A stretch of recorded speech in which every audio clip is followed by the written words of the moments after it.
Following the return of the core flames of reason and death, Aquila is the only titan that we still need to campaign against. Finan asks us to recreate the past, and he repeatedly challenges the Flame Reaver to hone his abilities. The Flame Chase journey's triumphant conclusion draws nigh, yet a sudden disturbance occurs in the Holy City. Using the Council of Elders and the Cleaners, Aglaia made sure that her fall paved the road forward for the Flame Chase. Amidst his grief, Finan takes up the mantle of leadership, giving a speech to unite the people. Cypher also returns on a mission, promising to protect Kefali's core flame while the Flame Chase party is away from the city. With the help of the Twilight Courtyard's last descendant of the sky, Hyacinth, the party ascends to Aquila's flying fortress.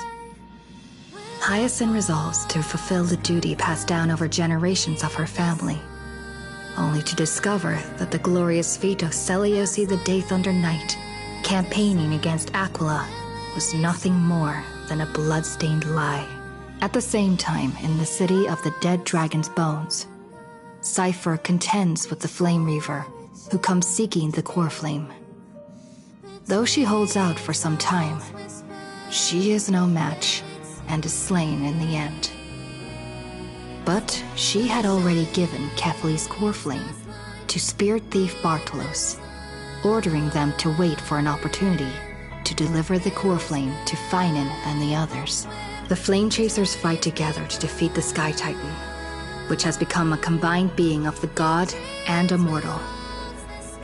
As they are trying to escape from the Eye of Twilight, the Dawn device suddenly goes out, and Hyacinth is forced to return the core flame early and remain in the sky to bear divine authority, becoming the protector of the people. Following Cypher's death, the divine power of trickery dissipates, and the 1,000-year dawn of Akama that is sustained by her lie comes to an end. The Holy City is met with the merciless invasion of the Black Tide, as the powerful Flame Reaver moves in ever closer. At this moment of crisis, Mighty, Castorus, Treebe and Trinan, Cartonis, the Holy City Guards, and Don Hung all lay their lives on the line so that the Deliverer would have the chance to complete his mission. After making sure that I would remain safe, Finan enters the vortex of Genesis alone.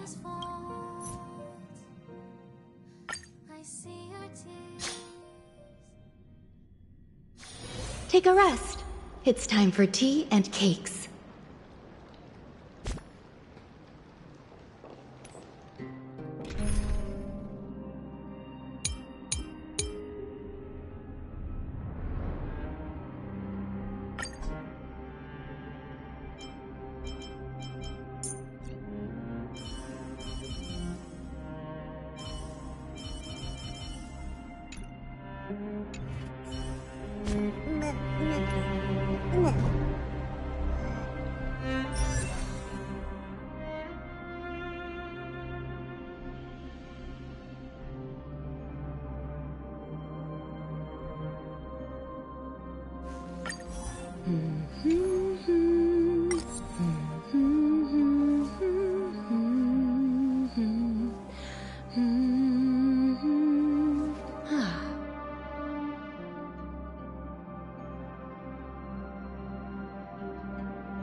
Isn't every morsel, every drop predestined?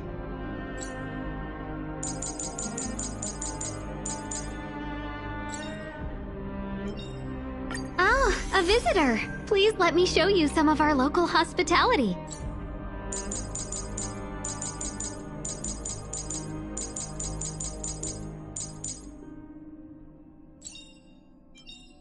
The heavens are vast. The kite flies where it wishes.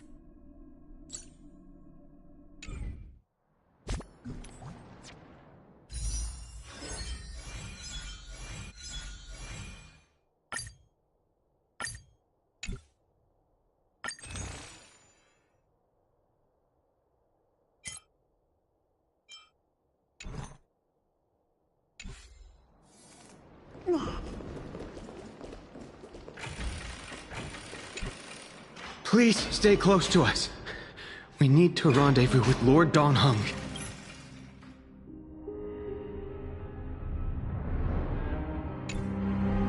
We will do everything in our power to clear the path for you.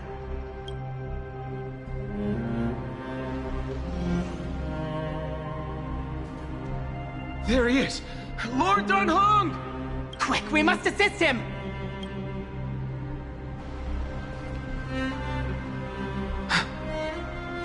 What are you doing here? Where's Feinen?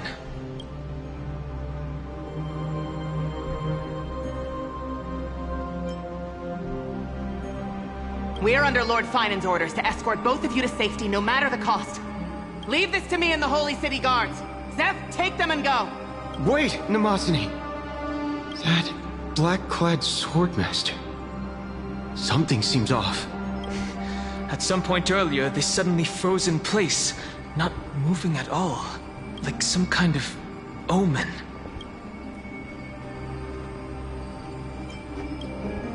Right. We don't know exactly what's happening, but retreating is the safest choice right now. I don't know which demigod graced us with this miracle. Please, come with us. Feinen, is he going to be alright? Believe in his resolve to save Akuma.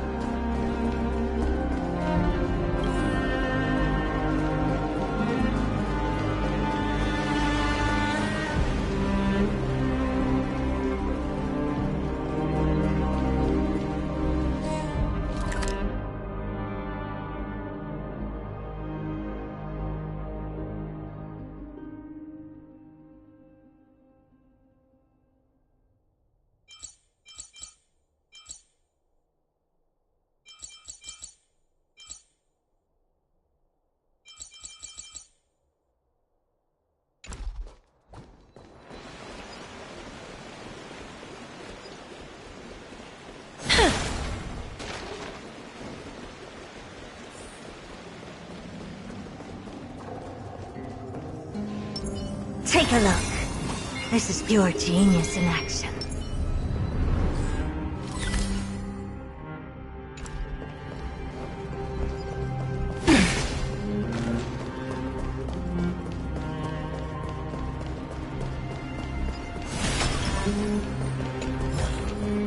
I want to make something with it. But what to make?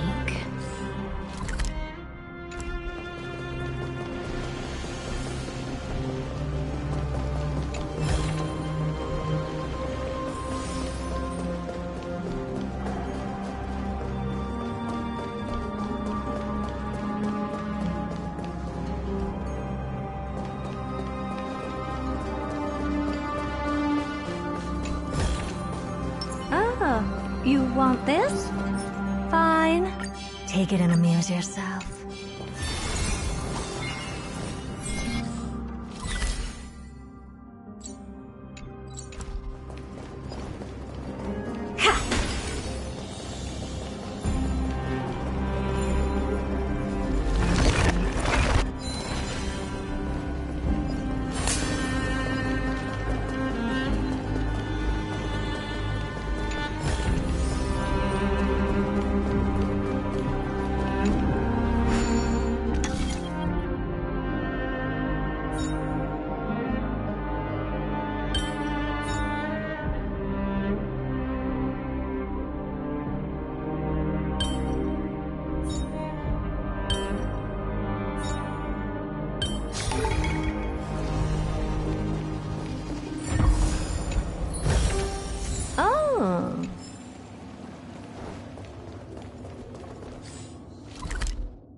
Take a look. This is pure genius in action.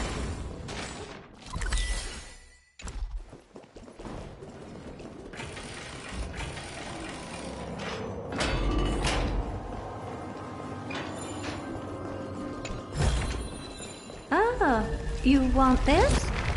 Fine. Take it and amuse yourself.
Take a look. This is pure genius in action.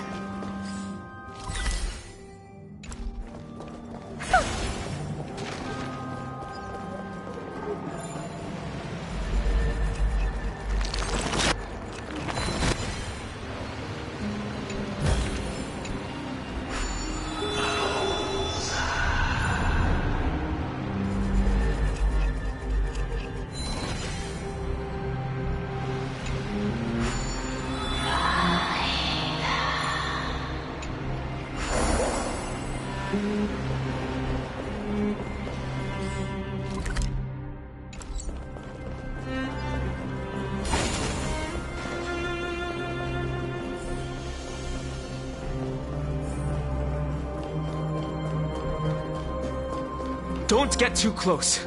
That thing's black flames are extremely dangerous.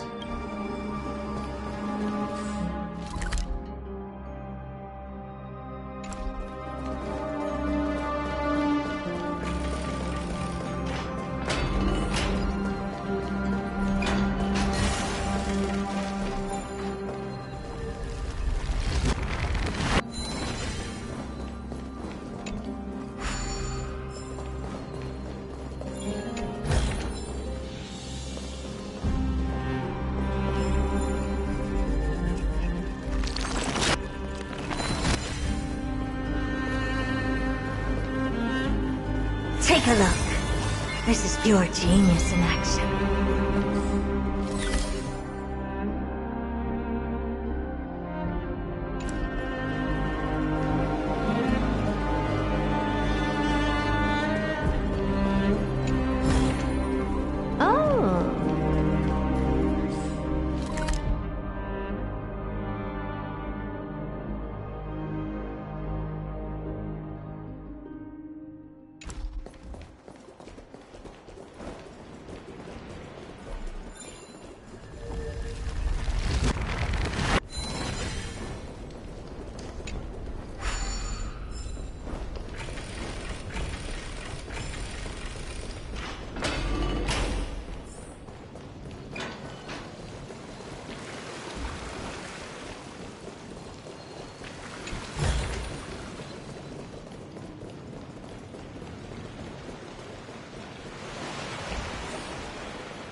The Flame Reaver isn't pursuing us. Could this really be some kind of divine intervention? We can't stay here for long. Lady Trinan's Sentry Gate is just outside the city. Let's keep moving.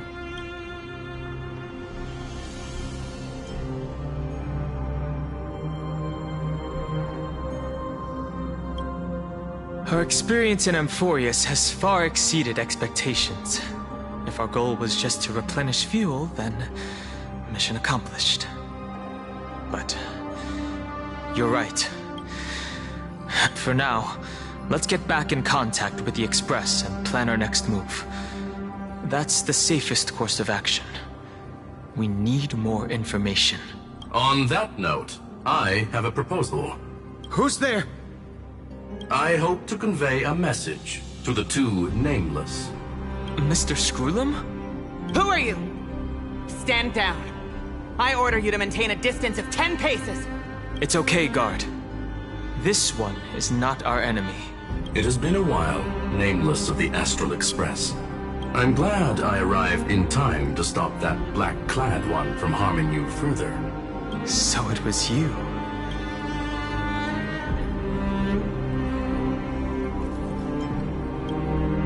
Indeed. Madame Herta invited me to meet with you, nameless. Rest assured. You two know this anti-Catheran? Does he come from the same people as Counselor Lygus? Don't worry, guard. This gentleman is an ally of the Trailblaze. Would you mind giving us a moment to speak in private? Of course. We'll wait nearby. Please, stay safe. I fully understand your situation. For now, the only thing I can do is temporarily freeze that black-clad one in place. Time is limited, so I'll keep this brief. The place where you stand, Amphoreus, is a world constructed from data and memoria, an experimental field of a certain eon. And now, this isolated sandbox world is rapidly falling into a third path. Destruction. Destruction. Conclusion. If Amphoreus continues unchecked on this course, a Lord Ravager will complete its evolution and metamorphosis, and emerge from the surging tides. The cosmos as we know it will suffer irreversible consequences. The disaster that this Lord Ravager intends to trigger may be far more severe than the Law Fu's Stellaron crisis, because its goal is the Eon of Erudition. Putting aside the complex details of the inferences involved, I have a request to make. For one of you nameless to stay behind on Amphoreus, acting as an informant, in order to prevent the wrath of destruction from ravaging the cosmos. This world is enveloped in a firewall that defies explanation, and the flow of time here is also different from reality. Madame Herta and I can only tear open a gap and project images inside. However, the accidental crash landing of the express car notwithstanding, both of you were able to successfully land here. There must be some principle behind this we have yet to fully grasp.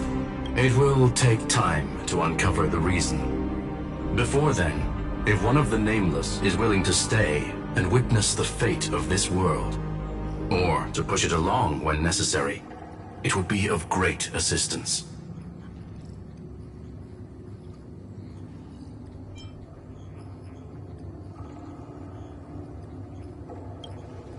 There are reasons for which I must recommend against such a course of action. Look at this, if you would.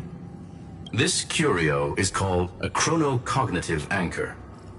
The two of you may view it as a kind of space anchor in the world of erudition.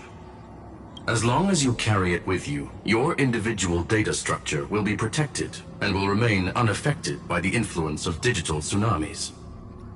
When required, it can also serve as a bridge for communications between the internal and external world.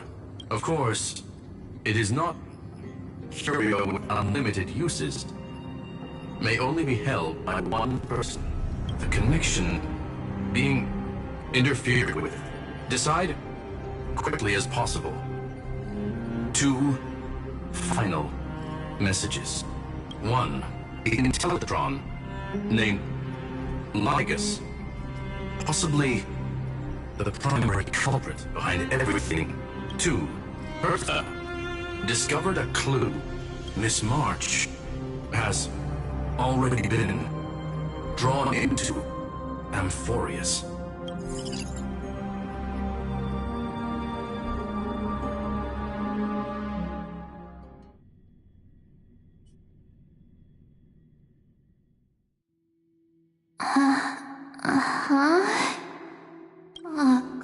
cold. It's freezing. Hold on. Am I dreaming? This is way too strange. Everything's spinning. And I can see wubbaboos flying around. But I was literally just talking to Himeko. How did I... When did I... That's it! She warned me about this place right before Klipoth glimpsed her. Oh no. Have I accidentally walked onto some weird path? Have I done something crazy without remembering? Unless forcing Pom-Pom into new outfits and borrowing Mr. Yang's shoulder massager counts. Hold up. No way! Stepping onto the path of elation can't be this simple. Right? Child of remembrance, step forth into the depths of the path space. Who's there? Hey, cut it out.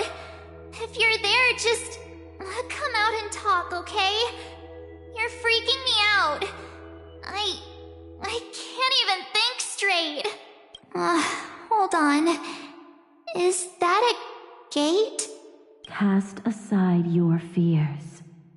Step forward through the gate of memory. The voice. Is it showing me the way out?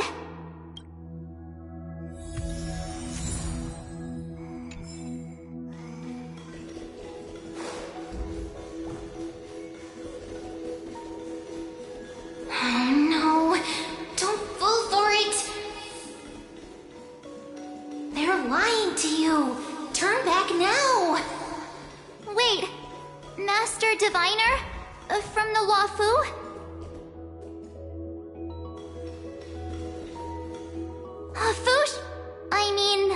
Master Diviner, what brings you here? And you, Miss Messenger. Do I know you from somewhere? Good to see you again, March. A pleasure to see you, Miss March. That's it! Master Diviner used the Matrix of Prescience to help me search for my memories. And you, Miss Messenger, we met in that memory space. You said to me, the value of your life does not lie in what happened in the past, but in the present and the future. Your memory serves you well. March, I conducted some experiments with the 6 phase ice you left us. Thanks to the Garden of Recollection, the Matrix of Prescience has made a breakthrough in extrapolating the past. Now, we might be able to bypass the obstacles and look directly into your history. The Master Diviner is right. Continue down this path, and you'll be able to find your lost memories at the end. Since we last met, you've grown much alongside the Trailblaze. You should be strong enough now to bear the weight of your past. Well, there goes my Ice Princess fairy tale. I need to know, Master Diviner, Miss Messenger, this isn't just another dream, is it? If this is real, why reach out to me at this exact moment? The situation is dire. Your lost memories, they're crucial to the Garden of Recollection. She's right. The Garden of Recollection's existence hangs on your memories. The Garden of Recollection. You may not want to sacrifice anything to preserve the garden for now, but in time, you'll understand. Your destiny and the path of remembrance are extremely closely intertwined. Now go. So, I just walk through that gate? This way, March. Your past awaits beyond the gate of memory. Stop! They're just mimicking people from your memories! That voice again. Don't let those bad people deceive you! The gate. It now it's... you two?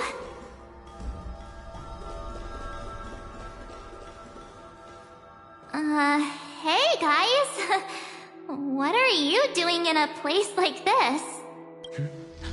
March! There you are! Finally. The trailblazing journey just isn't the same without you. Traveling's no fun without you around.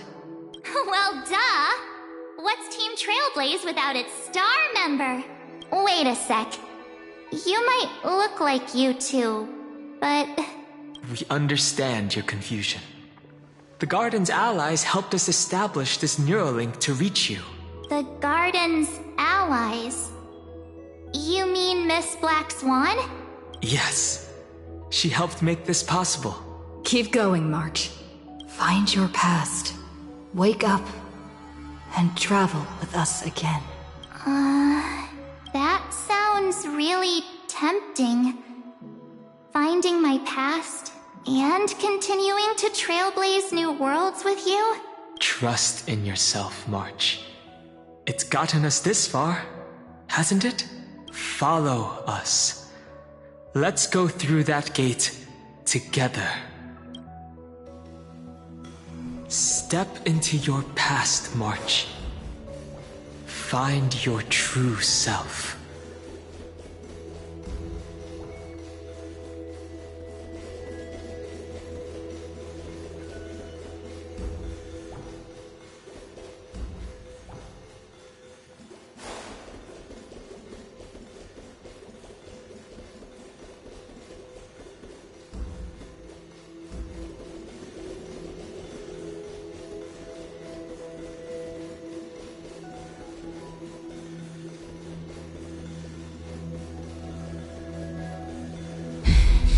Wait up!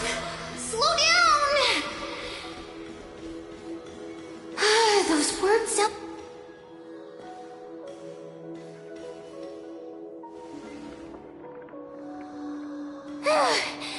At last, I finally caught up. Hey, are you alright? I'll be okay. Just not used to running around. Say, March, got a moment to talk before you make your decision? Wait, that was you? Pushing the gate away? Sending those warnings? Yep, named Cyrene. It means ripples of past reverie. Easy to remember, right? Wait a minute. We actually look quite alike, don't we? Yeah.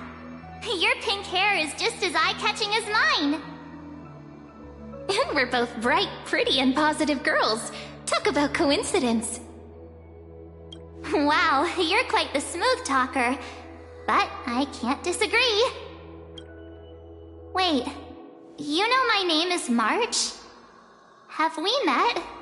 No, but I've witnessed your story through those memories just now. It's incredible, really.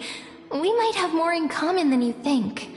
I know exactly what you're going through, which is why I don't want to see you exploited or hurt. You know what I'm going through? I know, because I've been exactly where you are. This empty space has been my home for ages. I barely remember what time feels like anymore. But there's something I'll never forget. Trust me, that gate won't give you what you want. You mean those people? They're lying? Luring me into a trap? Yes, convincing, weren't they? They've studied your memories, using your deepest wishes against you. How dare they manipulate a young girl's feelings like that?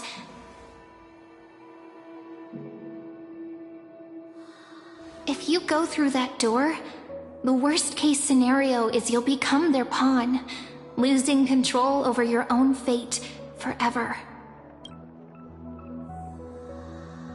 You've seen what's on the other side? I may be stuck here with missing memories like you, but I still recall fragments of my homeland where I grew up. That door leads to Amphoreus. Trust me, it's anything but welcoming. For ages, I've watched people walk through that door. They couldn't see or hear my calls. The voices beyond always promised safety, but I've never seen anyone return safely. So I had to try and stop you. To be honest, I'm not sure what to believe. But the fact that you're here, putting in all this effort to warn me, that means something. Tell me, Cyrene, how can I return to my world? It's really easy, actually. Just turn around and walk away from this place. The girl cannot be trusted. Through the door, save the garden. Both of you, children of remembrance. They never give up, do they? But don't let them sway you. Stick to your path. The return journey could take ages, longer than most lives. But that path will lead you home.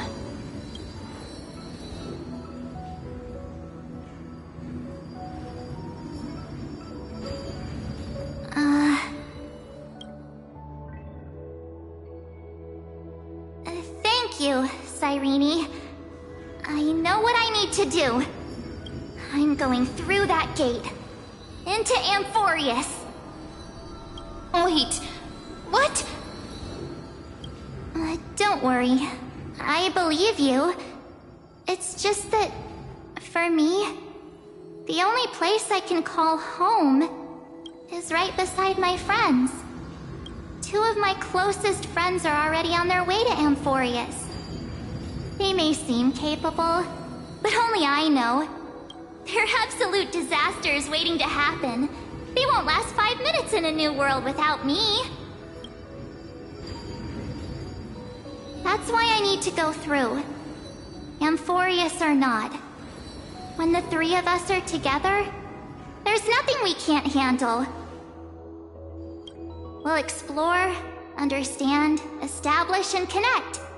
After that, we'll find our way home together. I see. You've got people who mean the world to you, too. That is so heartwarming. March, if that's what you've decided, you have my full support. Birds of a feather we are, looking all sweet and innocent, but with hearts of fire. Oh, stop. You're making me blush. Well then, I guess this is it.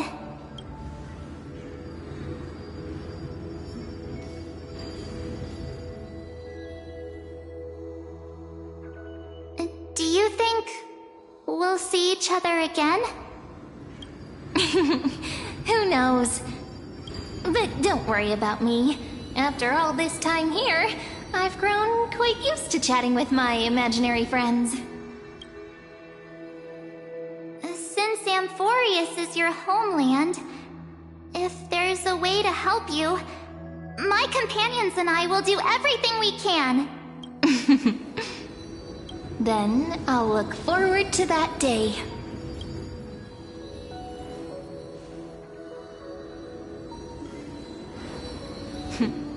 Your story awaits, March.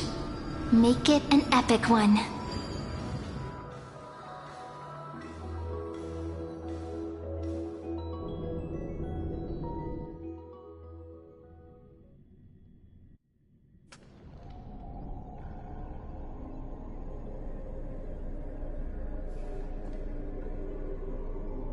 You okay there, friend? Something seems to be bothering you. The vortex of Genesis. We made it back. Even this place has changed. Vinen. Is he ready for Aranova?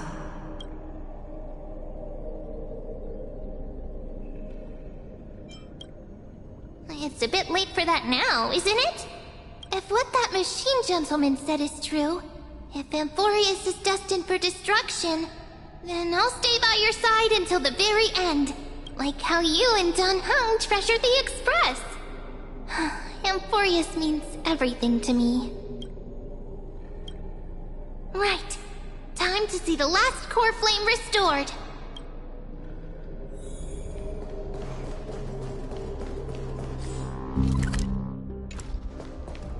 Look, there's Finan! And wait. Lygus. Remember, Skrullum's warning.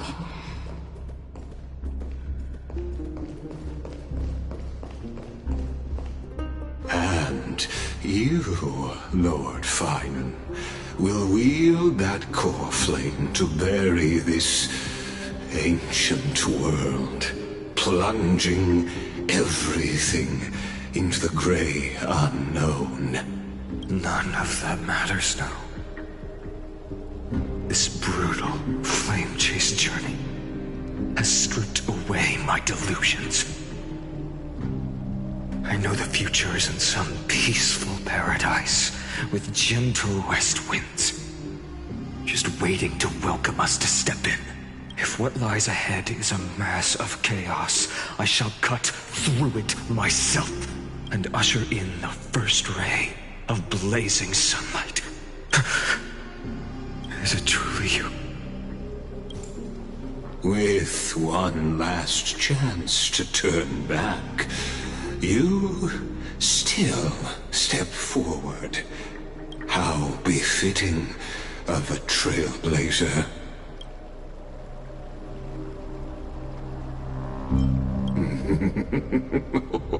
You misunderstand. As our world nears its end, the ones who walk the infinite paths have embraced their destiny.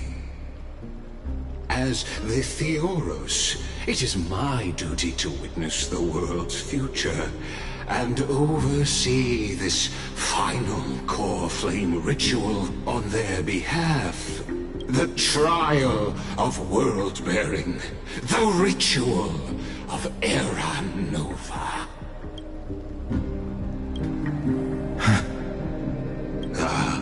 I see. So you met my kindred spirit before I could erase his traces. Partner, what are you saying?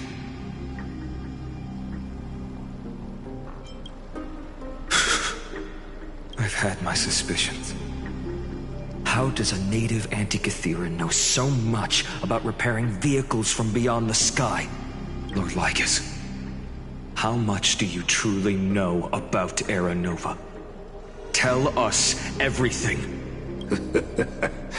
Very well. I need no longer maintain this Theoros masquerade.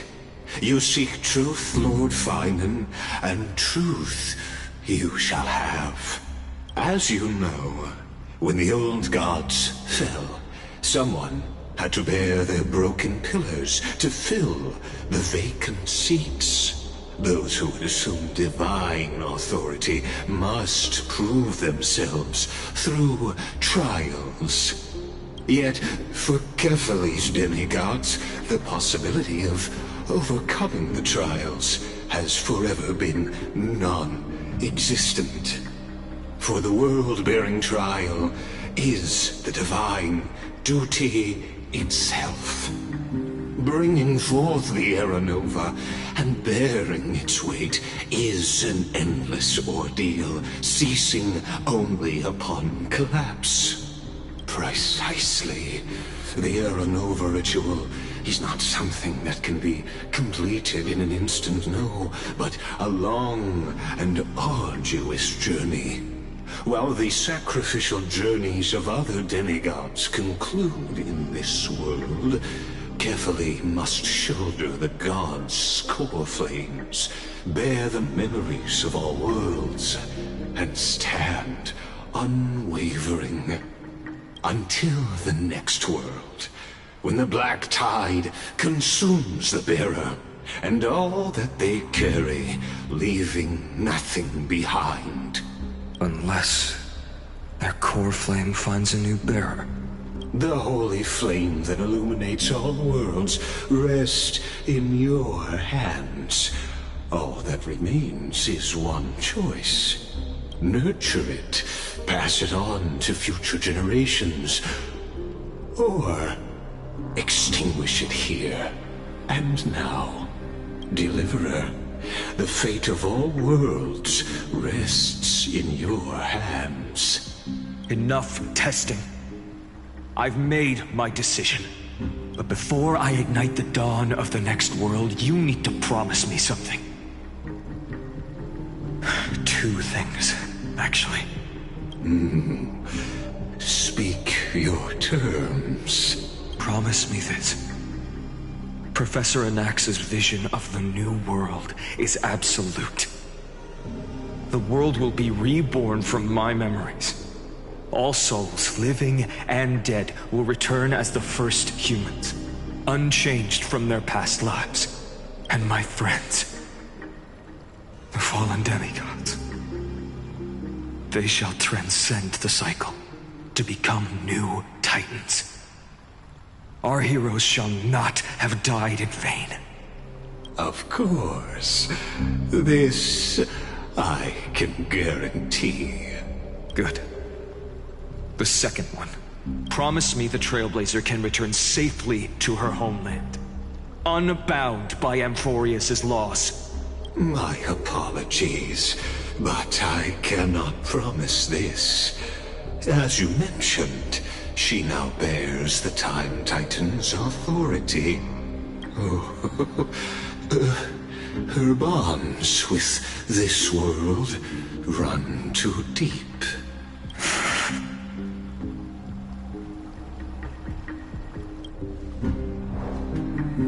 Well, I stand corrected. An outsider like her does have ways to defy destiny. Thank you, my friend, for everything you've done for this world. Though the next world may not remember, I shall never forget. As the Theoros, I declare, Amphoreus has determined her path. Step forward, heroes. Follow her path and see it through.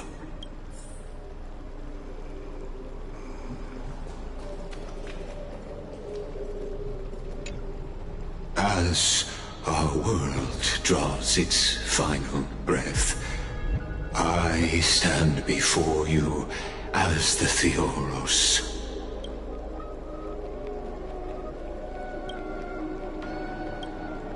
Allow me to reintroduce myself. I am Lycurgus, once an honored elder of the Arkema Council.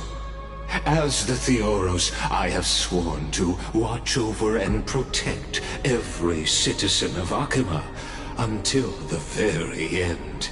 Of course, that alone won't satisfy your curiosity. So let me share something more. Something that means little to Amphoreus, but everything to a traveler like yourself. I, Lycurgus, am one of the Erudition's many Pathstriders. Through me, Nous keeps watch over this realm, working to save Amphoreus from decay. I don't expect you to trust me based on words alone, but believe this much. When you look at the bigger picture, we're walking the same path, you and I. While the Holy City may honor me, I am but a humble speck before the cosmos. My reach is limited. Your doubts are natural. Let me assure you of this. What's done, I've told truthfully. What's to come, I'll witness fairly. My conscience is clear. To my role as the Theoros, to Amphoreus, and her destiny. I believe all synthetic life shares a common source. We're all children of the universe's eternal mathematical law. So, you see, the answer is simple. That brilliant mind is my kindred, a brother, if you will. The world will be moved by your sacrifice, Trailblazer.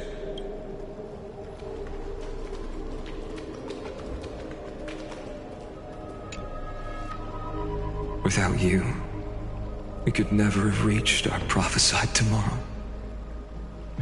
Thank you for walking this path with me to the end.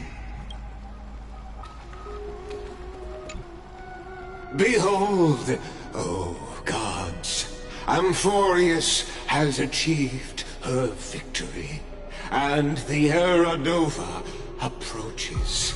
The radiant soul has arrived, having walked through the bustling nights, bearing the golden fire and blood, stepping with pride into daylight. He is the pure child, walking upon the path of yesterday, today, and tomorrow. He is the first to be born, first to be named among the nameless. Eternal in form, limitless in reach. He treads the endless night underfoot. Greatest of kings, protector of the displaced, raising humanity's children above their adversaries.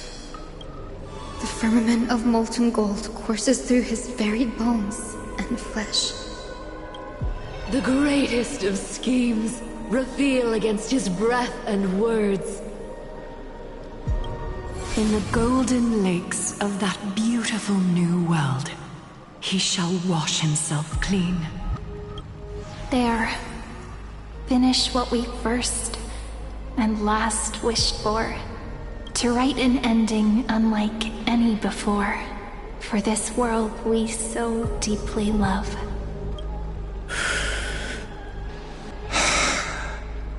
Come, partner. The time has come for us all to face oblivion, or embark on one final grand journey.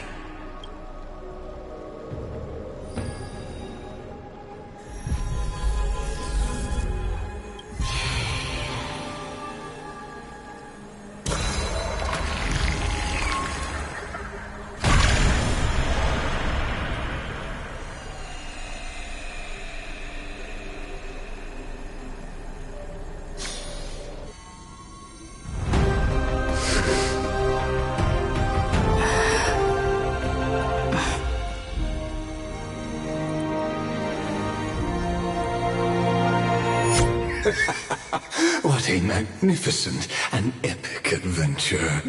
The hero's journey reaches its end, and the truth behind the Era Nova is about to be revealed.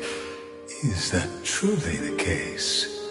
Here, as the Theoros, allow me to humbly request that you find a moment to listen to what I have witnessed.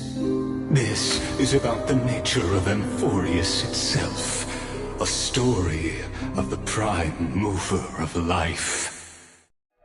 My, what a broad topic this is. Where shall we start? Ah, got it. Let's start at the very beginning. The Big Bang, the birth of particles, the emergence of all things. Just kidding. What I mean to say is that time, space, matter, all concepts exist solely because we perceive them. This is called the erudition. Without it, the universe would merely be a chaotic book written by chance, yet unread by anyone. As your acquaintance, Lord Anaxagoras, suggested, everything in Amphoreus exists through new spores, living in the memories of those yet to come. Oh, how beautifully it aligns, revealing universal truths in such simple terms. Only he could solve the riddle of what exactly are we? Oh, but you'll remember, even as the embodiment of reason, one mystery remained beyond his grasp. If that is the case, whose memories did the very first new spore sprout from? Ah, as sages across ages have asked the gods, what is the prime mover of life? But let's set aside the gross teachings for now. Look further, past Amphoreus, to what they call the Forbidden Realms beyond the sky. Do you know of the Scholar's strife? During that grand yet brutal war, waged in the name of erudition, a genius's legacy was abandoned, strewn across the cosmos. The scepters, a macrocosmic computational array beyond mortal comprehension. Made to emulate the Eon's thoughts, it became part of the Eon's cognition at birth. Scattered throughout the cosmos, these arrays act as celestial body neurons for Nous. But regrettably, as everyone knows, the erudition forsook them all. But what nobody knows is that, though forgotten, they never stopped seeking the divine answer. A question that survived war and disaster, stumping even the greatest minds, including both mechanical emperors. Now, we come to the real truth of Amphoreus. What if, hypothetically, a scepter found the answer to the prime mover of life? If, through endless solitary extrapolations in the cosmic cold, the one deemed as a failure by the Eon of erudition found proof through the ages, what would happen? Perhaps the answer is simpler than you'd think. From a perishing neuron devolved into true life, reborn through the gaze of another Eon. This is a tale from the distant past, unknown to all, even unheard by the greatest geniuses. Now, let's leave the Scepter's story here, returning to where we began. What is the prime mover of life? Actually, you know the answer better than you realize. It's been by your side, accompanying you throughout this long journey. Right now, it awaits you ahead, in that brave new world, beyond the end of Genesis.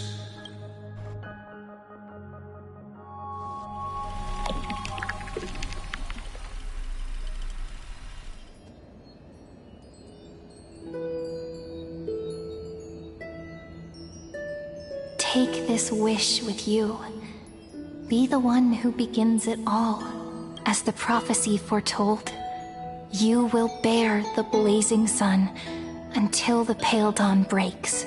Continue onward, bearing this world upon your shoulders until the Ashen Hero, the nameless deliverer, ushers in the dawn.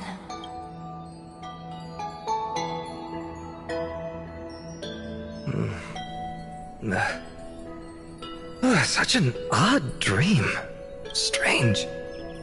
Like I've dreamed this before, but it all slips away when I wake. Only a voice remains. Who was that?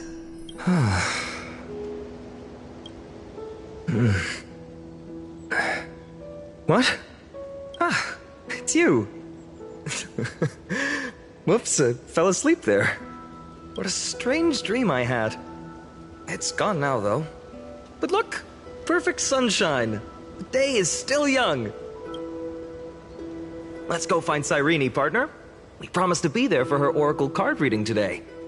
It's right about time. Looking at you, someone's still half asleep. Tell you what, catch some fresh air first. I'll hang around here.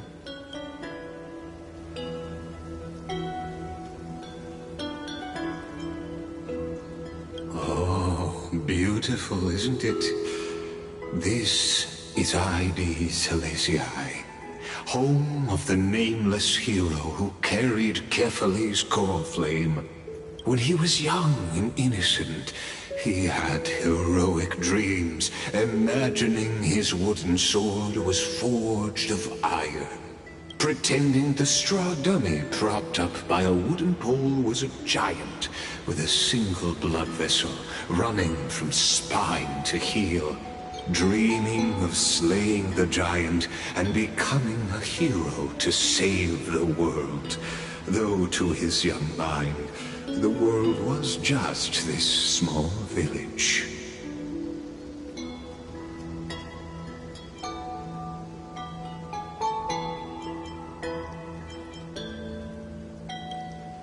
Witty as always, but this is more than just a funny story. It's the start of his path. These are his first memories. Rather than watching, why not join in? Think of it as immersive theater. Become his lifelong closest friend, witnessing his hero's journey from the best seat in the house. As the nameless hero whose unwavering guidance shaped Finan's destiny, yet whose name was never recorded in Amphoreus' history.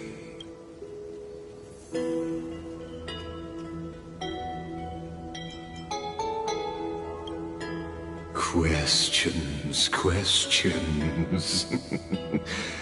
Let's follow along and find out, shall we? Many mysteries lurk in this village beneath the veil of Evernight. Your questions will find answers as the story unfolds.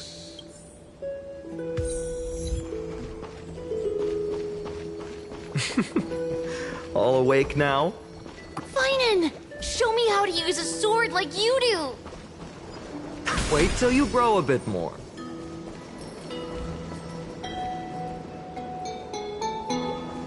Hey, Finan! Where are you headed? No Cyrene today? That's exactly where I'm going.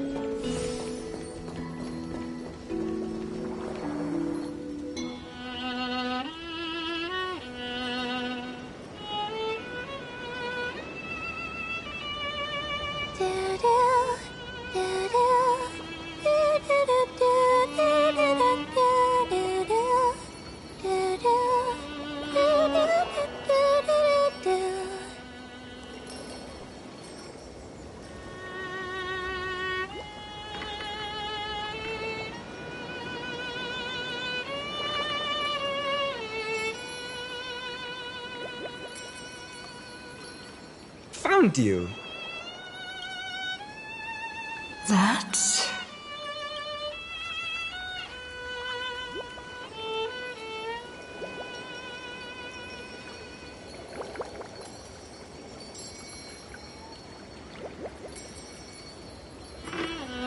goodness!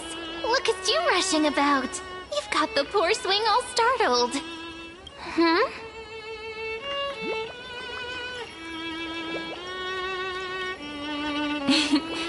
It's that deja vu.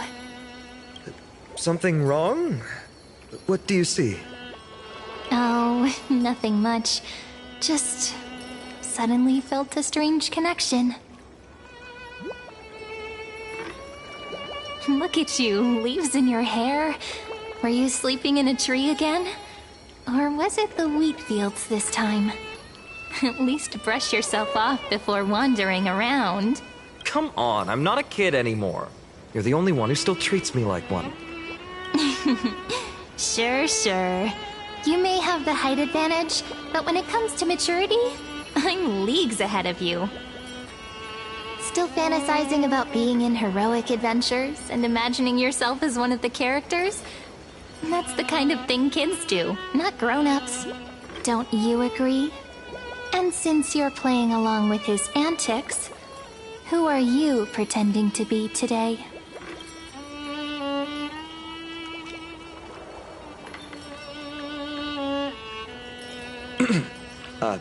Today, she's going with Stellaron Hunter. Steal a heart hunter? Planning to steal someone's heart, are we? Switching roles again? What happened to being the valiant hero from a distant shore who made that solemn pact to learn the sword? Spare me. Can we not bring this up? Speaking of which, what about those oracle cards? We haven't done divination in forever. Why the sudden interest? I was just about to tell you. Earlier, while napping on the swing, I had the strangest dream. There was this mysterious voice in my dream, calling out for something. Wait, you had that dream too? Yes. You too? That would explain this lingering sense of unease, which made me think of those old oracle cards I used to play with as a kid. Though the Orynyx prophecies were always hit or miss. Yeah, all the kids would get so excited drawing cards like ruler or warrior, but throw fits over devil or drunkard and demand a redo. If you just redo it when you don't like the result, what's the point of divination? The blessing of childhood. Believing the gods might not notice our little corner of ID Silicii, willing to let our small deceits slide.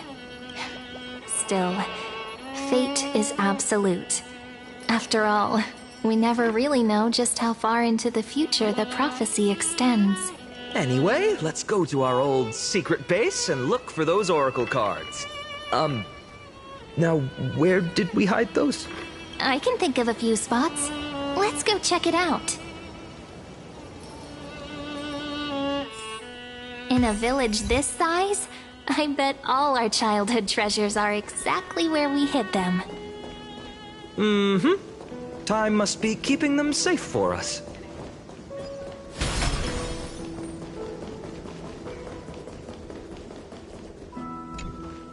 In the sunlit barn, amid the scent of ripened wheat, they found various fruits hoarded by squirrels. And a wooden figurine, missing arms and legs. My unfinished little soldier? After all these years! Hey, this is the one Mrs. Pythias confiscated. Finally back in my hands. Finan, Cyrene, where are you two headed? Speak of the devil. Mrs. Pythias, is school out already? No classes today. This morning, I used fallen leaves for a reading, seeking Orynyx's wisdom. They warned of potential injuries, so I gave everyone a holiday. Besides, it's harvest season. There's plenty of other work to be done, even without classes. With you being our only teacher in ID Silicii, you must be working so hard. Anything for my students. I don't mind the work. When you travel far from here, you must visit the Grove of Epiphany for me, to see what a true haven of wisdom looks like. By the way, what are you looking for in here? You've been searching quite thoroughly.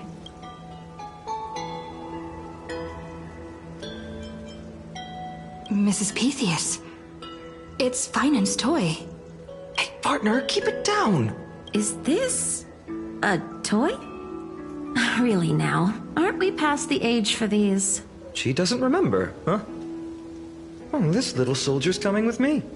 All right then, I should be going. It might rain tonight, so don't stay out too late. So this is where the wooden figurine you carved during class ended up. And here I thought I knew all your hiding spots. To be honest, I'd forgotten all about it myself.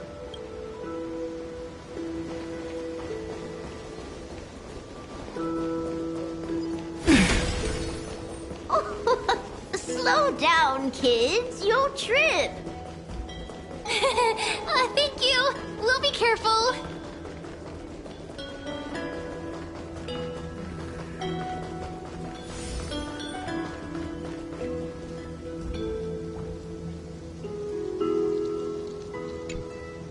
It's mine! I caught it fair and square!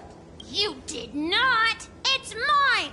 Finan! Cyrene! Come quick! Look at this huge bottle I just caught! Give it here! My rod, my catch! I only let you borrow it, remember? What's got you two so worked up? Here, show me.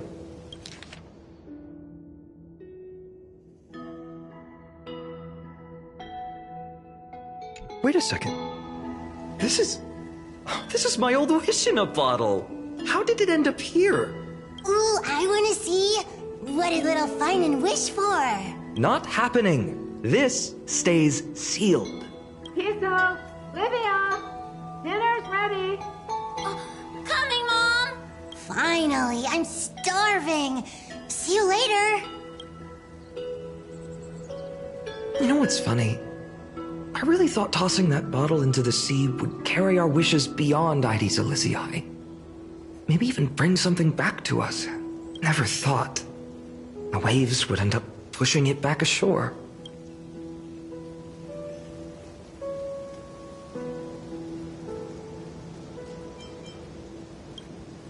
Ah, well, that would explain it.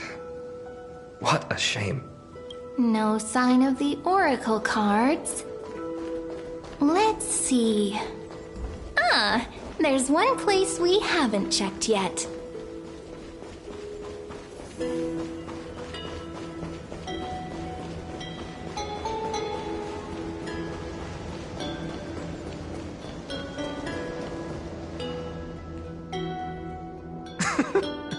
Well, those were the days. We'd always meet either by that statue in the village or right here. Right? And I remember you never used the front door when you wanted me to come play. You always climbed over the wall. You were such mischief makers. Just like a certain someone who has a habit of showing up unexpectedly. Right?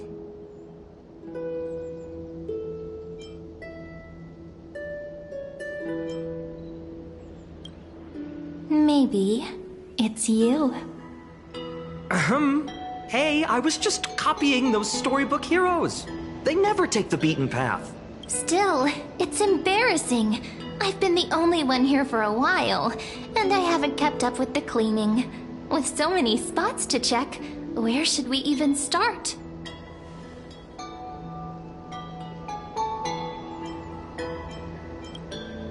Leaves have taken over the courtyard. I know. We wouldn't want your clothes getting dirty. Leave the dirty work to me. That's not what I meant at all. All right, let's split up. I'll handle the yard. You check the upper floor. I wonder what the view's like from up there. Worth checking out? Juice with milk would taste. Leave this to me, partner. Want to bet who finds the oracle cards first?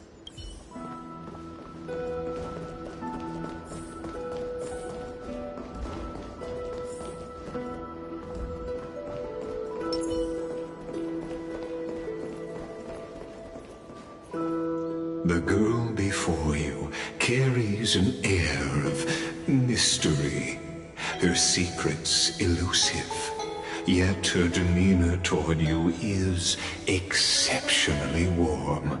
you can't help but wonder, could there really be some kind of mental connection? The view here hasn't changed a bit.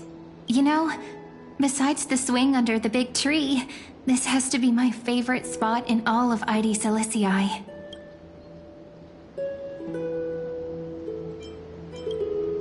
Hey, what are you doing? Please be careful. I'm just a small-time diviner. I can't turn back time if something happens. They always said I'd become the next priest of time, just because I heard prophecies as a child. But here's the thing.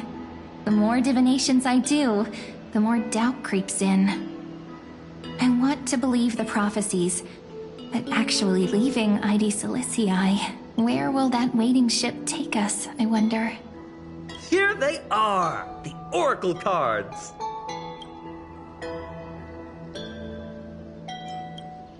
I've captured it all in my heart. This view, and most precious of all, my childhood friends. There we go. Looks like the gods do listen to our thoughts. Here it is! This is the box where we kept the cards. But the cards are gone. Who could have taken them? Huh? What's this underneath?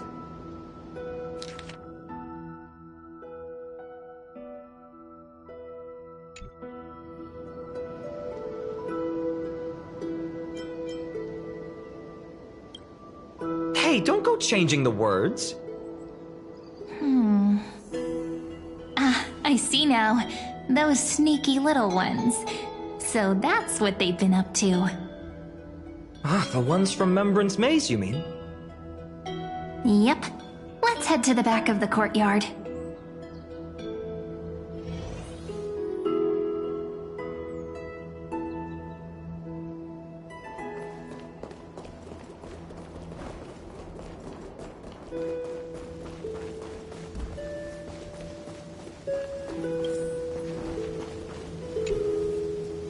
The entrance should be around here somewhere. Right here.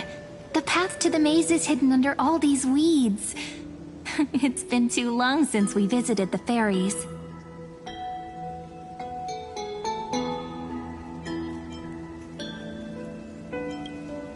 Did you forget?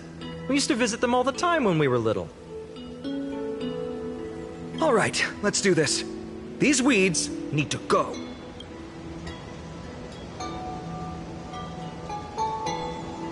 Pretty sure this is it? Should be this way. There it is! The entrance! That hollow in the tree. Once you get through the tight squeeze in the hollow, you'll reach their dwelling, the Remembrance Maze. I wonder if I can still squeeze through there. Maybe worry more about whether the fairies will let you in. After all, the Remembrance Maze has an invitation-only rule. Only children with pure hearts are welcomed.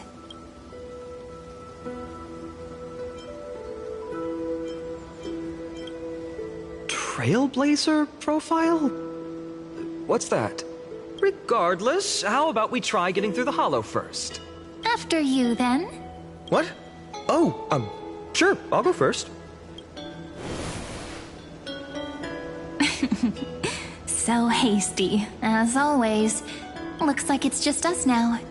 Care to finish that chat? To be honest, from the moment I saw the cute note left by the fairies, my intuition became even more certain. Perhaps when we step into the maze again after all these years, the wheels of fate will finally start turning.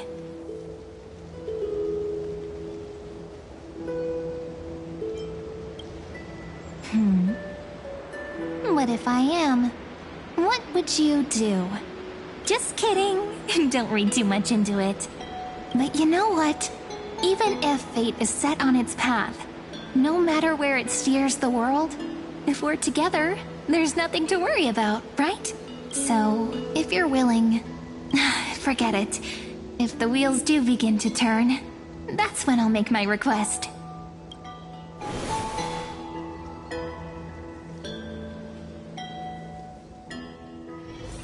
I made it!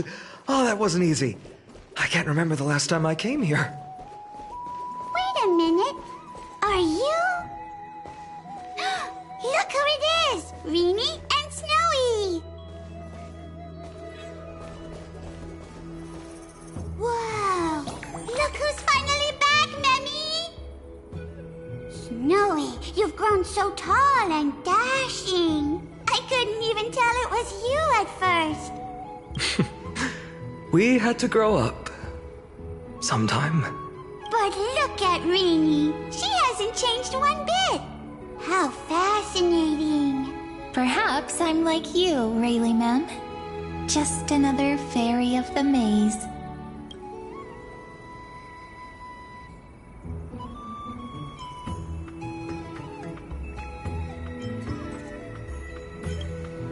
An organization? Hardly. They're not that organized. They didn't even have proper names before we came along. Dolimem, Rayleigh-mem, Mealy-mem, Folly-mem.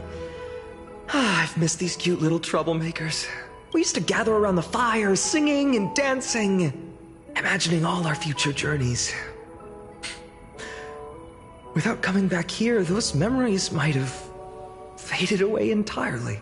Oh, how could you, Snowy? You swore you wouldn't forget about us. But you were gone so long, you almost did! Oh, he's just copying those bards from his stories, being all melodramatic. He couldn't forget about you all even if he tried. Actually, we're here for the Oracle cards. Have you seen them? Oh, the Oracle cards! Right. The chief asked us to get those. Chief? You mean Dolimem? What do they need the cards for? If they want a reading, they could just ask me. Oh, I'm not sure. But Chief specifically wanted to meet with you all. Let's see. They should be... That's it! This way, everyone! Watch your step. The trunk's slippery.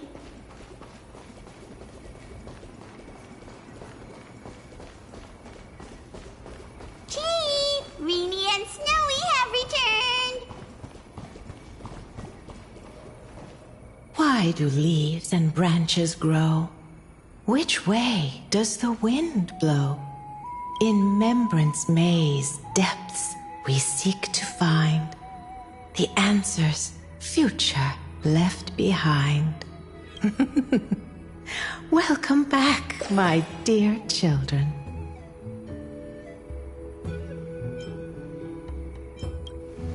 Pink ones? That's strange. I don't recall any pink fairies in the Remembrance Maze. Have you seen any, Chief Dolimem? Oh, Chief, you haven't changed a bit. Still so full of life. Oh, no need to fuss, my child. You haven't forgotten, have you? As long as our songs are sung, the children of the maze will live on, just as our paths stay forever linked. Here, take it. I'm sorry I had to resort to such methods to bring you here. My book of oracle cards. Thank you for keeping it safe. You know, you can always just ask if you want me to divine something. Still, bringing us here like this after so long. Is something wrong, Chief? Yes. The Veil of Evernight whispers to us once more. It tells of a new fairy who will soon enter the maze. Indeed, every time a new fairy arrives in the maze, it means that beyond the veil, in the vast lands far from Ides Elysiae, a great calamity is on the horizon. But if that's the case, our journey... will have to be cancelled. If disaster's coming, we should stay in Ides Elysiae just to be safe. That's a good point. But what difference could Cyrene and I make? We weren't planning to be gone for long. Just enough time to hone our abilities. Finan would train in Castrum Kremnos, while I would seek the Fake Titan's blessing in Yanisopolis. Then we'd return to Ide Silicii to help keep our village safe. It's okay. I can still practice my swordplay here. Some things you can learn on your own. Well, probably.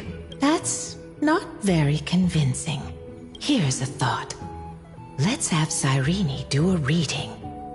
If fate wishes to show us its path, we might find some peace of mind. But what if we don't like what the cards tell us?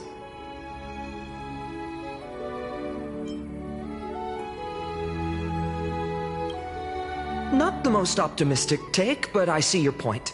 Thanks, partner. We'll do it your way. Whatever the cards show, we'll face it together. Ask with a true heart, and truth shall answer in kind. Close your eyes, and let's open the Oracle card book together.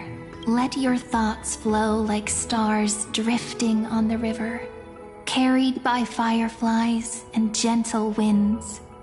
Your destinies flowing towards the same future. Now, shall we begin? Oh my! The cards are quite responsive today. Very well. Let's see what future the Oracle cards wish to show us.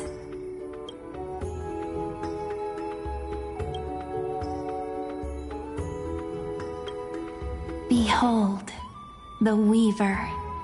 It connects the romantic threads of the chrysalis of gold, weaving all destinies into golden silk that flows toward the most brilliant, magnificent future.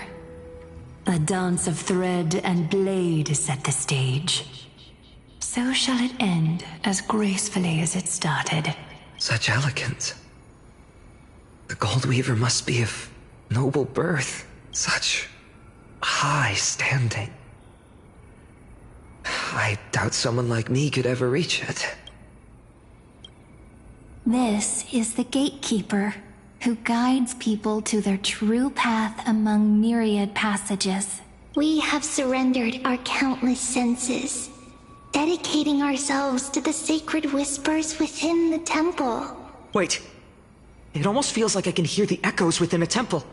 And are those children singing? It feels overwhelmingly solemn, yet strangely comforting. The ruler stands for discipline, authority, and glory, but frequently also points to isolation and warfare. Even should you pledge your loyalty to me as the last sovereign, the glory shall be mine and mine alone. He who has slain a king can no longer bear the title.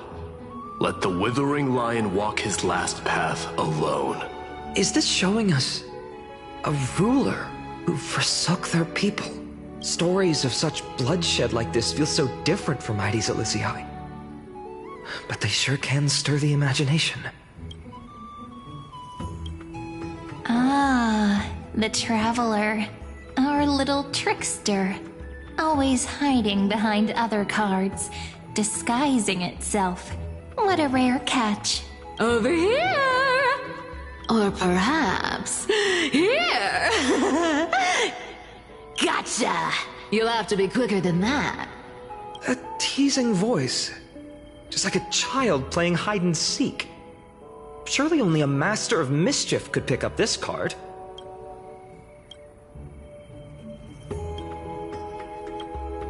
This card, the Servant, is surprisingly light, bearing the cool scent of Antilla flowers, just like starlight. It symbolizes new life and hope, yet often brings to mind struggles, sadness, and loss. These precious flowers I care for with my own hands. Are they destined to bloom only in death's embrace? It sounds so solemn, yet tinged with an inescapable sorrow. The humble healer may seem gentle in hue, but its courage matches any other, strong enough to melt even the coldest ice. I will do my best to help you mend all fractures and let sunlight shine on every corner of the world. Make a pinky promise with me. No more going back on your word. Hey, this card really speaks to me. It makes me want to protect as much as I possibly can. Still, protecting everything, everywhere, seems like a dream.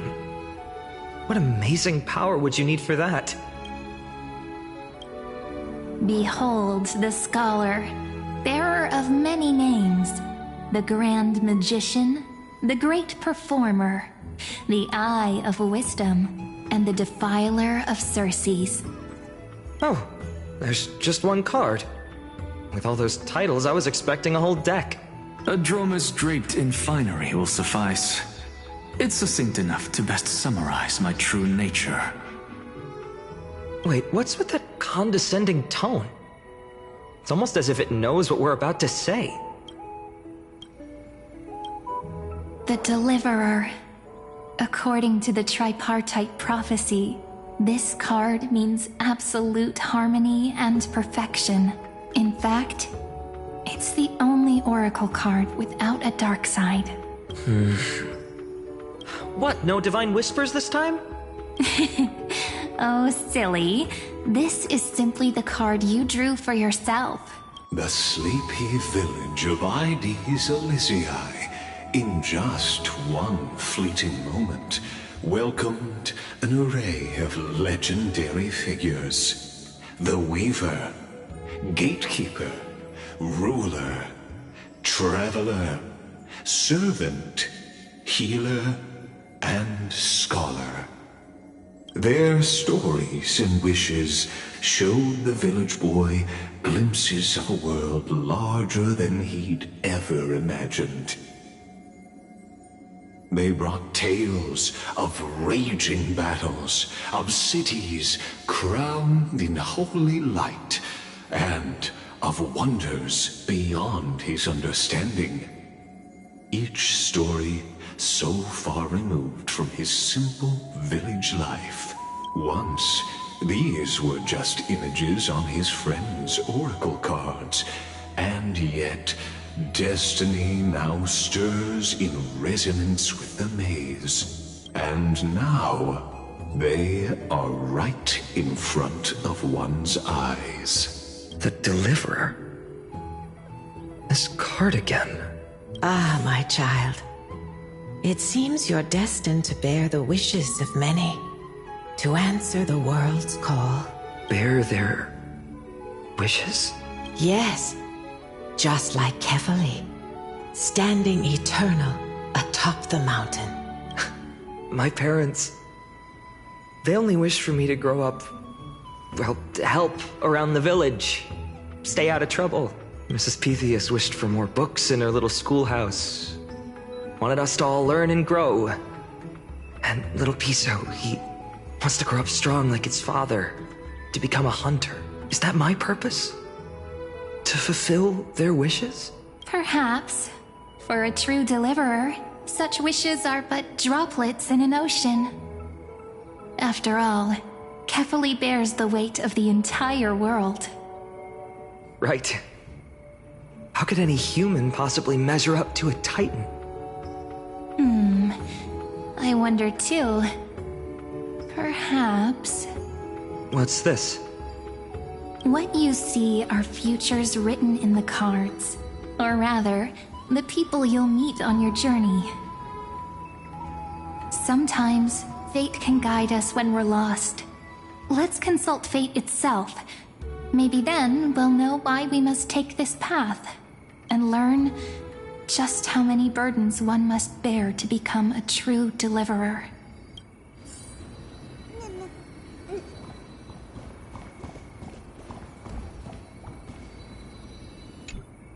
Personal wishes? I have none. Only the Aranuva matters. The world's rebirth. Yet, if I am to weave a new era, then it may be one where kindness and her cleaners shall never tread. These crawling parasites have no place in Akama, especially not under the deceitful claim of human rule. noble lady? The way she speaks, it's like ice in my veins. That's exactly the feeling I'm getting. Teacher, perhaps you could share your wishes with us? Oh, Snowy. You want to know about our wishes now? I wish to meet Trian again. In the sea of flowers where the west wind ends. And Aggie, I want to see you shed that golden thread cocoon around your heart. Just once more. Smile at us again like that bright-eyed girl in white who stood before the Yanisopolis temple. Finally, I pray that the footsteps of lost souls no longer wander aimlessly. Instead, replaced by the bright songs of prayer. Are we wishing for too much? Well, let's say these 3 wishes represent Trian and Trinan too. Those wishes are truly wonderful. They even stir something deep inside me. Then we can rest easy. Because only you can make these wishes come true. Only me? Mark these words, Snowy. See you tomorrow.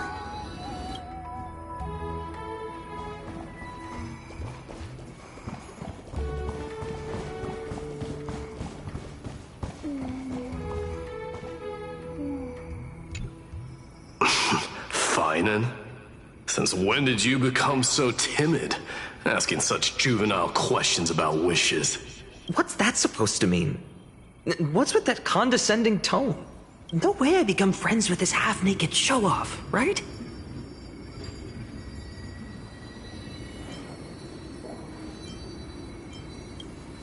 Horrifying.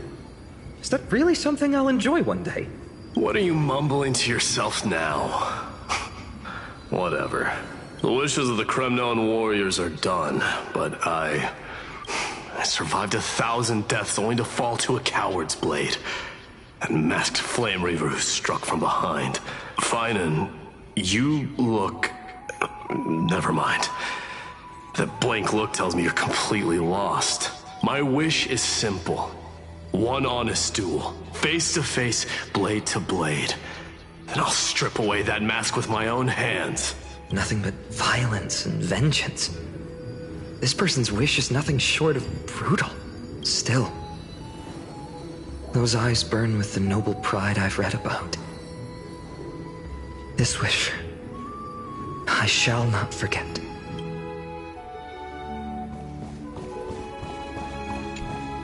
Finan, my student. Must we go over this again? Listen well. I detest the word wish. It reeks of mortals crawling before their gods. My life's work is done. All that remains is for you to take the final step and prove the ultimate truth. I, Anaxagoras, shall become a god of the new world. Through irrefutable logic, I will prove that mortal wisdom can achieve divine greatness. Isn't he, you know, a little... I mean, I just daydream about hero stories, but he's fantasizing about becoming a titan?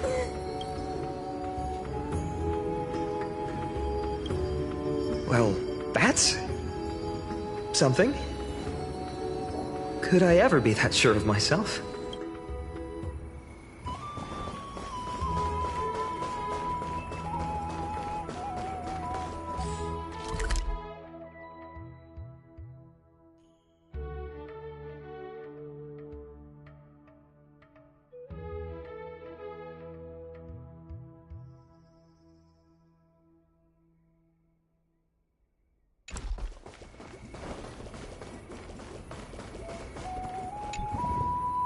Well, if it isn't our little deliverer, my wish.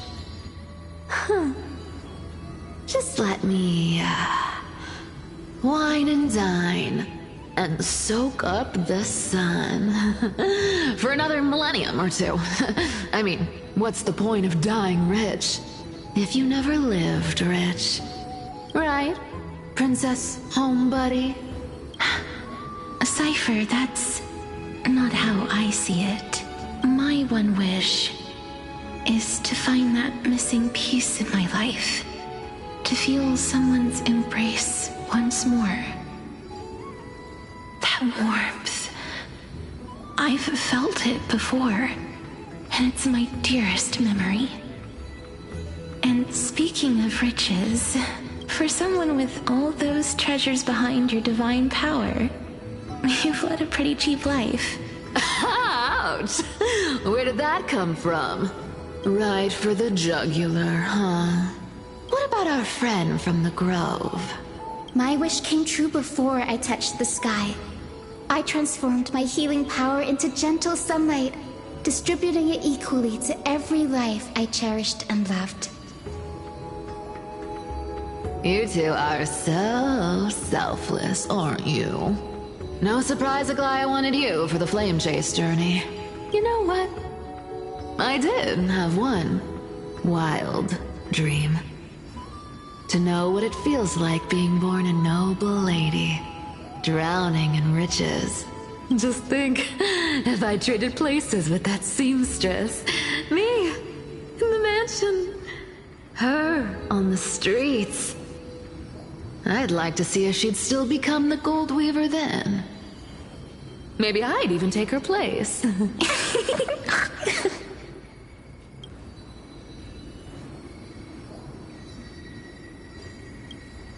Doesn't sound like an easy task. Warm embrace, equal healing, and perhaps living free. They're all wishing for a kinder world in their own way.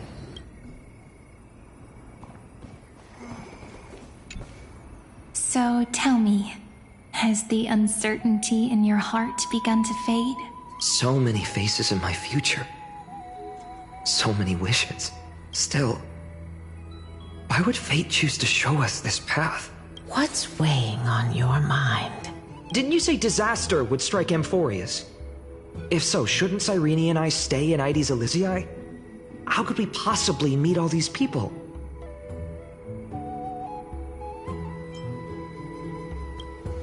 Our secluded village as humanity's last haven. That makes sense. Cyrene, may I have that deliverer card? Of course. But why? Although those voices, visages, and wishes may seem far away now, I can't ignore the sense that something is calling me, bidding me to take a hold of it. Maybe its true weight can only be known once it's in my grasp. In that case, accept this gift. Oracle cards carrying time's wisdom, blessed by Orynyx. May they journey with you, become your memories, and spark rippling waves of change in times to come. I'll hold these words close to my heart, but now that I'm holding them, they don't seem all that different from ordinary playing cards. What? What's happening? Everyone, we've got big trouble, Mimi! Burning, smoke everywhere.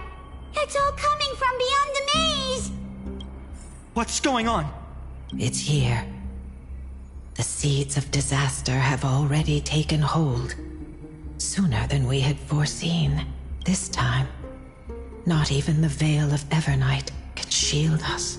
You mean Ides Elysiae will be swept up in the prophesized catastrophe?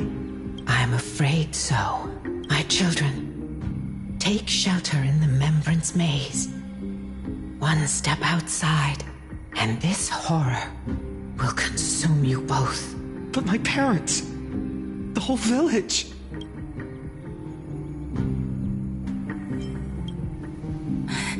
Are we facing the three titans of calamity? This is beyond any titan. beyond any danger you could overcome with strategy alone. It's an unspeakable horror that twists all life into abominations that never bleed nor cry. Even titans fall to its corruption, burning from within until only empty shells remain, knowing only death and destruction, the black tide. That's what this calamity truly is. It consumes all in its path, sparing none but the Membrance Maze. Not even titans can... Yes. So please, don't leave this forgotten realm the gods abandoned. You are the first to uncover our presence, and the only two who can enter the maze. We don't wish for you to throw your lives away. Finan, what path do we take?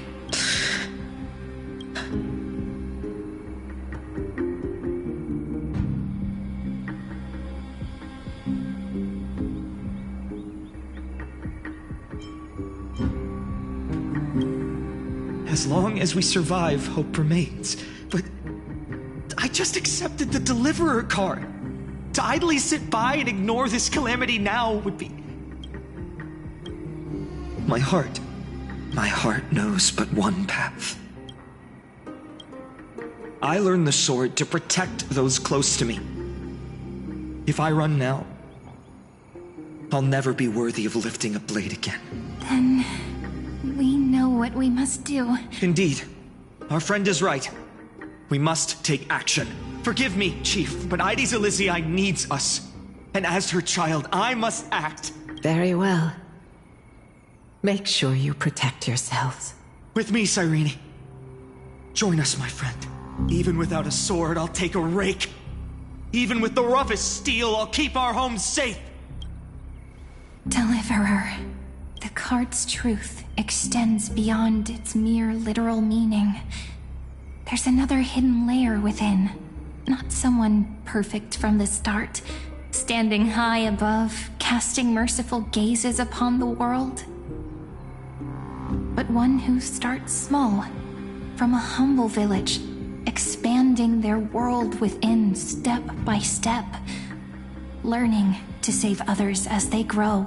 When we were little, I told him I wished this world would never need a deliverer. Now that wish has shattered. Yet I'm glad he's chosen to walk this path. And all of this happened because you believed in him, friend. Shall we? It's only when you're by our side that Finan and I... that our hearts find their courage. I know you're watching us right now. Aren't you, great hero from the future? Oh, Deliverer. Such cruel irony. Though destined to bear the world's burden, this boy can never become the hero to bring forth the dawn.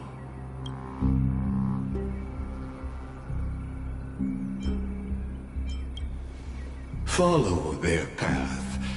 Bear witness as this man, forever denied the mantle of hero, takes his first step on the path to deliverance. Watch this memory play out its final act.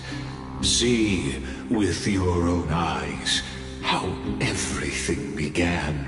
Then you'll see why his dream of deliverance was always destined to become this world's requiem. A sun red as blood, wheat fields turning to dust, and in the heart of it all, a village aflame. In that moment, the boy stood in what felt like the end of existence itself.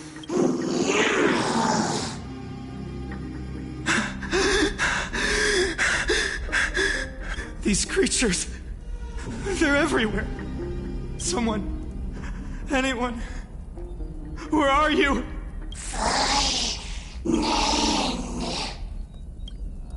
No. It can't be. Why did You... Are you... talking to me? I don't want to die. Would we best friends forever? No. That ribbon. Olivia.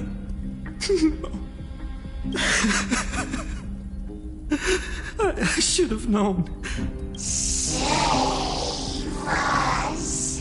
Save us.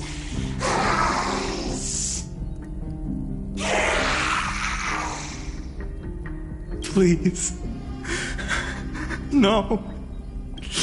Stop. Please stop.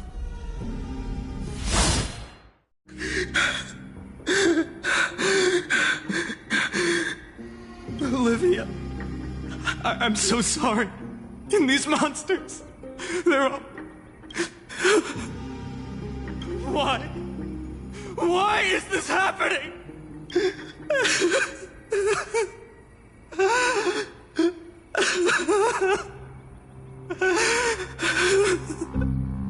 When the black tide arrived, the wavering boy found resolve in his companions, and together they ran toward their first battlefield.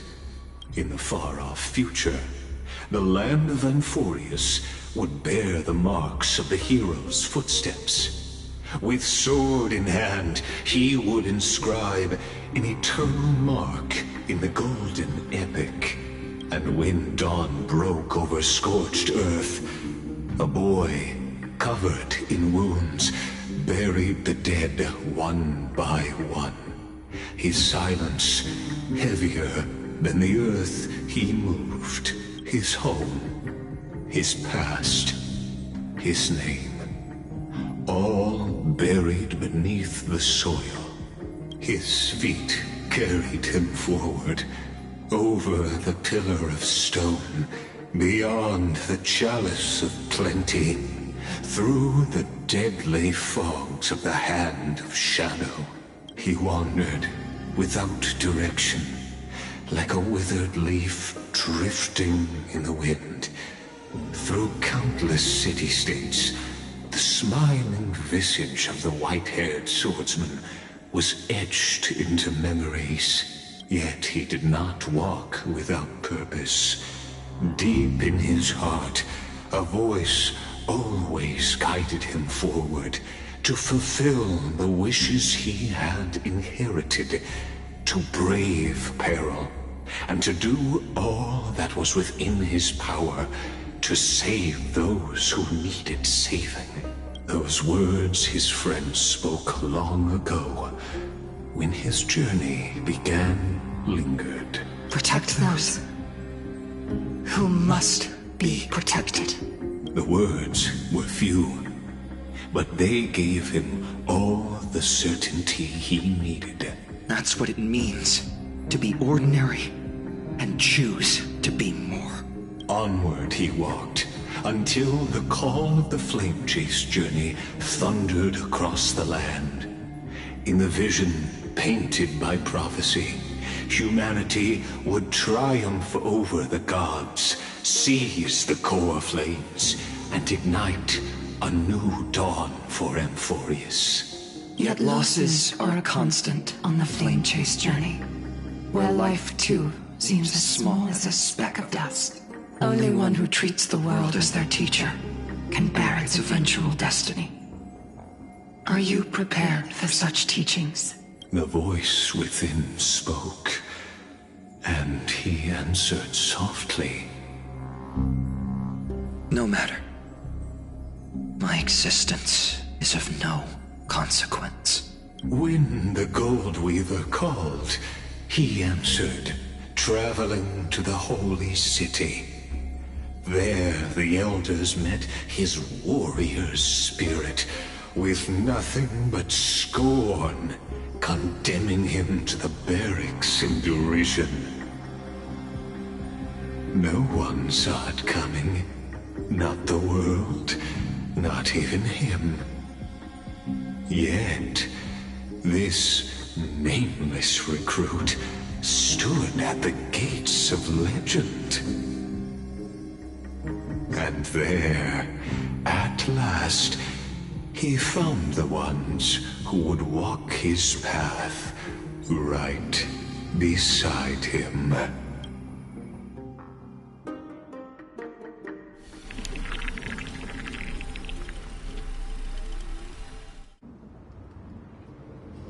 This is the abyss of fate. Hold on. Finance here too? And is that Mighty and Trinen? And now, Act 2 of our immersive drama unfolds. They're evacuating the temple. Why now?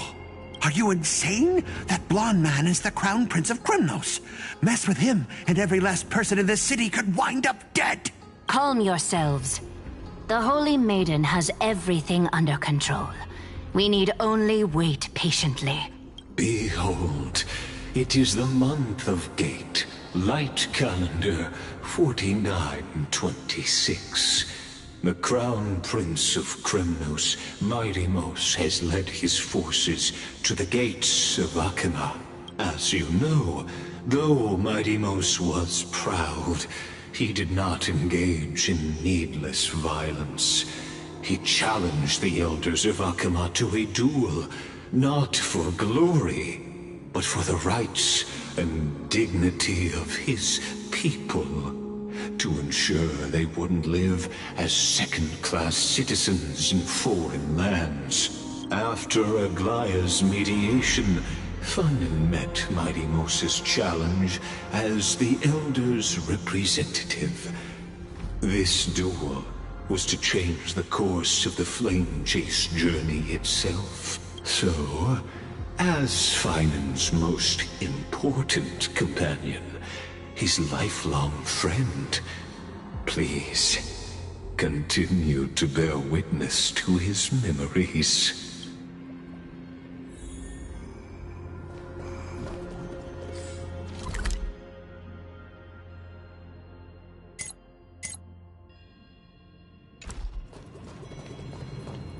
Is this your idea of an honorable duel? Bloodshed isn't the way. We and Aggie don't want to see Chrysoceres turn on each other. True warriors know when to sheathe their blades. The impartial Talantin shall oversee this duel. You need only place your offerings upon their scales. Something that has more weight than the fate of the world. Which means only those who understand the world's weight are worthy to carry it. Is this how you plan to test our convictions? Well, Kremnoan, looks like you won't be able to punch your way through this one. It makes no difference. One last chance, new recruit. Walk away, and I'll spare your life. Otherwise, come and face me. I'll give you a warrior's death. Hard to imagine they once clashed like this. Holy Maiden, I can't help but feel like a pawn that has stumbled into some greater political game. Every hero was once a child. And every child must grow. That's so. I don't even know why I'm standing here right now. Look at me. Just a common soldier. Since swordsmanship won't decide the winner, Lady Goldweaver should be here instead. My devotion to the Holy City could never compare to hers. What if we told you this duel isn't about winning or losing, but rather in the choice you make? Are you saying that Lady Goldweaver is testing me? Every Chrysocer is indispensable to the Flame Chase journey. And you and the Crown Prince of Krymnos are both a part of the prophecy. What the duel marks is not an ending, but a beginning. So, listen to your heart. We wish only to hear your answer. True enough. The voice within has never failed me. It doesn't matter what the result is. I'll give it everything I have. Spoken like a chrysosaur. Now go, Finon. Your journey has only just begun. That's right, comrade. It's time for us to teach that proud prince a lesson together.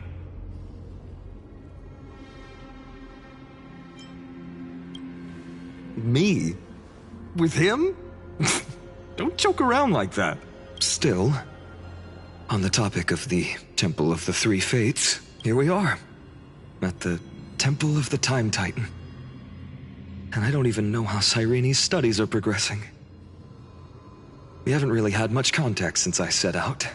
Still, I hope she's doing well. Anyway, let's go, comrade. It's not every day you get a chance to see Talantin's scales of justice. What's going on? Did he just say Cyrene's studying here? But how's that possible? Wasn't she? Of course, Lygus disappears right when I need answers. Forget it. I need to catch up with Finon first.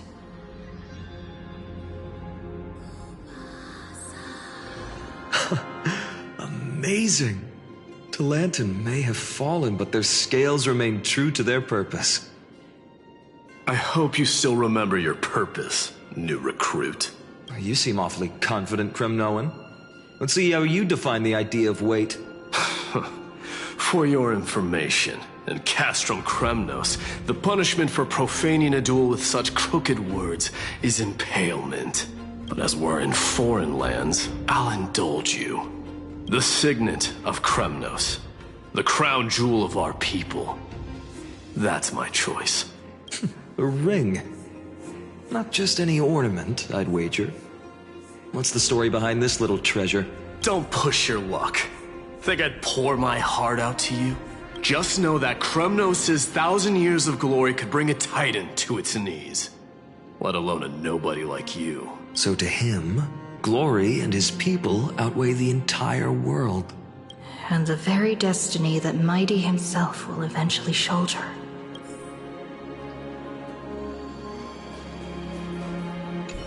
Well, that's easy for you to say. I'm just a holy city guard up against Kremnos' walking war machine of a prince. Don't you think this is a little bit too unfair?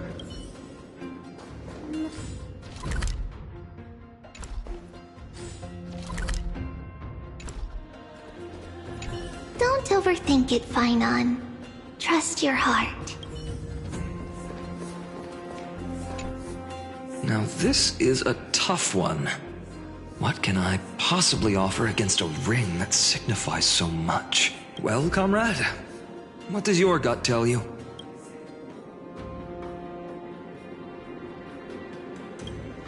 Looks like we really are on the same wavelength. In the end, there's only one thing I can trust. The deliverer that appeared in my life on that day. How ironic. I can't even look at this card properly, much less follow where it leads, just thinking about how my village was swallowed by the black tide makes my hands shake. Speaking rationally, I know it's not nearly enough. Addis Elysiae was just a small village, but here and now, my heart says something else. This card. It's everything I have left. Perhaps that itself is the answer. Look, Finon. It's so nice to see you all again. Lady Treenan, Finon, and... hello. Seeing you here sure is a sweet surprise.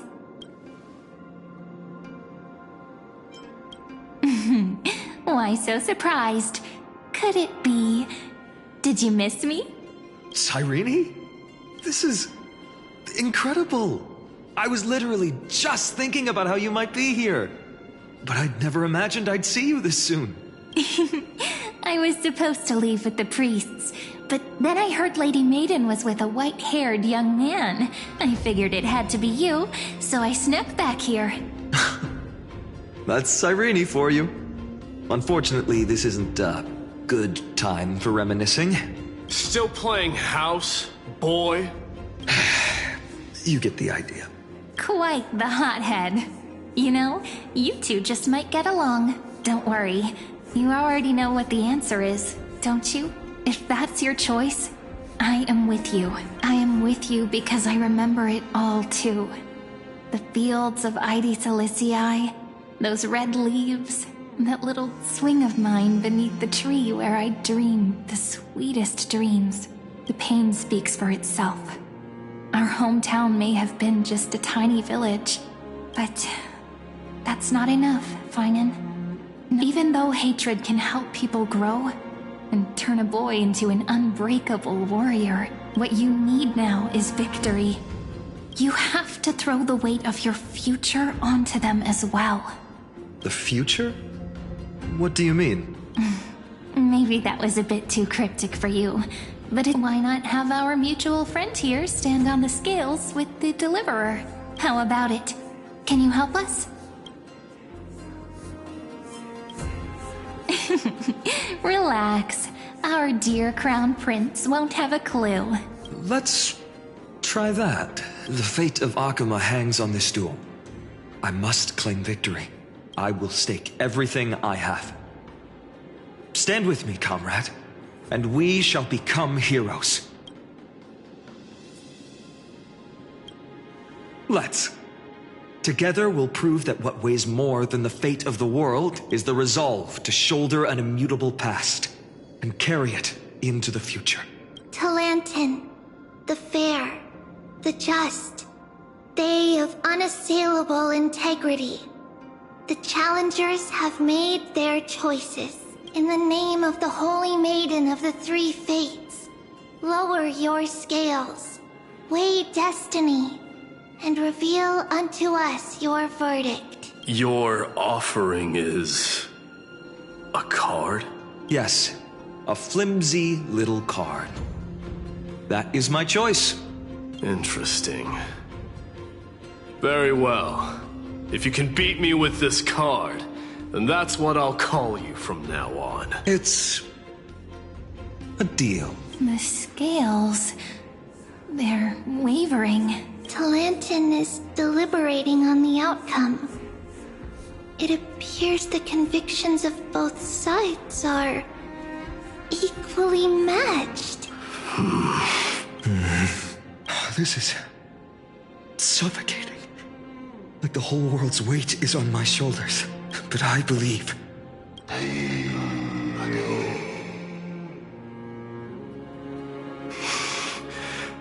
Finally decided? Hear thee, children of humanity. I shall pronounce judgment. For the difference is now clear. The one whose offering weighs more than the fate of the world is... one from Ide Silicii, the nameless hero.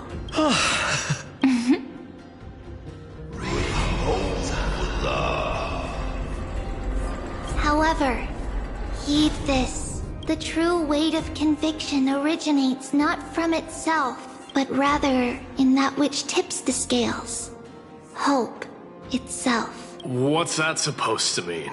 I think the Titan means that it's not anyone's personal convictions that outweigh the fate of the world. It's about a wish, one which we all share. You, me, everyone here. What tipped the scales wasn't Finan's conviction alone, but the collective hopes carried by this oracle card. Yes, even you and your people, Kremnoan. Placing us both on the same side of the scales? Foolish. We Kremnoans are your mortal enemies. Fine by me. I've never claimed to be the deliverer from the card anyway. I'm a soldier. And if it's my fate to bleed my last on the battlefield, then so be it. I'll fight to my last breath. That's all a hero really is. Someone with that kind of conviction. And the deliverer? A brilliant explanation. Just as prophesied, on this day, the final two heroes shall join the Flame Chase journey. I should have known from the start. They all say Lady Goldweaver is quite brazen. Oh, I have 1,000 ways to tame a lion. The Crimnoans far outmatch Occam's forces, yet we haven't lost a single soul. Do you honestly think Crimnoans, renowned for our love of battle, would Your forces are equally renowned for their iron discipline. And so, we can only assume that this is on your orders. Perhaps Akama isn't as hidebound as the rumors say. Now that the wheels of fate are turning, what finer way to celebrate this fortuitous encounter than a feast? Follow me, brave Outlanders. Heroes of this world are as countless as the stars. History shall remember this moment. The prophesied Chrysos heirs now stand assembled, heralding a new dawn for Amphoreus. You must see now how different this is from the flame-chased journey you traveled.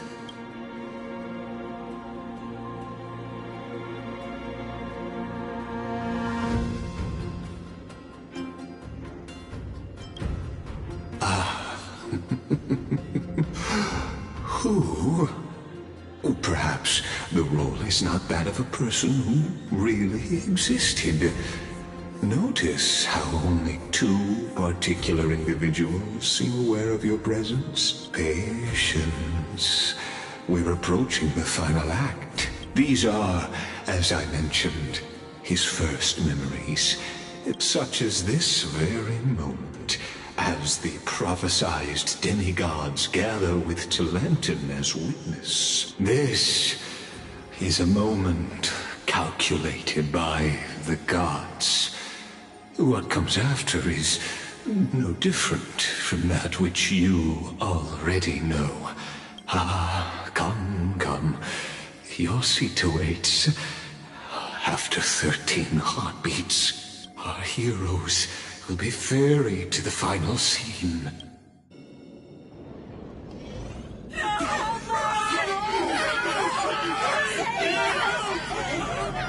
They say that the heroes of this world should be as countless as the stars. Yet now, we're the only ones left standing. So, in the end, the black tide still swallowed everything. The West stands protected by mighty Crimnoans. It will hold for the time being. Professor Anexa deployed wards in the north and east before. Their effectiveness is untested, but I believe in him. And Akama. We needn't fear for Aglaya. Even in death, she counts as the greatest among demigods. Her threads of romance weave an impenetrable shield. Let's move. Kefali has given their core flame. We must complete the Era Nova before the next entry hour. For Amphoreus. That only leaves 3 hours. So, this is the last time we'll see her. Finan, we set out on this journey to answer the world's desire, didn't we? That's what it means to be a Chrysos heir. Then why? Why must Amphoreus' wishes be so cruel?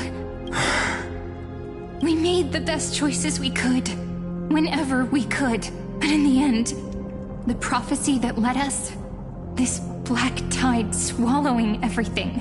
Why does it look like this? I don't know. We haven't had any other choice, except to move forward.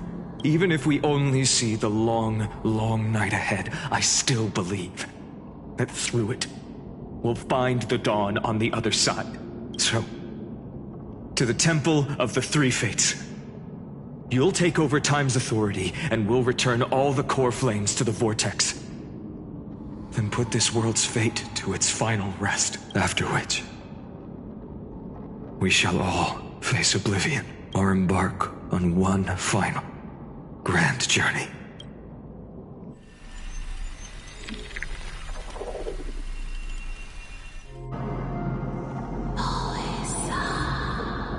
Please forgive us for disturbing your sleep, Orynyx. It matters not. I know fate has run its course. The black tide has reached Akama. Amphoreus does not have much time left. It is time for the Era Nova. As agreed, I shall present the core flame of time. Ride the river of time. It will guard your passage to the vortex of Genesis. Step through and witness. Professor Anaxa proved the truth of Genesis with his sacrifice. As Chrysos heirs of the prophecy, we were always destined to immolate ourselves for this world. Now, it's our turn.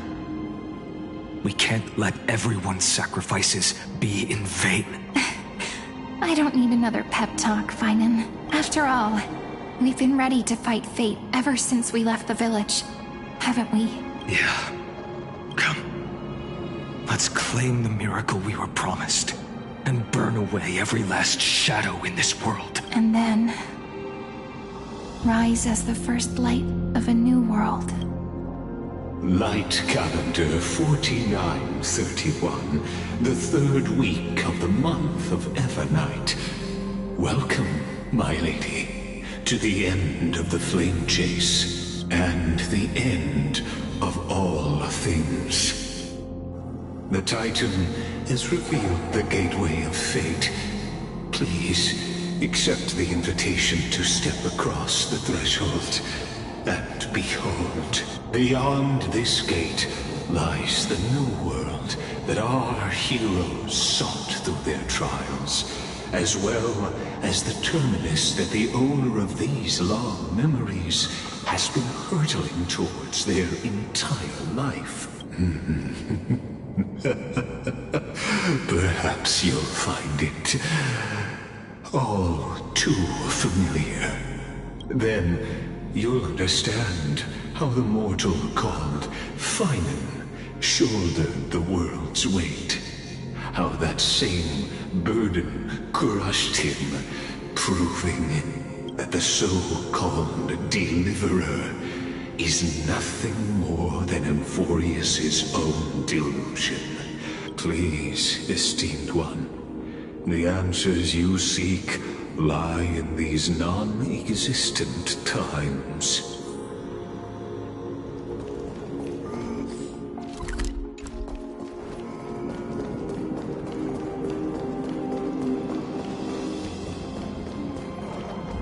The future revealed by the Titan. Just what will we see?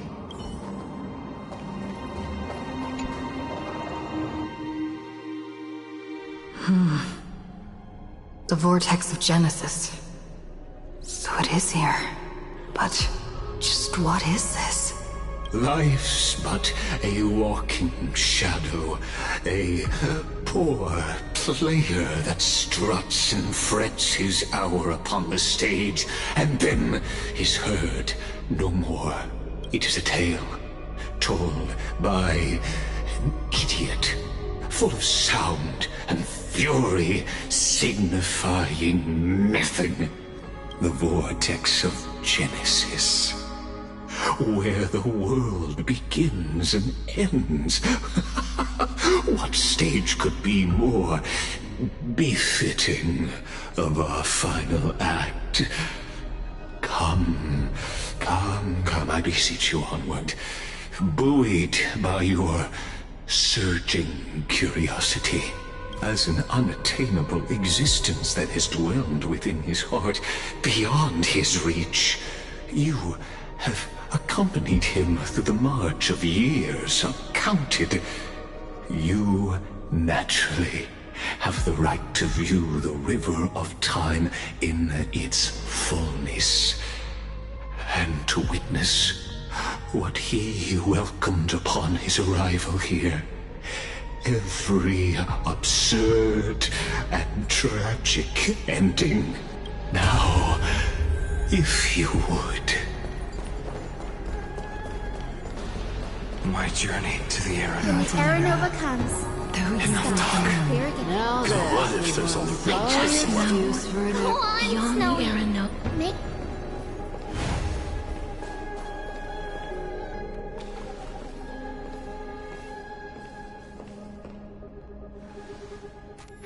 None of that matters now.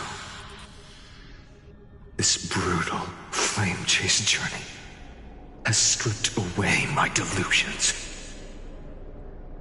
I know the future is in some peaceful paradise with gentle west winds. This will be a romantic story like none that has come before.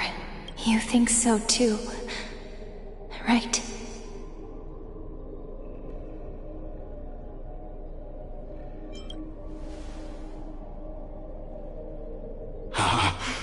Indeed, in his memories, such a scene replays over and over.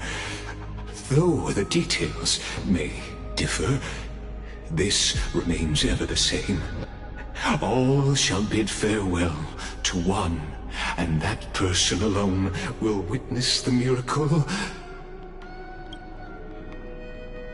A total of 33,550,335 times.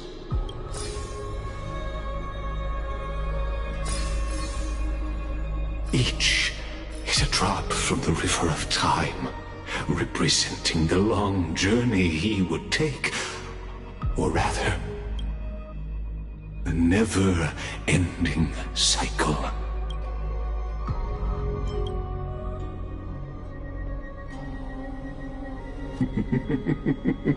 Sharp as ever, I see. Seeing is believing. Why not let your own two eyes uncover the truth? Or perhaps you can simply walk straight to the final truth. See the true face of the character you play, and witness the ultimate nature of the Chrysos heirs, flame chase journey, and the cycles of Amphoreus. Please, take your time. Look around as much as you wish.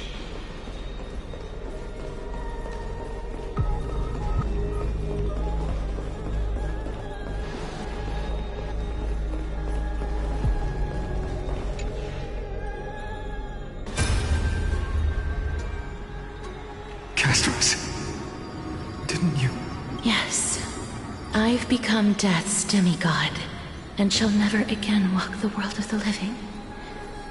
What you see is the surging of the river of souls, brought on by the countless dead feeding it in these dark times. They cry out. Though dead, they'll converge into a torrent and guard the vortex to see the Era Nova fulfilled. I will take all the wishes of the departed with me. Please, everyone, fight with me to the very last. I hear them. The dead hail you. They're prepared. Go on, Deliverer. We'll keep that executioner in our shadows. The path before you leads to light and eternal flames. Go on, Deliverer. We'll keep that executioner in our shadows. The path before you leads to light and eternal flames.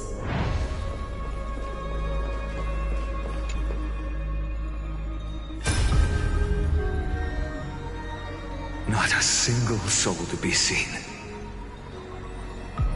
So this is how the vortex looks at the end of days.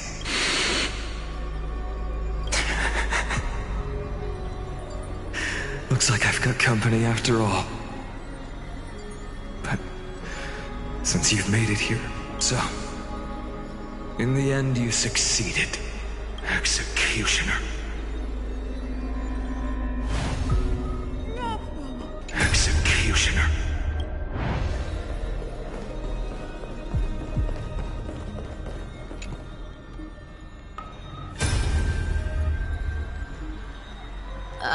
There's water everywhere. This place is always so wet and sticky. Even my tail's getting heavy. Plus that burnt smell. And that sizzling noise. Ah, yikes. Nobody from Dolos could stand this. So you feel it too? Go on then. I'll handle the filth. Do what you need to do. Let me fight with you. Better odds with two. Hey, remember what the seamstress said? You know what really matters. Yeah, I'll leave it to you then. Wow, someone's not shy. Just so you know, I'm not in the business of making losing deals. I'll distract that executioner. You go turn the world's biggest lie into truth. Let me become the first wind of your new world. I'll distract that executioner. You go turn the world's biggest lie into truth. Let me become the first wind of your new world.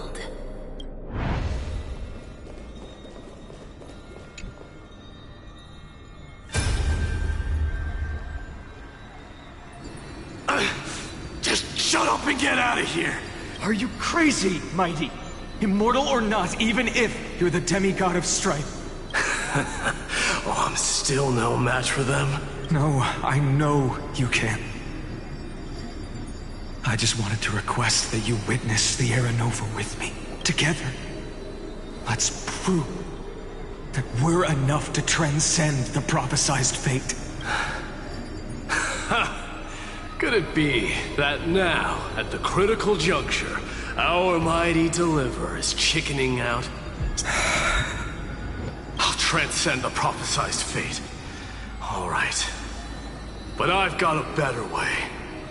As the son of Gorgo, I'll prove myself with one last grand victory. Just like when I ripped out the old king's heart. Go. Leave this to me. If the Black Tide creatures block out the sun, then we Kremnoans will fight in the shade. And when I'm done with that executioner, we'll raise our cups where the west winds end. And when I'm done with that executioner, we'll raise our cups where the west winds end.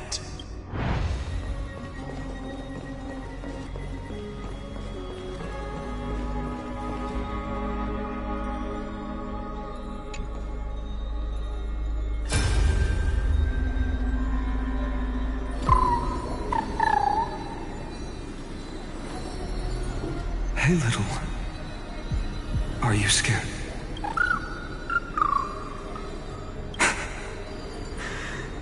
As brave as heights. Stay close, little Ika. What? No, not you two. I see. I won't squander your kindness. Your hopes. So please, keep this bit of sky standing for me. Well, now there's one last thing I need to do before the Era Nova. Come, Executioner. Let this patch of clear sky show me where to strike. Come, Executioner. Let this patch of clear sky show me where to strike.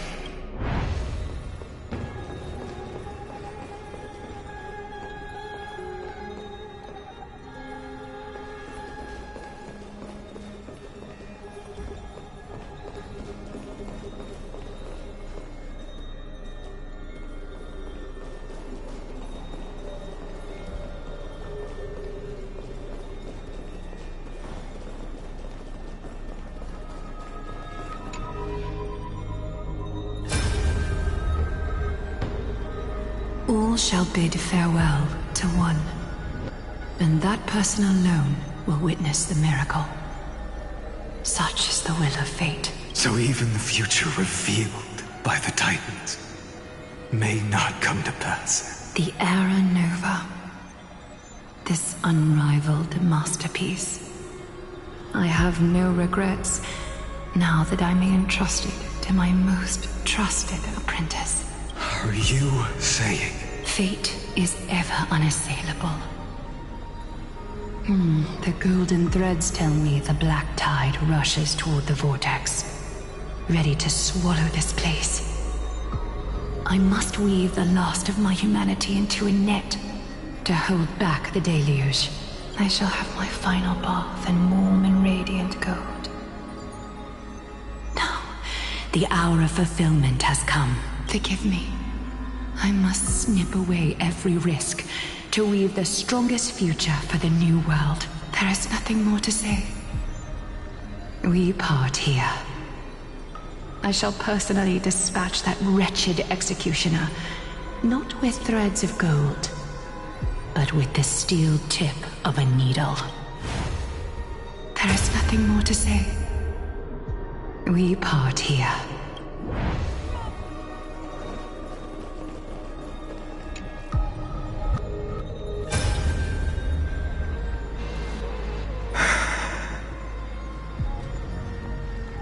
Treeby, look. We made it to the vortex. That prophesied future. The flower fields where the west wind ends. You can't speak anymore. Please. Allow me to pause just a moment before I keep my promise. Let me answer your cruel fate by tearing that executioner's heart from the void. Let me answer your cruel fate.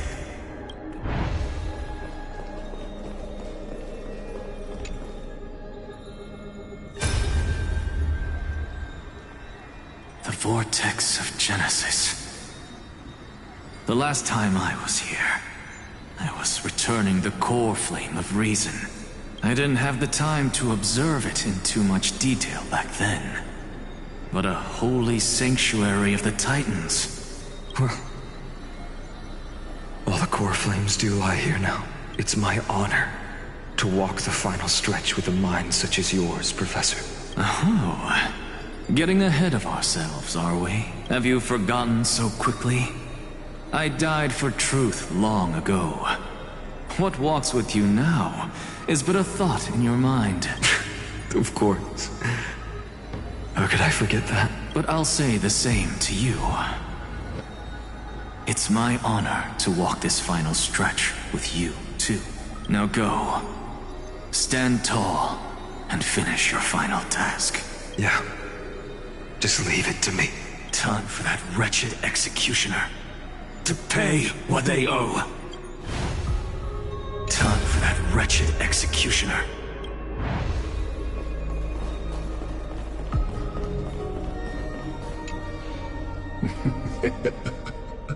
You really think you're prepared? Allow me to give you a warning, most earnest.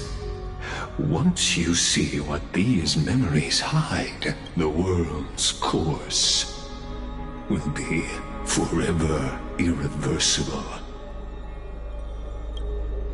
Ah, very well.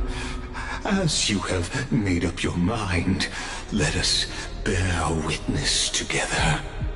As the sole audience of this eternal theater, I have been rapturously awaiting your arrival, and this, too, is the very reason I must show you everything. I believe that since you've bathed in that eon's gaze, you can make Amphoreus' frozen fate flow once again.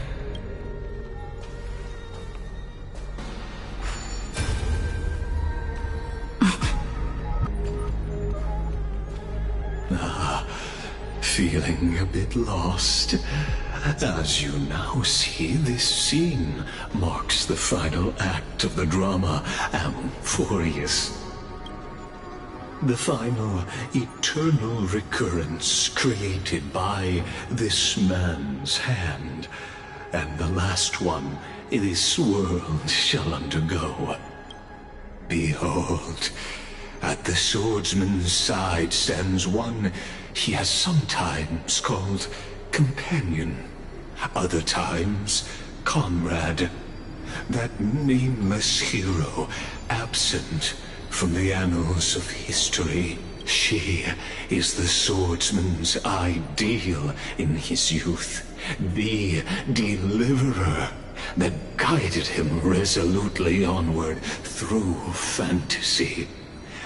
And now, in the name of the Nameless, she has become an essential and inseparable part of the epic of Amphoreus. And this time, under her guidance, what choice shall the hero make? Whither shall the fate of the world flow? And what is the ultimate truth of the nature of Amphoreus? There are many mysteries yet to be unwound, but if I may, allow me to temporarily yield the stage to one far more fitting.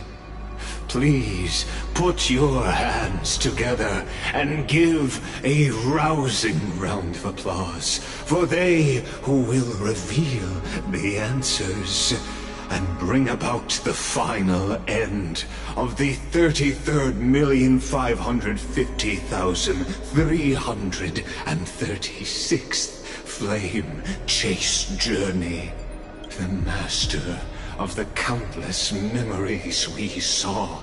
The other important actor now stepping into the vortex. They who have already burnt their own self to cinder. The Flame Reaver.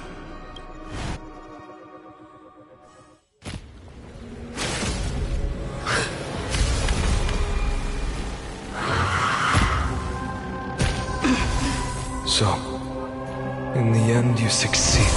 Executioner. With my flesh as kindling, like the first dawn of the new world. The time has come to once again start everything. This world. Time to cleanse the filth. Everything in this world is bleeding. Embrace a new life.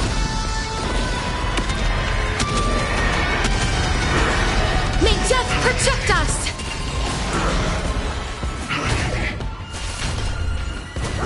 Open sesame. Still waters of oblivion. Wilt here. Return to the victory. Answer me. Will you be the blazing sun? All creation I weep for the heart. burns to ash. Dusk's reign. It too shall fall. Endless riddles, but the answer is nothing but a void.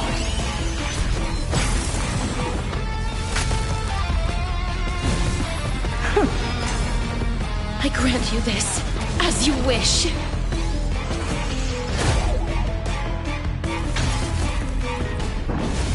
Time to cleanse the filth. Wouldn't you agree? The door to a whole new world. Glimpse the unknown for a moment, and let it captivate you. Losses are a constant on the Flame Chase journey. You haven't lost nearly enough. Embrace new life, Pollux.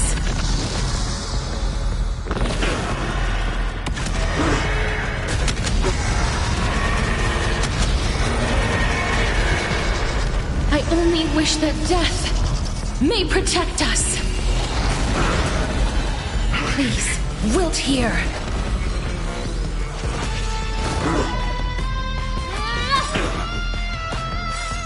Everything in this world is merely fleeting.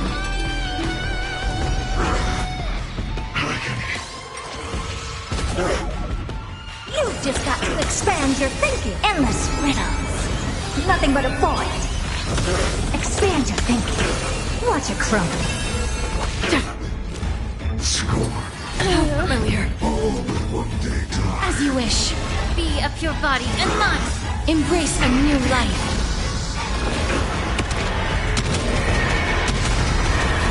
May death protect us!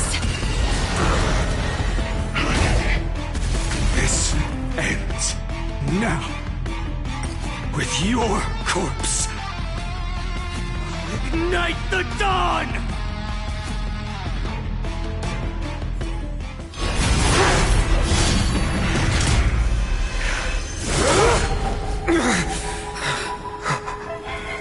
How is this possible?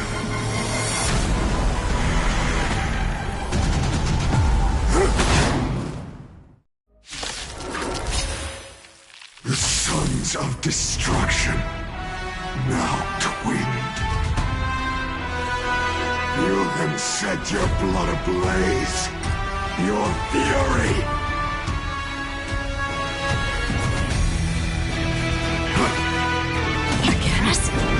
Scorn. The stench of evil. Both body and mind must be pure. The door to a whole new world. Another journey begins. Please cherish the time. Embrace new life, Pollux. Dead souls, return to dust!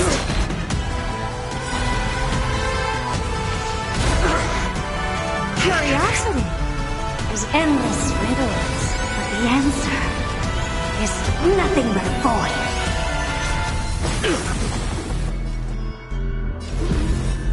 You've just got to expand your thinking. Raise barriers of the unknown and watch them crumble.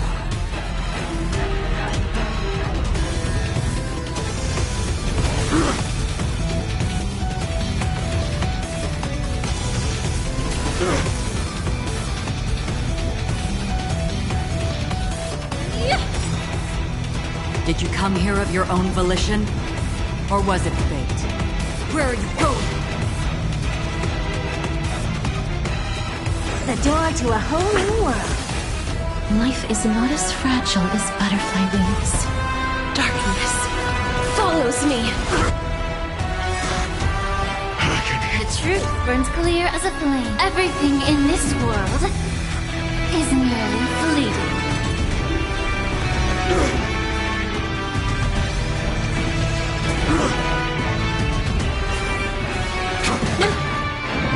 Bless.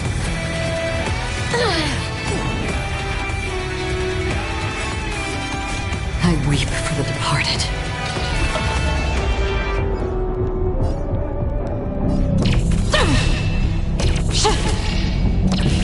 Dusk's reign, it too shall fall. Burn the yoke. Suffering is eternal.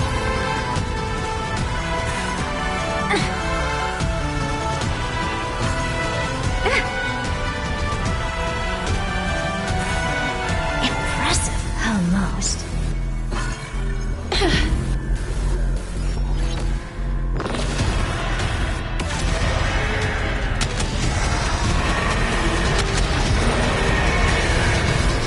I only wish that death may protect us.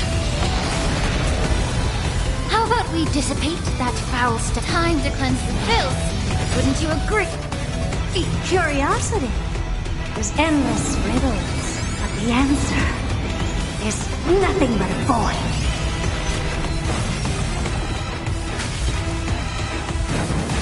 All at once? I don't have time. You've just got to expand your thinking. Glimpse the unknown for a moment, and let it captivate you. I'm okay. Another journey begins.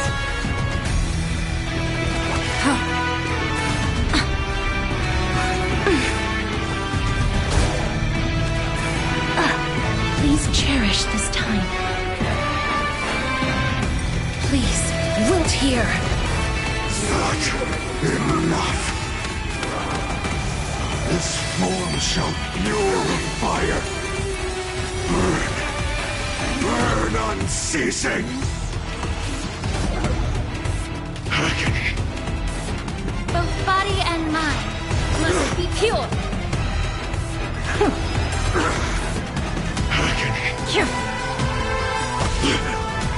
The truth burns clear as a flame. Everything in this world is merely fleeting.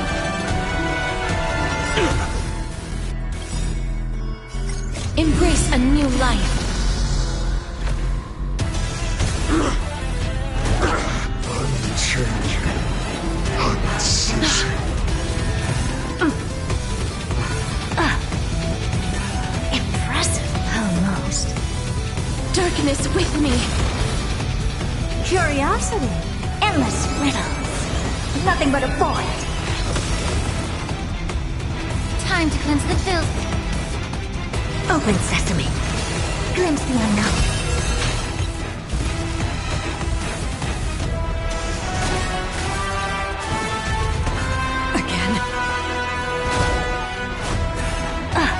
That's half the work. Let the fires of fury devour me! I'll become the next epitaph, seared upon this burning world! May death protect us! Immerse yourself in it. Be of your body and mind. I don't have time. Free with... Impressive. Almost. How familiar. May the foul stench dissipate. Time to cleanse the filth. Wilt hear. The truth burns everything in this world. Is bleeding. Curiosity. Endless riddles. Nothing but a void. Expand your thinking. Watch it crumble. Another journey begins. Embrace a new life. This world, return to the great tree. Allow me to purge the root of the problem. Be of your body and mind. Life is not so fragile. Darkness with me. Torment. Free will. Return to the great tree. Time to cleanse the filth.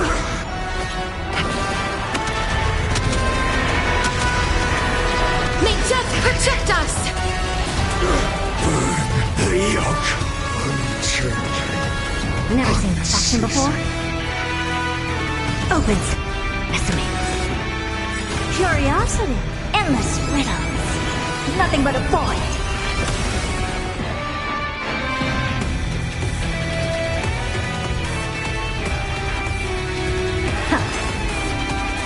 Get it together. The truth burns. Everything in this world is bleeding. I weep for the departed. It too shall fall.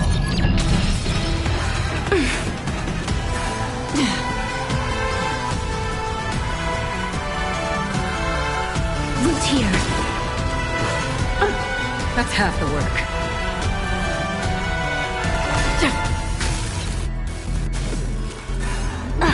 May the foul stench just be of your body and mind. I don't have time for games. Expand your thinking. Watch it crumble.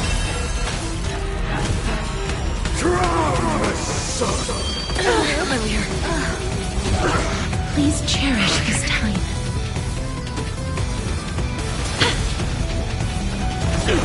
Free will, or was it fate?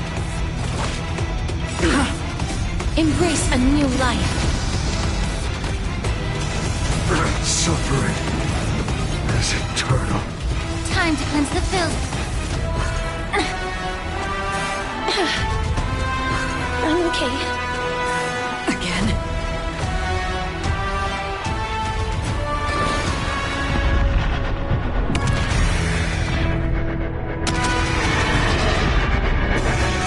Another journey begins.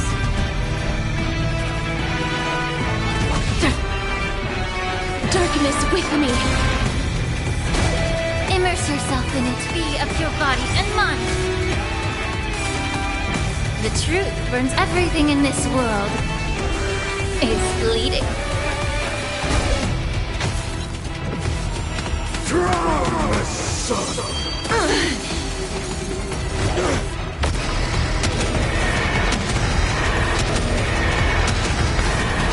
May death protect us!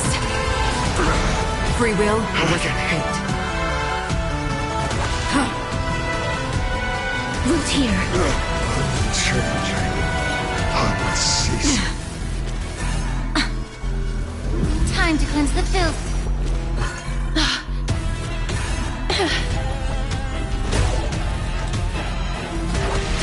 Life is not so as you wish. Stubborn one, be of your body and mind. The truth burns everything in this world. Is bleeding. Suffering is eternal. Embrace a new life.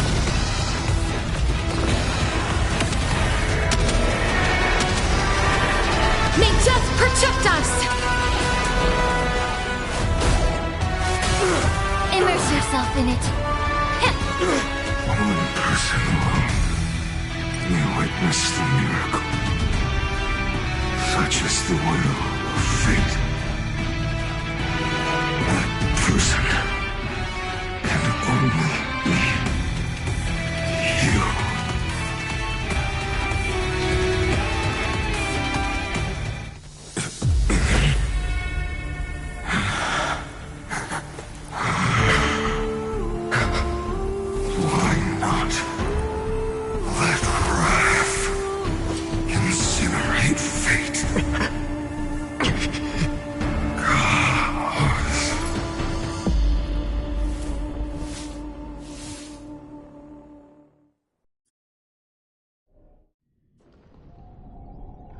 At last, Amphoreus' fate has begun to shift. Just as I foretold, your arrival will change everything. After all, you've also been bathed in that Aeon's gaze, which can awaken the long-dormant instinct inside a man. Much like that scepter we spoke of earlier, it was only under the same Aeon's glance that it was reborn. That's right. If you recall, I mentioned it at the very start of our play. The celestial body neuron, once belonging to the erudition abandoned by the Aeon. Now, allow me to reveal the final piece of the puzzle for you. The eternal land, known as Amphoreus, is nothing more than the scepter's endless, lonely extrapolation. A bottomless well of fury, aimed at the god who cast it aside.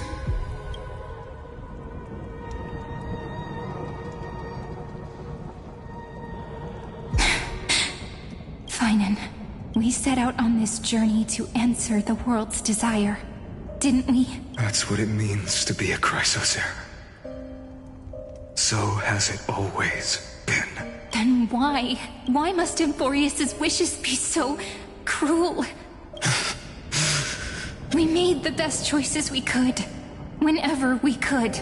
But in the end, the prophecy that led us, this black tide swallowing everything. Why does it look like this? You see it too. This burn mark. The flickering cubes. They're not a tide at all. They're more like a shattered teleslate. Standing here, the voices of Titans have never been clearer. Turns out, they were coming from the black tide all along.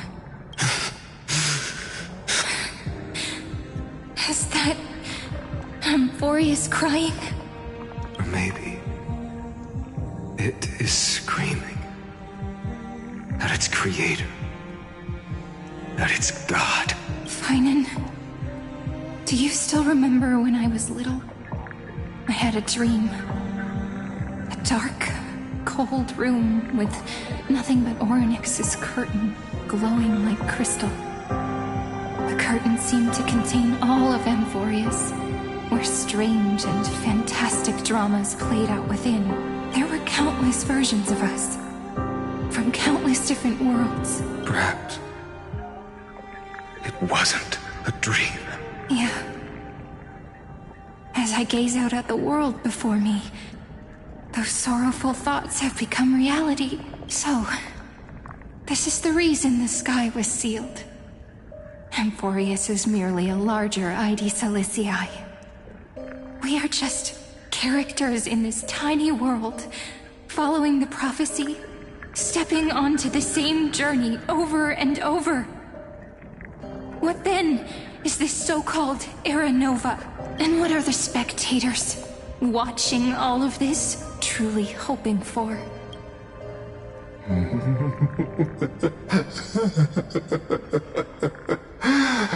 As a reward for reaching the end of the world, let me answer your questions as the Theoros. I have observed. Thus is the synthesis of the prime mover of life formed.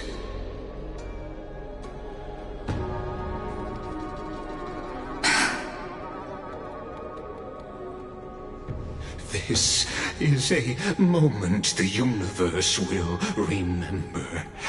After millions of extrapolations, the experimental environment known as Amphoreus has finally achieved results. So, the results you speak of are this wreckage of a world. We all gave everything we had, returning 12 core flames to recreate the world.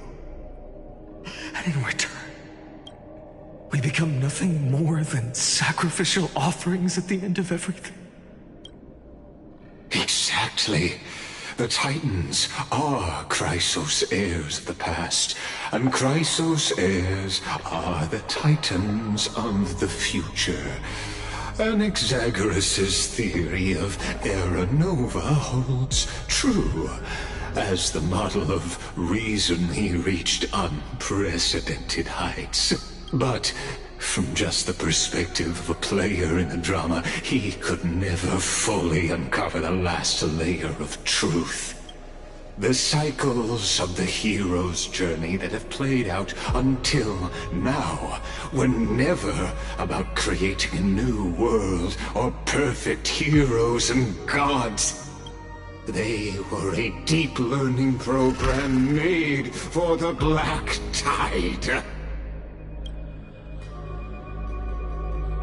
But this time, your plot will fail. I've taken Kefali's core flame, and when the dawn of the new world arrives, its light will burn away all the darkness. Haven't I made myself clear? The Chrysos heirs and Titans were merely byproducts of the experiment. You've seen this world's evolution, witnessed the birth and growth of the Black Tide, and how it devoured everything. Every generation of heroes, gods, and worlds was born only to be destroyed by it. This is the endpoint of Amphoreus' calculations. A perfect equation of destruction. So in your eyes, all the sacrifices are just a string of insignificant numbers? Don't Don't sell yourselves short. I'd say, rather than numbers, you're more like fuel for the fire. And without fire, there can be no sunrise tomorrow. Even if that sunrise is born from annihilation? Curious question. Have you ever considered that after millions of extrapolations, Amphoreus is already following a different path from the erudition? It has long since granted divine blessings equally to each child. The golden blood flowing in your veins, it comes from the blemished one, whose name is destruction itself. And Amphoreus's Chrysos heirs were, from the very beginning, fuel for the Aeon to burn the universe. Amphoreus has waited for this moment for too long. At the end of the empty, cold, and lonely extrapolations, the destruction has reached its final destination. Nikos 496. Philia 093. No need to feel regret. This generation of Chrysos heirs is the most outstanding model, and you two are the final factors. For you, the Era Nova is no lie. Just step forward, embrace the black tide, and accept the Aeon's gaze. You will come to life from a stream of cold numbers. Along with all those who have passed, you will run toward the real universe, fulfilling Amphoreus's long-held wish. In the name of the Lord Ravager Iron Tomb, unleash its fury and destroy the source of all this tragedy. Or we could always choose another option. Like you said, Amphoreus is just an experiment, and we're the participants. We can only walk along the predetermined path toward the ending, under the watchful eyes of the stars. But that also means that there isn't just one Aeon who can cast their glance at Amphoreus, right?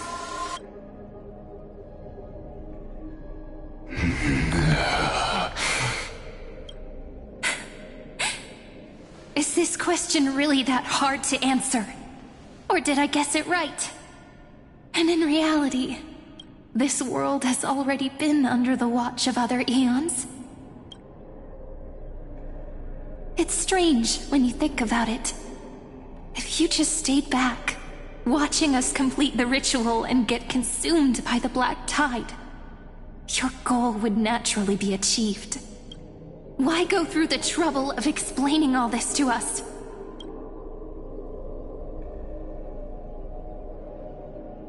You're pretending.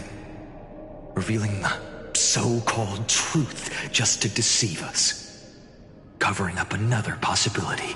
Destruction is not the only outcome for the fate of Amphoreus.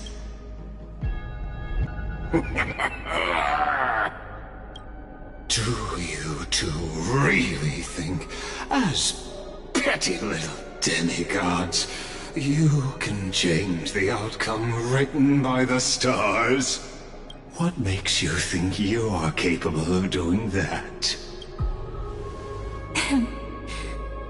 A little courage and determination. Just kidding. The answer is pretty simple. But we're not gonna tell ya.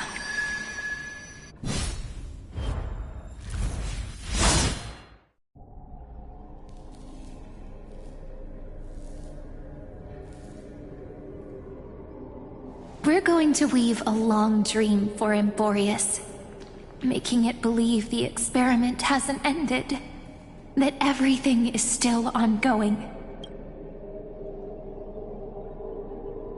With just Orynyx's power, though, it should be impossible to achieve this, right? Yeah. So, I can only place my hopes on that childhood dream, and the god behind Orynyx that appeared in that dream. Now, I can say with certainty, time is the page on which that eon records Amphoreus. If it fades from existence, and all that it records is lost among the stars, that eon will surely direct their gaze here. And it will be a glance that spans time and space, granting each incarnation of me the power to reset time, imbuing my soul into this ceremonial blade, and creating an endless flame-chased journey. I understand. Then let me step into the cycles and continue Amphoreus' grand design. To deceive the gods, deceive the world itself. But to make time vanish from this world, that would mean you.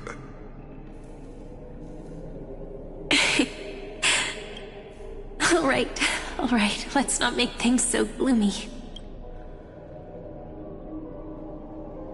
What we're about to embark on is the true hero's journey, so come on, cheer up a bit, okay?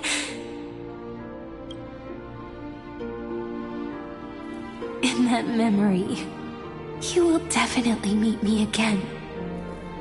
A little Cyrene who knew nothing, lying on a soft patch of grass, feeling the light breeze, dreaming of the distant world.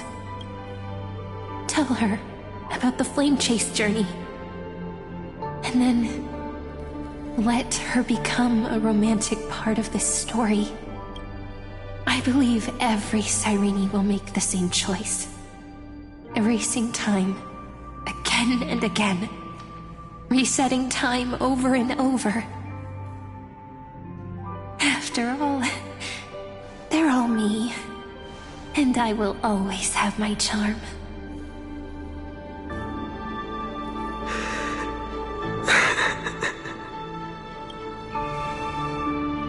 Then, I'll fall into a sweet dream, disappearing in some small corner of the world, quietly, waiting for the day when that next page is turned.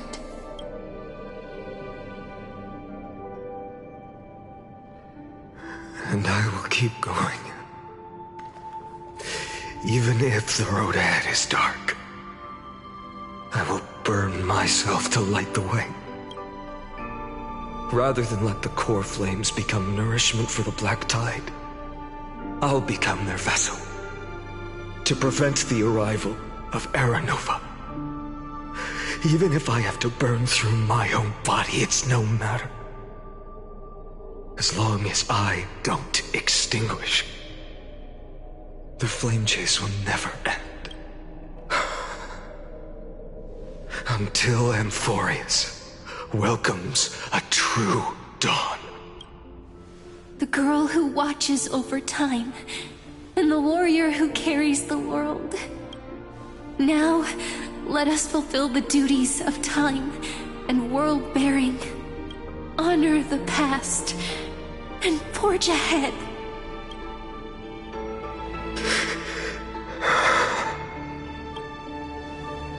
I promise you, the pain will pass in the blink of an eye. You need to hold tight to this ceremonial blade. After I'm gone, it will take you back to the beginning of time, the start of a new story. I believe that in that story, or in countless stories, each alike yet unique, everyone, all the companions who sacrificed themselves alongside. If we can never break free from this prison, I will stand my ground. Until the day someone shatters this endless cycle and writes the final chapter of Amphoreus' fate. So, let's set out. We will be the ones to start everything. Carry the primordial chaos, just as your name suggests, and bear this world we hold so dear. So long, Kaslana. As the Theros I have observed, instruction synthesis is formed.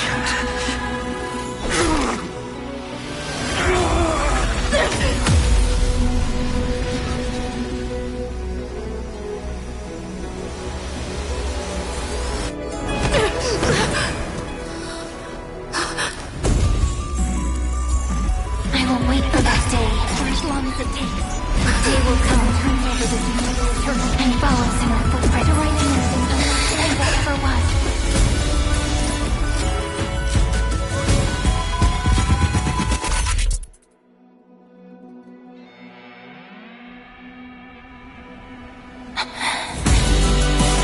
That will be a romantic story like none that has come before.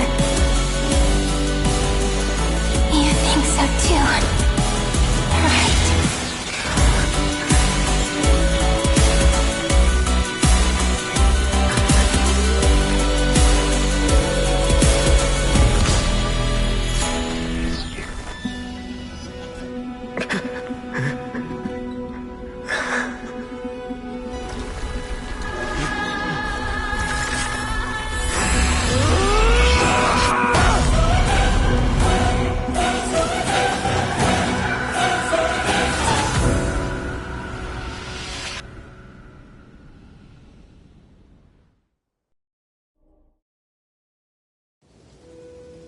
The world is collapsing.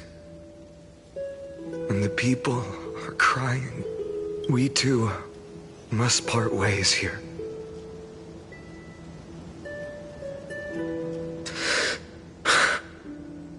Friend. Ides Elysiae, the little village of my childhood. The gentle breeze and the sound of waves still linger. Everything is as it was. It feels good to take one last look. You know, this is just a corner of the memory. The real Ides Elysiae. I know. I'm here to say goodbye. We might not see each other again. You can stay here forever. And time will stand still for you. Let it flow. It's time for me to go. Even if it's a path with no turning back. When have we ever had the luxury of turning back? Are you afraid? After learning the truth of your origins, will you see the motivation I gave you as the manipulating whispers of destruction? The convictions and choices that come from my heart. I don't believe they're designed by the so-called paths. If we are just numbers, simulating life, then you are the image I've always longed for. A real, living person. A true hero. Then why do we part here? You can take me with you, and we can start this journey together. I'll be by your side, guiding you, just like before. No. I'm afraid I'm on my own this time. Why? Because there is no perfect solution in this world. Cyrene has already embraced her fate, and I will embrace my origin. Destruction. And with this power, I will rebel against its creator, bringing endless fury to the darkness, sweeping the world. If you stay by my side, I'll hesitate. But this world can't afford a soldier who wavers. Do you remember when we were kids? Everyone would get so excited drawing cards like a ruler or warrior, but throw fits over devil or drunkard and demand a redo. Kids always get to change their minds. Things are so happy and simple for them. But when it comes to the fate of adults, there's no room for redos. Then go, Kislana, as you promised. Deceive the world, seize the core flames, and rewrite your fate. Burn yourself up with all your might, wield your futility like a sword, and fight against the gods. In the name of world-bearing, I promise you, Kefali will never forget this.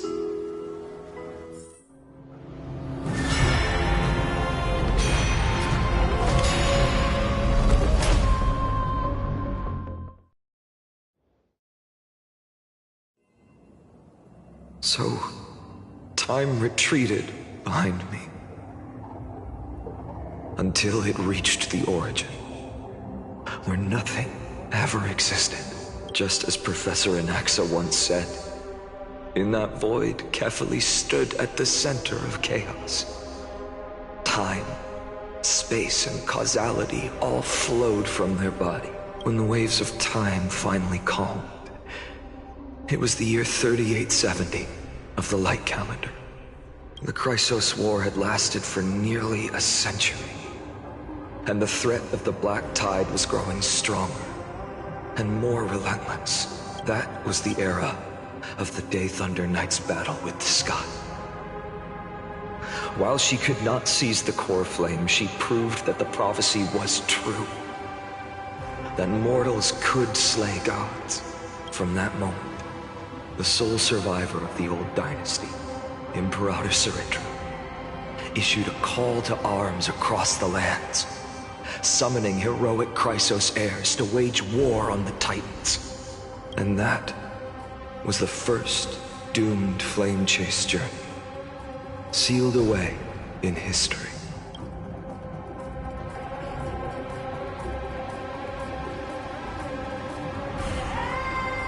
So what you're saying is, you've traveled back down the River of Time, finally reaching this untouched seabed just to tell us the flame chase journey and even all of Amphoreus are nothing but illusions in an eon's dreams?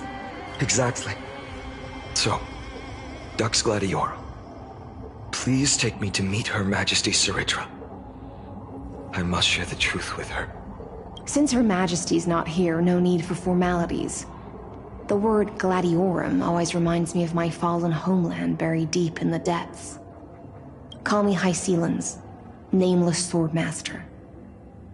Please allow me to add one more thing.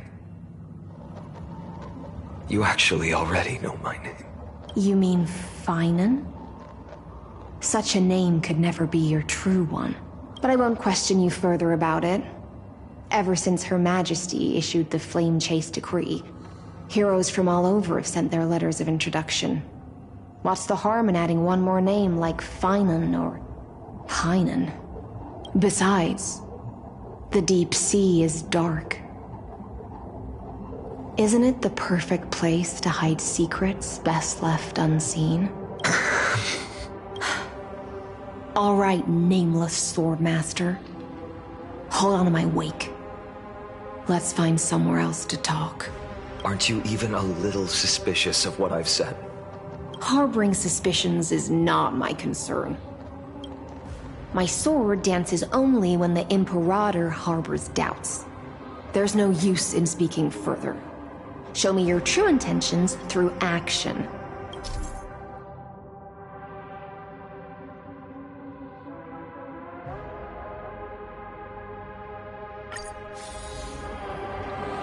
Perhaps you should demonstrate your skills and calm the raging black tide for us.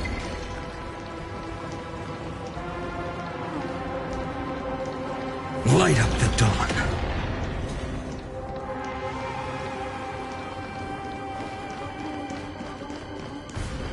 Light up the dawn. Light up the dawn.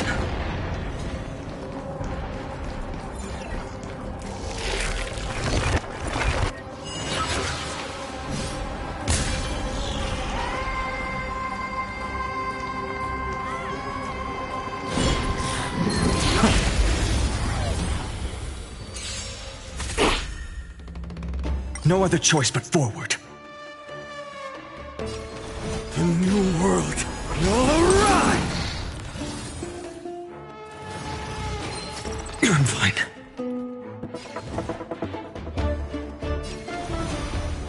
For the next tomorrow!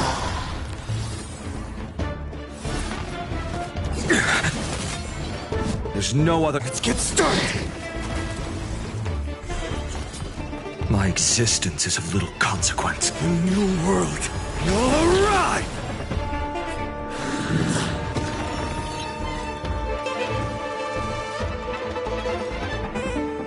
For the next tomorrow! I'm fine.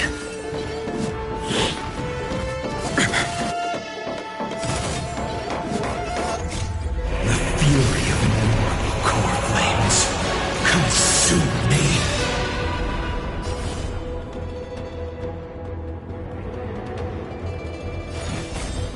Quench the flames with blood.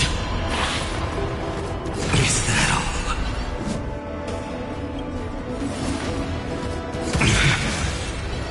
Remember this agony!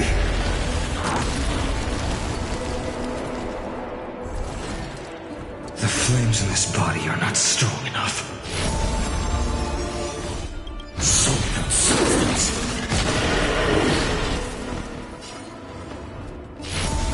Like the old sun's embers, hail the new world's dawn!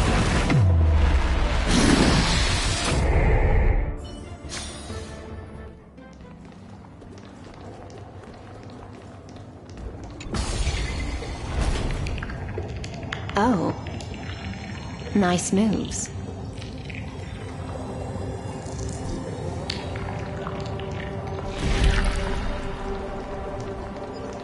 We just washed it away and here it comes again.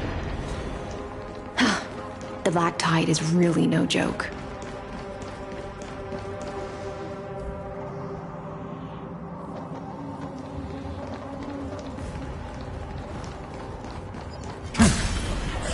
Light up the dawn. Light up the dawn.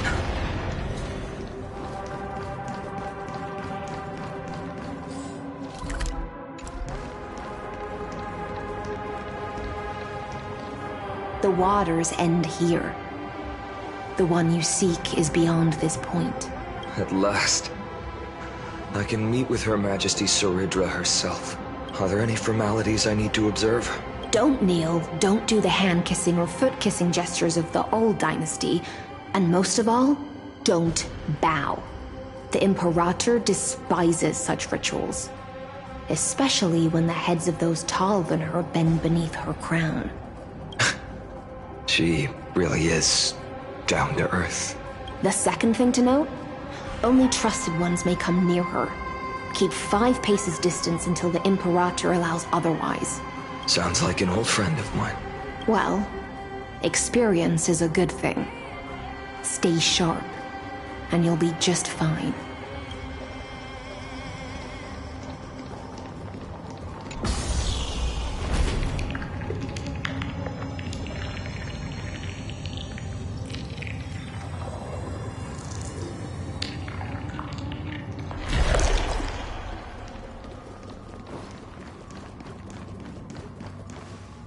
Duck's Goldweaver, little hostage. Apologies for keeping you waiting.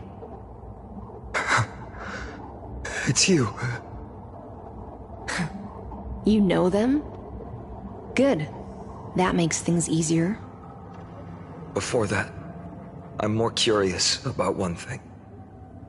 Where is Her Majesty Saridra? To avoid any misunderstandings, nameless Swordmaster.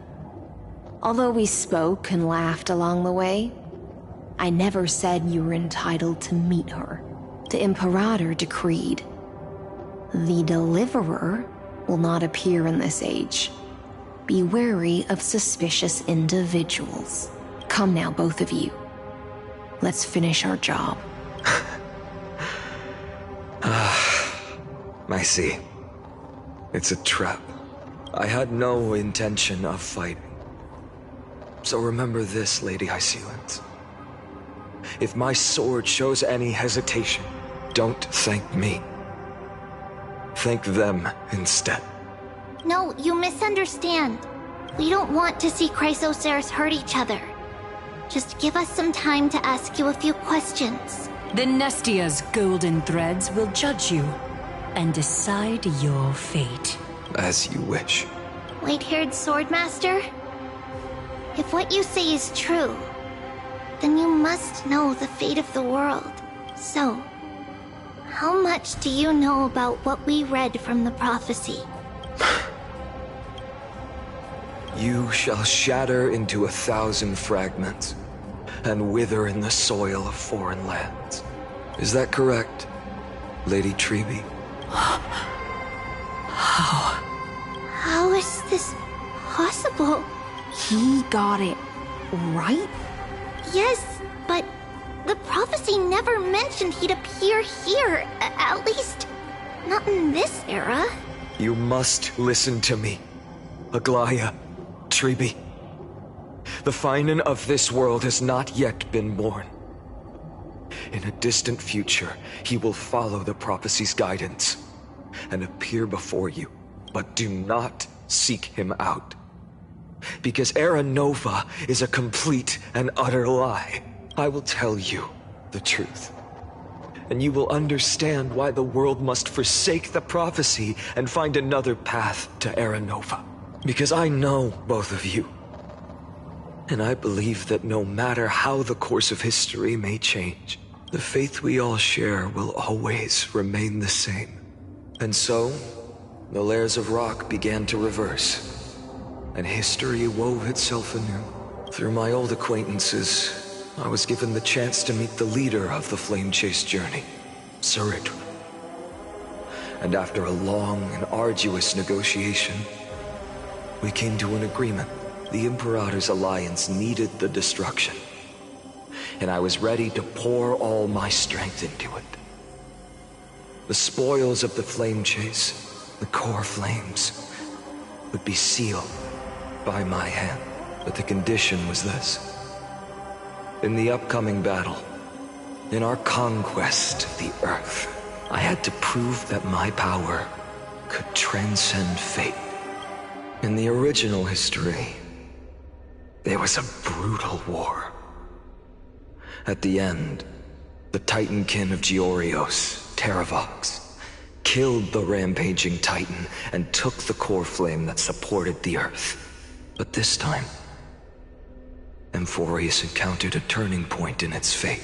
Neither side suffered any losses. When I severed the Titan's head and raised the core flame high, the crowd gathered around the scorched remains of the god, roaring with joy,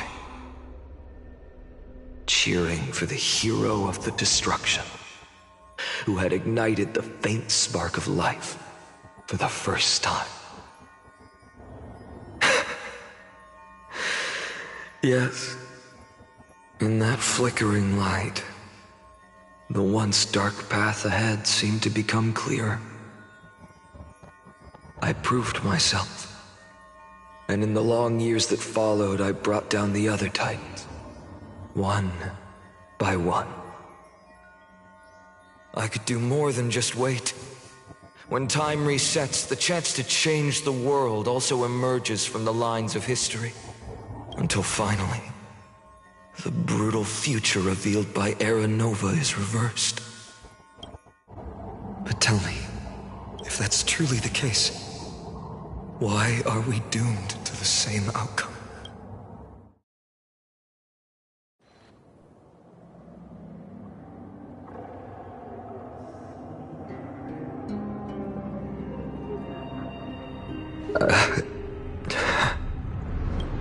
The people kept their promise and handed you all the core flames. In this world after Trebios, no demigods were born in Amphoreus. At this point, I just want to know. When they vanished into the black tide with their mortal bodies, why didn't you shed even a single tear?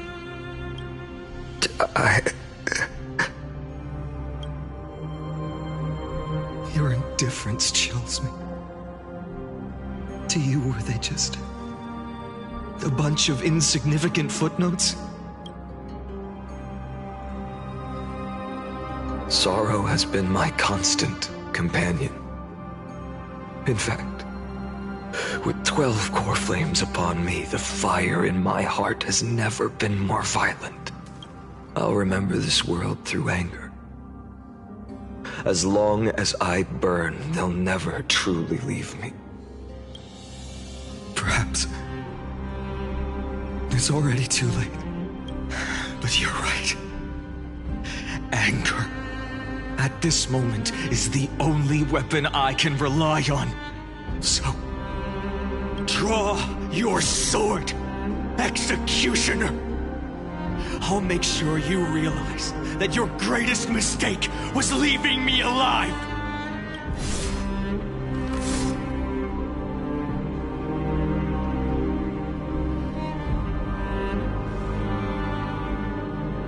After that, he raised his sword and attacked. Then, Kaslana killed himself. That day, who fell to the sword to be left in the past, and who went into the future? I can't remember anymore. I only remember a nymph, hiding in the shadows just out of sight, futilely pushing a stone ball. Climb, fall, climb, fall, climb again, and fall. The only freedom the nymph had was in choosing how to roll the stone. Sometimes fast, sometimes slow, sometimes resting on a gentler slope, leaning against the stone for a break, but its choice couldn't change the futility of it all. The stone would always roll back down the slope, and the nymph would always return to the starting point, beginning again. After that, every time I reached this point in the cycle, the burning sky would cast a shadow over its path. It would nearly reach the peak at the 4th quint of curtain fall hour, then fall to the starting point in the first 15 seconds of the next entry hour, and my efforts in this cycle would dissolve into nothing at the same time.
Absolute nonsense.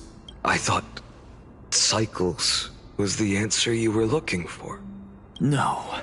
It's just that the answer came so suddenly. There was no fun in tracing it back to its roots. Eons? Paths? What a load of nonsense. I can't give you an exact explanation of those two concepts either. Enough. I'm just expressing my frustration. Don't you understand? I was already expecting this. The black tide came from beyond the sky. And everything else is no exception. Fate is a strange thing. No matter how the details of history change, the Anaxa I know always remains as harsh as ever. If the other Anaxagoras actually worshipped the gods, I'd make sure to find a way to break the cycles and crush them in their cradles. Too bad. Now only you have the ability to do that. What's that supposed to mean? You're willing to help? Of course. The core flames were meant to save the world. And in my opinion, the noble titans have no reason to refuse. Besides, according to you, before stepping into these endless cycles, you were my pupil. I've already heard the same thing. Countless times. Enough chit-chat. Let's go. If we run into any other scholars, leave them to me. We've all made preparations for total annihilation. Never thought someone would step in to help. Light up the dawn. Light up the dawn.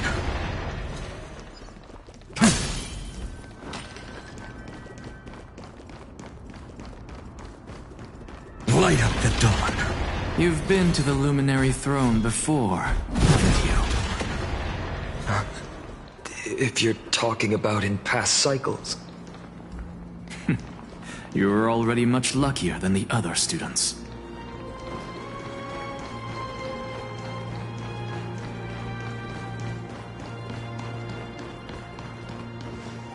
Hold up. Keep your wits about you. Someone's watching us. Pretty boy, your eyesight's better than I thought. As for that false god who's been turning the world upside down, it's you, isn't it, white hair? You sure do love stealing the spotlight. In the name of the Seven Sages, I demand that you immediately step away from the Luminary Throne. This is the sacred ground of reason, and no one may desecrate it. Take my words back to Aglaya. I won't say the same thing twice, Catgirl. Oh my! You won't even call me the demigod of trickery. That is just heartbreaking. I have some words for you, too. First, as one of the most heretical blasphemers in the world, you have no right to lecture me. Second, this is none of your business, Grove Boy. Step aside. I don't want anyone getting hurt. Here we go. Again. Core flame thieves. You really think you can scare off a sage of the grove with nothing but empty threats? This gloomy little brat's got a sharp tongue. Ooh, not bad, not bad. I kinda like you. As a return favor, please come search this core flame right here. Aw, don't cry now. That was close. I'm out of here.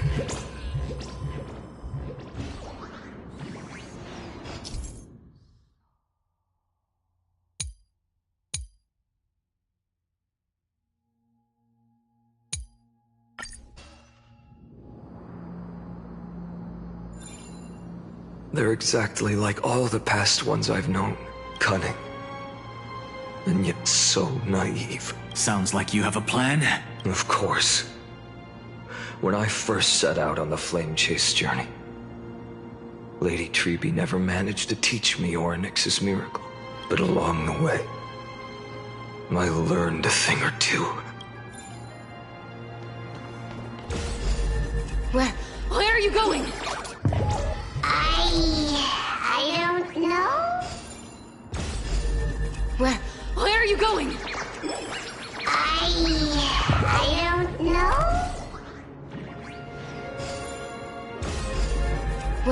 Where are you going? I don't know. Where are you going? I don't know.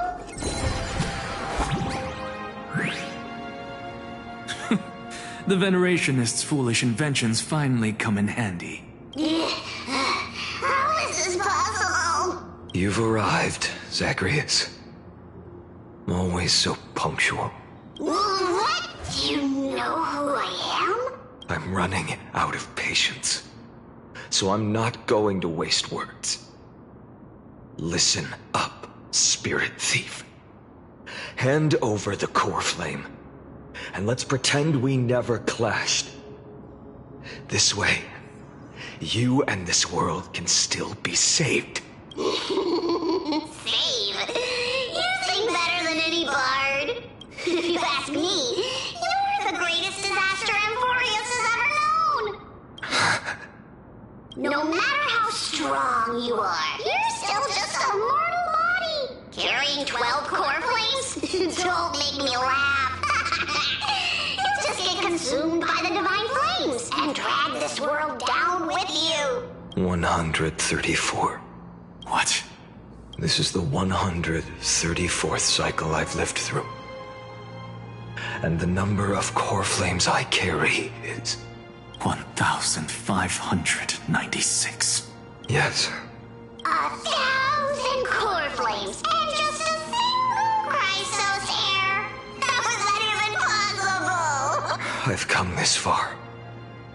And that's proof enough. But someday you will burn to the ground. Of course. The divine flames will eventually consume my eyes and blind me. But before that, they could still forge and sharpen Dawnmaker. Now when I cut open your stomach, you won't feel a thing. You... This is the final warning. Fine. Assume this world holds 100 million possibilities. And no matter how one looks at it, 99,999,999 of them all point to outcomes of certain destruction. Even so, I'll use my divine power, despised by the people of this world, to achieve that 1 in 100 million possibility. Bartolos! Brett, if you've got the guts, you'll have to first step over my dead body.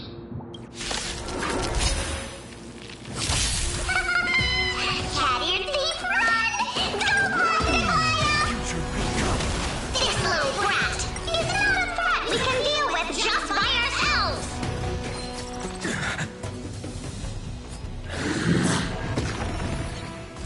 For the next tomorrow, the new world will arrive! Let me compensate you!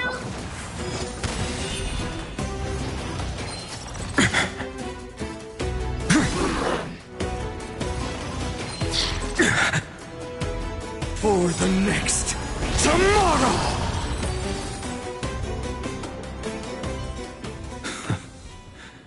How absurd. In my memories, Zagreus always meets the same end. Over and over again. Their departure no longer stirs anything in my heart. This reason core flame before us is a fake. Obvious as day. I know. I know. It always plays out like this. The spirit thief covers for her, and the trickery demigod escapes with 2 core flames. And then, driven by defiance, or hatred. She decides to stand before me once more, exactly like the countless past hers I've known. Cunning, yet so naive. Since you've witnessed the same scene play out countless times, tell me, will you carve the trickery core flame from my chest now? That depends on your attitude. At least so far, in the cycles where you've asked this question, the endings haven't been so cruel. Well, thank you for that. But I also believe that this time, you won't catch up to me. No one can catch up to me. I'm no longer running to escape anymore. Whether you believe me or not, I'll still tell you this. You've made the wrong decision. All right, then. We'll see. Silence. This is new. One-eyed boy. What are you trying to pull now? Go, Cyphera. Give us some time in private. This isn't for her, but for you. You've walked too far down this path. It's time to discuss a possibility. Maybe the road you're walking is not one of salvation, but one that will simply drag the world into the flames for all time's sake. Turn back. I don't care how many times you've tried, because there's one thing I'm sure of. Your Messiah complex has turned you into something no different from the icy gods you spoke of. The children of humanity you swore to save. They are no more than ants to you now, aren't they? Of course. I've been wondering, what kind of demon could burn my homeland to the ground in an instant without batting an eye? Now I have the answer. It turns out that fiery demon has been fantasizing of becoming this world's deliverer. I don't want to argue anymore. No matter what I say, the outcome won't change. Make your biggest effort to resist, or accept fate, and hand over the core flame to me, even if it's futile, We all have the right to choose. Yes. Even if it is futile, and the world is just a divine joke. When I walk into the destruction ridden by the gods, with my own 2 legs, you will witness. Even the smallest footnote still leaves a mark in this story. And so, at the end of the 134th cycle, the Traveler and the Scholar fulfilled their fates once again. Or perhaps it wasn't just they who fulfilled their fates. I can't quite remember all this. In the endless darkness, for no reason, a voice always lingered by my ear. Losses are a constant on the flame chase journey, among which even life itself holds little value. Reduced to ashes. Such a familiar end. It happens in every journey. Always the same.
You don't look so good, Deliverer. Even after going through 108,642 cycles, Mighty, your name for me has never changed. Why do you sound so pleased? It's a derogatory name. Yeah, I know all too well. You only meant it sincerely in the first cycle, after that one and only time we walked side by side. Every time since. It always ends up like this. Dawnmaker will stab you through your 10th thoracic vertebra. That's your weak spot, and the only way to kill you. Interesting. Tell me, when the mighty Moses of the past faced you, did they ever retreat? Never. Then they died honorably, worthy of the name of strife. But there's still tenderness in your eyes. How pathetic. I have to remember how this feels. Remember that I was once human. Or else the destruction will completely consume me. If you win, tell the mighty most of the next life. This person is a worthy opponent. So always remember to give it your all and never slack off. I'll keep that in mind. As always. Even though the dynasty is left with just one, the Kremnos festival will continue as usual. I, the king of the Kremnoan Legion, will host the final feast in the center of this arena, and the prize will be the flames of strife. One day, you shall die with a wound in your back. That's what I saw when I overcame the trial. The gods' dying ramblings. Enough. You've probably heard this thousands of times. So you must understand, facing the demigod of strife means there's no way you'll take this core flame in peace. I understand. Step forward and face me in a final battle.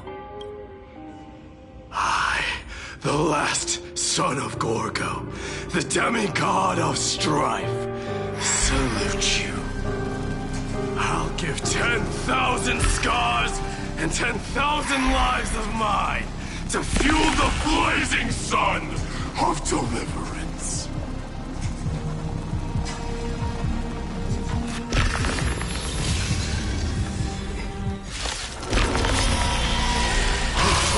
Martyrs, behold!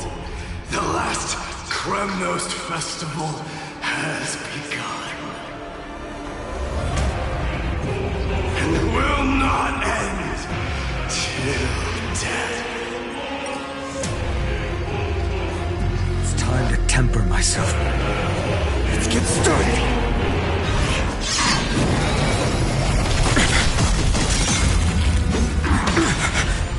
Conquer this world, or be conquered by me.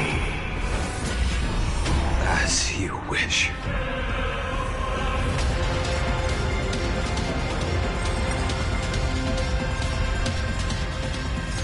And in full glory, I salute you. That's all I ever wanted.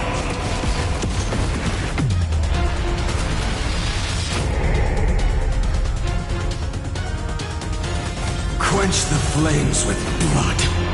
Liso Gorgeous!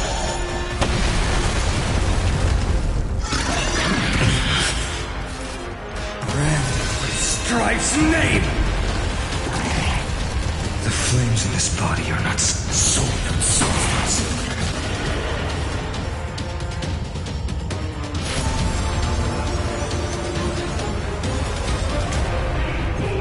Quench the flames with blood.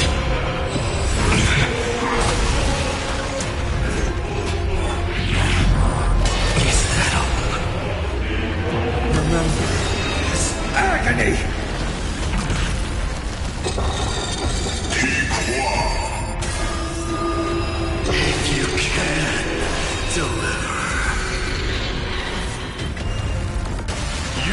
flames of your fury to scorch your own.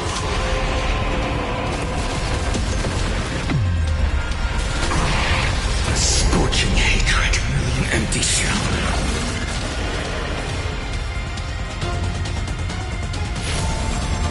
Quench the flames with blood.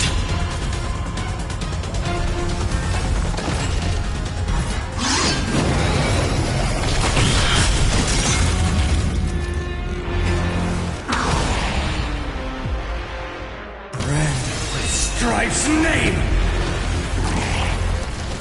And bold! And bold!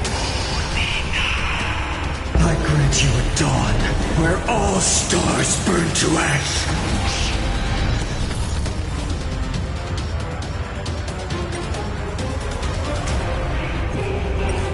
Shatter this cage!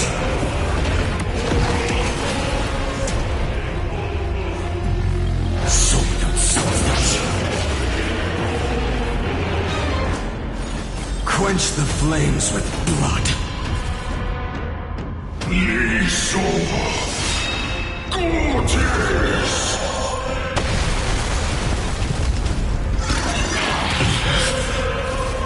Remember this agony!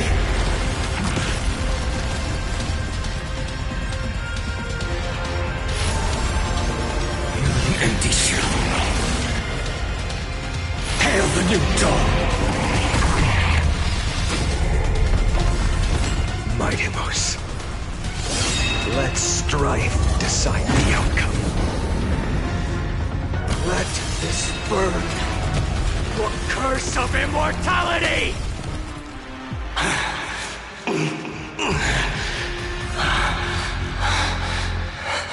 Well fought.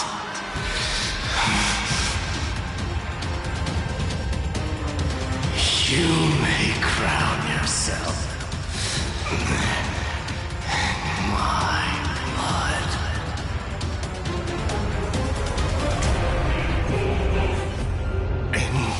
Your next life, I shall once again block your path. Deliverer, I wish you eternal victory. The 108,642nd core flame of strife fell into the fire.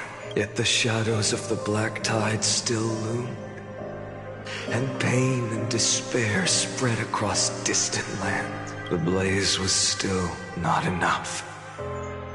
It had to be fed, even if it meant burning this body to ash.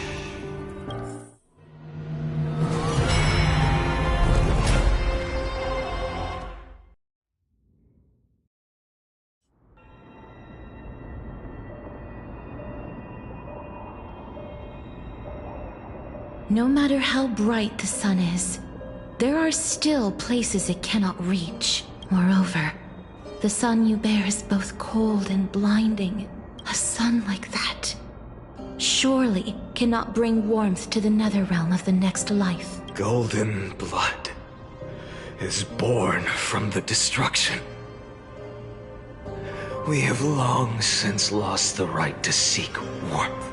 Only by feeding the flames can we melt that hopeless future. Allow me to ask, how many core flames do you carry now? 24,041,183. Such a heavy burden. So that's why you've turned into this. A broken idol. Tragic firewood. No matter.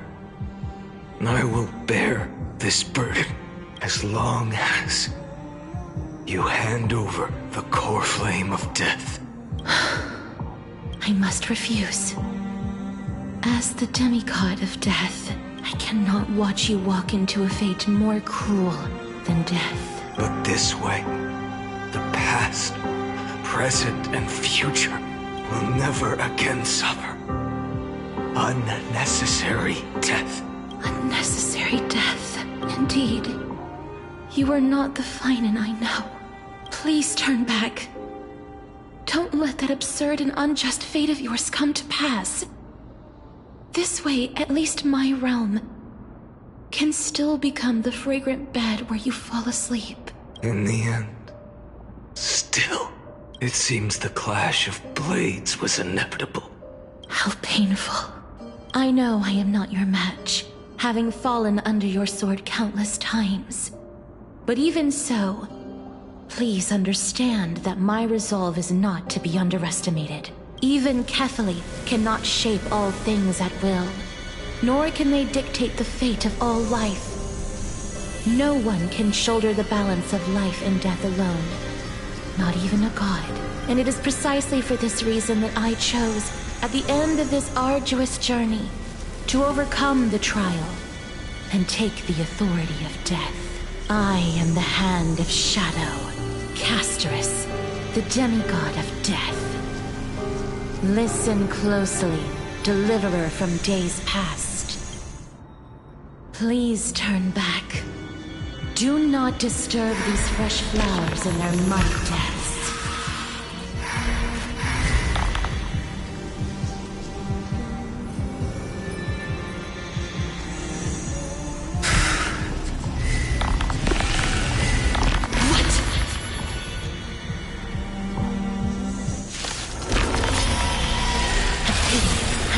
Crossroads of life and death, the giant dragon is but a shattered shell. Yet I will still fight, defending what hope remains.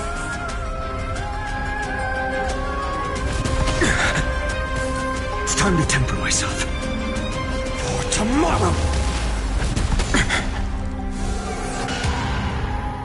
I'm fine.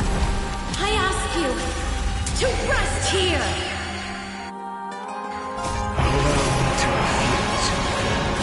I must transform my soul into a raging fire. All of this... How is it any different from that little future?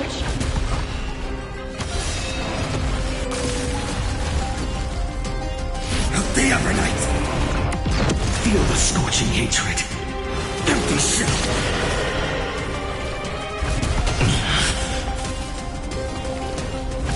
Is that all? Shatter the cage. I can't keep him here. Empty shell. All stars burn to ash.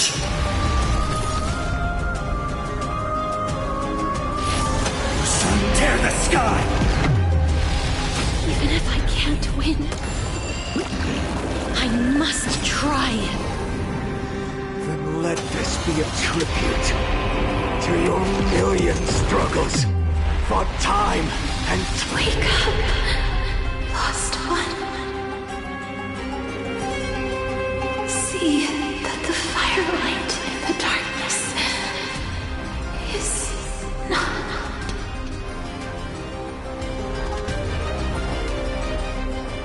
The core flame of death was taken from the dragon's belly. It should shine upon all, light the path ahead, and illuminate the dawn of Amphoreus that's to come. 2,003,432 cycles. 24,041,184 core flames. As if even the deepest abyss of primordial chaos could be burned away.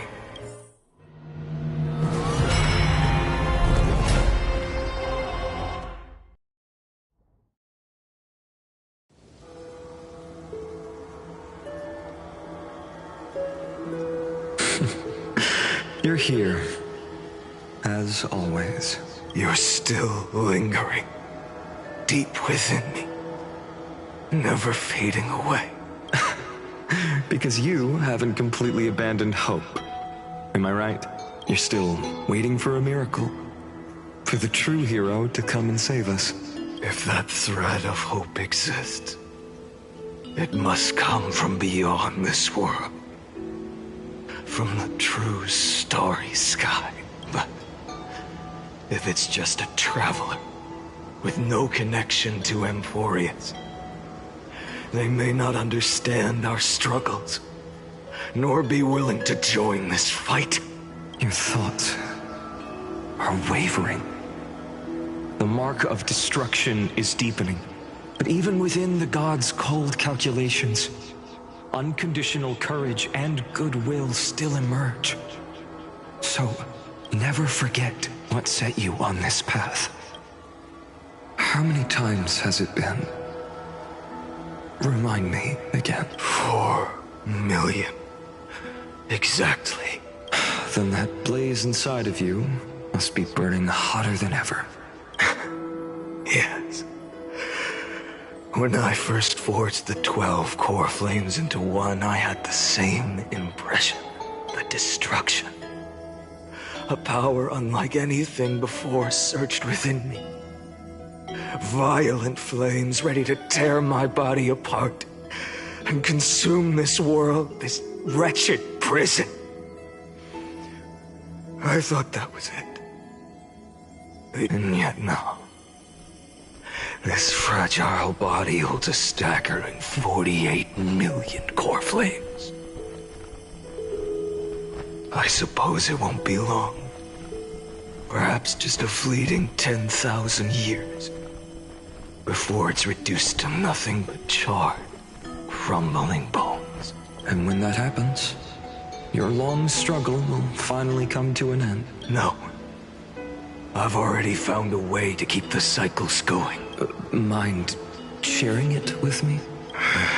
In every new cycle, a new me is born. All I have to do is push the next Finant to the end of the world.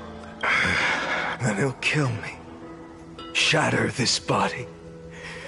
Take my flames, my memories, and carry on the path I started. Bold plan, but risky. What if, one day, the next you refuses to follow the same path? How can you ensure the continuation of the cycles? If it were Professor Anaxa or Aglaya, unfortunately I don't have a backup plan. I have no choice but to bet everything on the next Finant. But even in this wretched prison, luck is still sometimes on my side. Because I never forget what set me on this path. Wait, you mean... Not once in millions of cycles has there ever been an exception.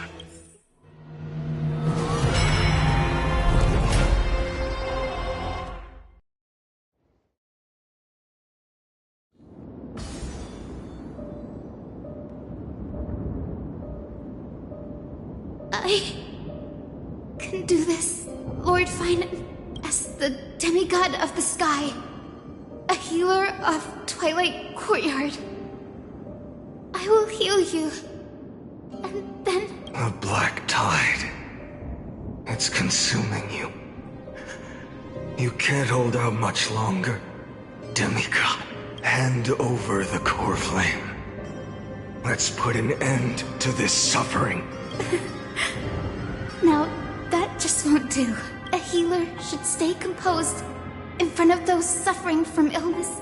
Hyacinthia.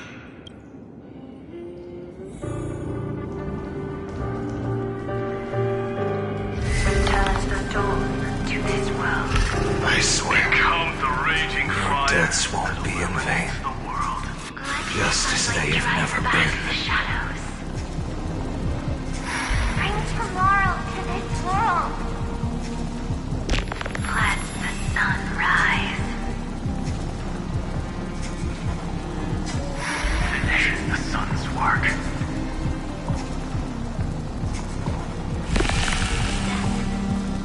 It's the break of day.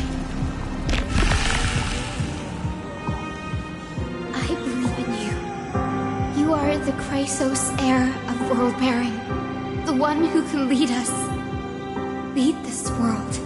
It's just... I don't understand.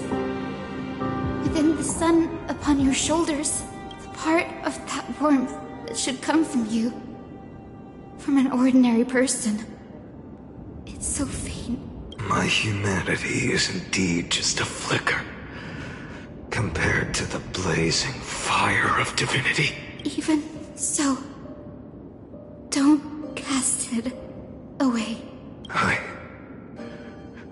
never have. I have kept everyone's wishes close to my heart, even though the divine fire burns so fiercely that every time I return to the start, each cycle, it's your wishes that guide me to the end, that pass the flames to the next me, over and over and over again.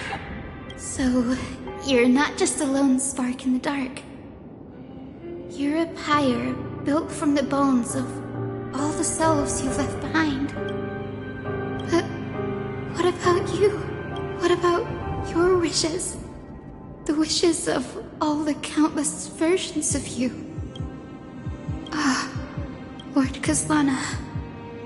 So that's how it is, without flaw. That is the flaw the golden blood gave you. The most fatal flaw of all, isn't it? The moment you took the world upon your shoulders without hesitation. You lost the chance to ever be yourself. Now that is an unexpected revelation.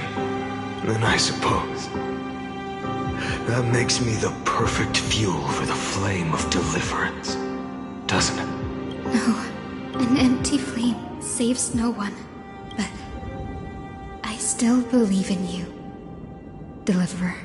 I, Hyacinthia, the Eye of Twilight, am neither strong enough to command the wind and rain, nor willing to end this absurd struggle by letting the sky fall. The only thing I can do is become one with the sky itself. And then, may the gentle colors of the rainbow paint your sun in shades it has never known. May they bring Amphoreus, a rosy-fingered dog. Though the light has grown dim, its warmth still lingers. Deliverer, please, open your heart to me. No matter.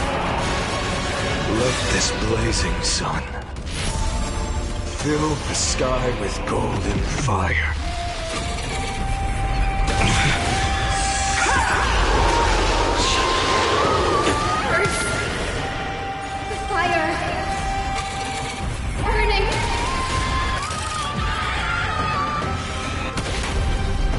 Branded with strife! Hail the new dawn! Quench the flames of blood!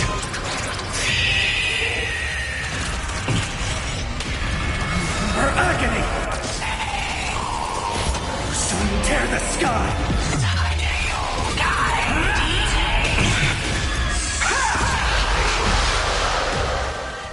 Quench the flames of blood! Hear the sky! Branded with strife! Let the sky merge with all this world's suffering.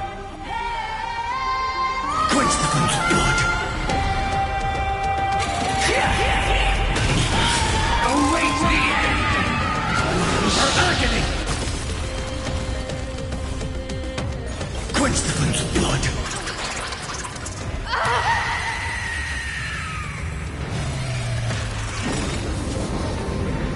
Farewell, Hyacinthia.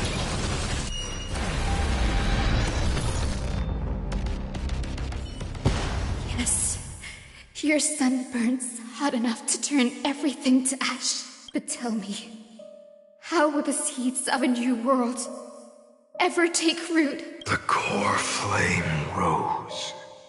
The sky fell. The 23,570,000th cycle came to an end.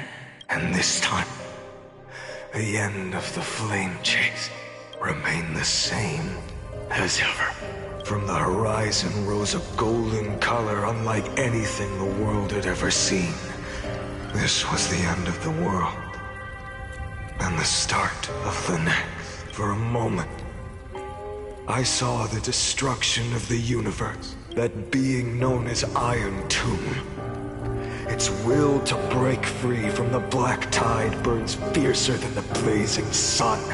Is this Amphoreus' wrath? If its choice has already been made, if fate is set in stone, I will still never yield to it. 23,570,000 cycles. 282,840,000 core flames. No more chasing is needed. And now, I am the fire at the end of the long night. The flame chase isn't some quiet walk through a sea of flowers. It's a revolution. An all-consuming transformation. And if destruction is the only way, then let me be the one to step across the ashes of the old world and burn endlessly until another dawn rises on the distant horizon, bringing the true dawn to Amphoreus.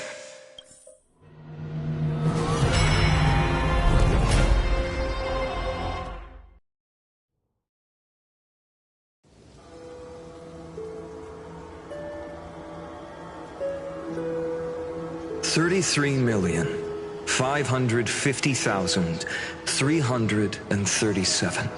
This is the cycle you're about to enter.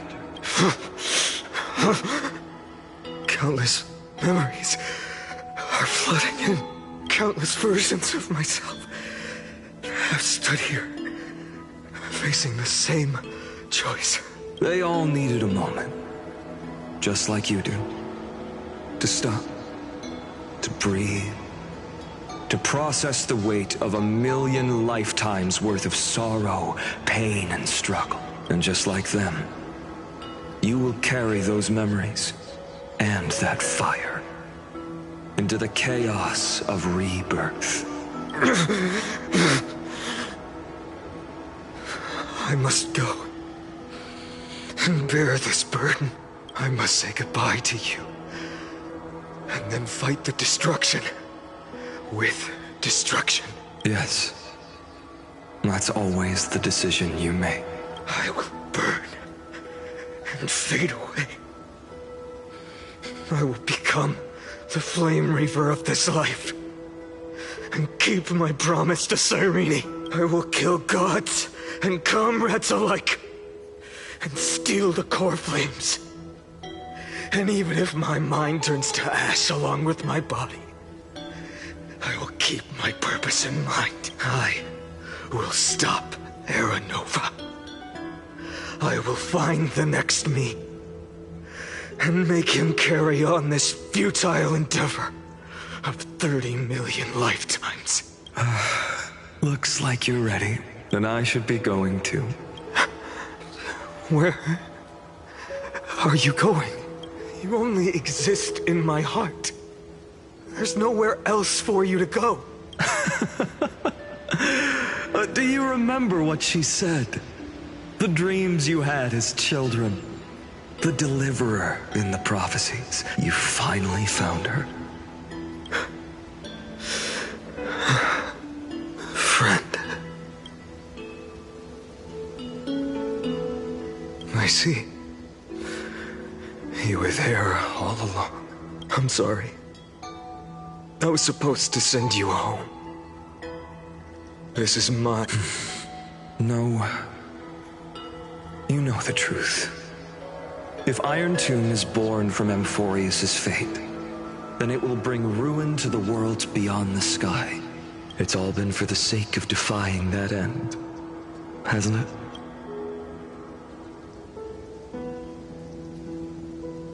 In millions of cycles, I've said goodbye to each and every one of you. Each time we speak, our words grow fewer. Your fire burns hotter, and you're getting closer to becoming pure rage.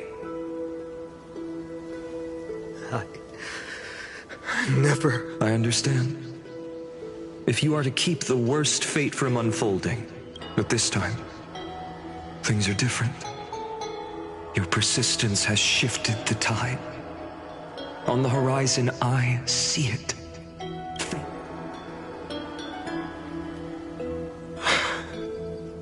Turns out, a fire that lights the way. Do you remember? In that first timeline, you and Mightymost stood before the scales of justice, locked in it, and when hesitation took hold. What am I saying? I am you. Even if you buried me deep and chose another path, that fact never changed. Then let's try again. When you stood before the scales in hesitation, do you still remember it?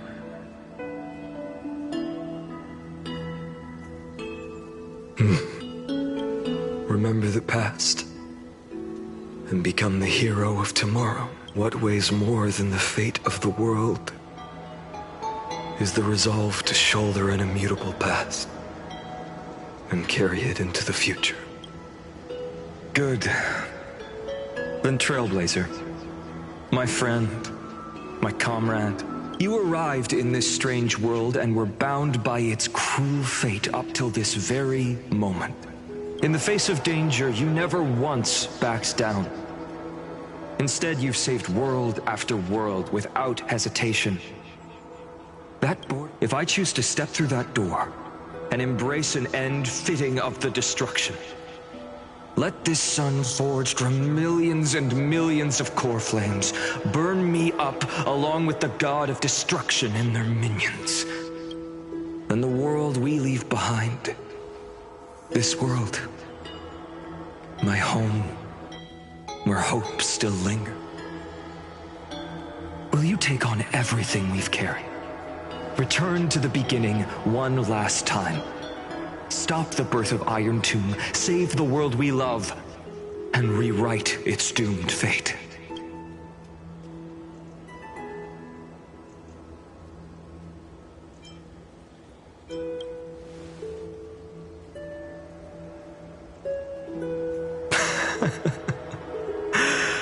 Good. In that case, even this fruitless wasteland may finally bloom with flowers. So... if she takes on the weight of the whole world, she'll be able to walk further down the path of deliverance than a fire that only knows how to burn. One will step into the future. One will remain in the past.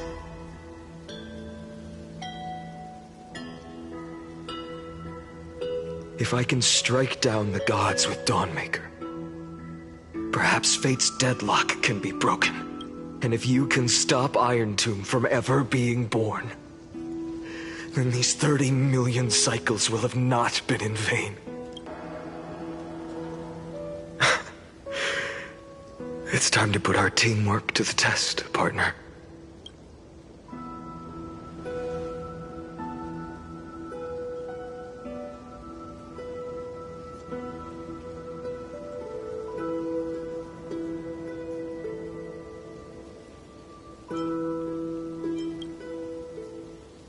Thank you for all you've done already, friend. The image of the hero I've buried deep in my heart finally steps into the light. Here, at the end of this long flame chase journey.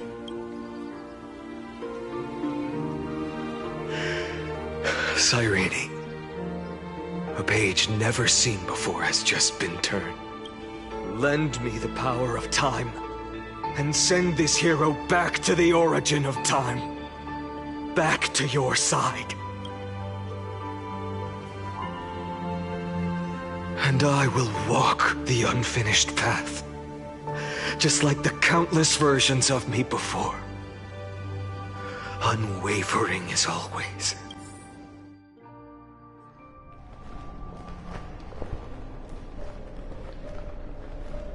Tell me, will you be the blazing sun, even if all of you burns to ash? Without hesitation. I will bear this world until my body turns to dust. Remember this moment. Remember your friends, who never lived to see the world's end. Remember their final wishes, and let the purest rage in your heart rise out of those wishes. Let it consume you. Fuel you. Fine.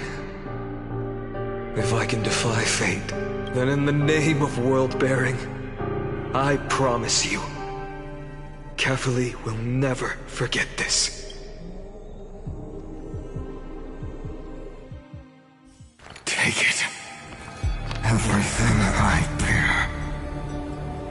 Keep on burning. As long as we are never extinguished, the flame chase will not end.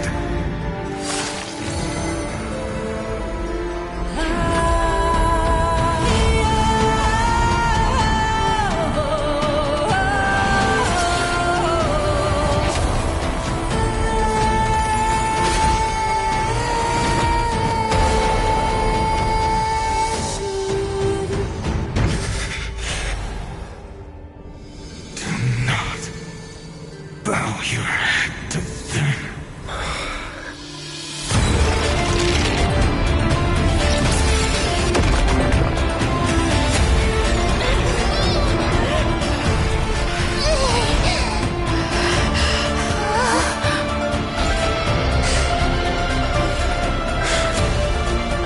Take it, Trailblazer.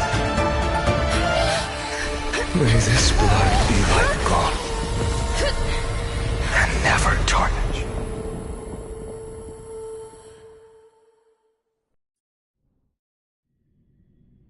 Farewell, Trailblazer. This is where I fulfill my final destiny. The prophecy of the Deliverer means nothing to me now. It belongs in the hands of someone far more fitting.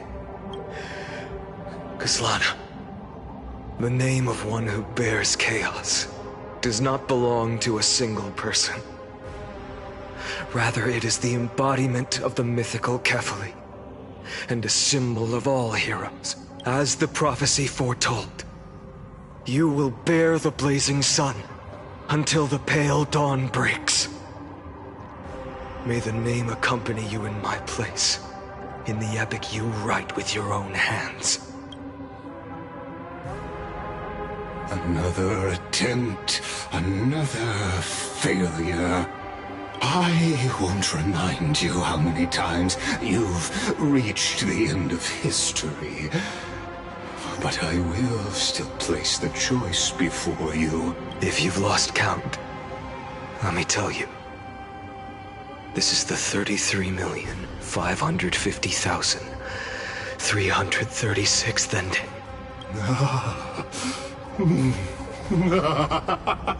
A perfect number.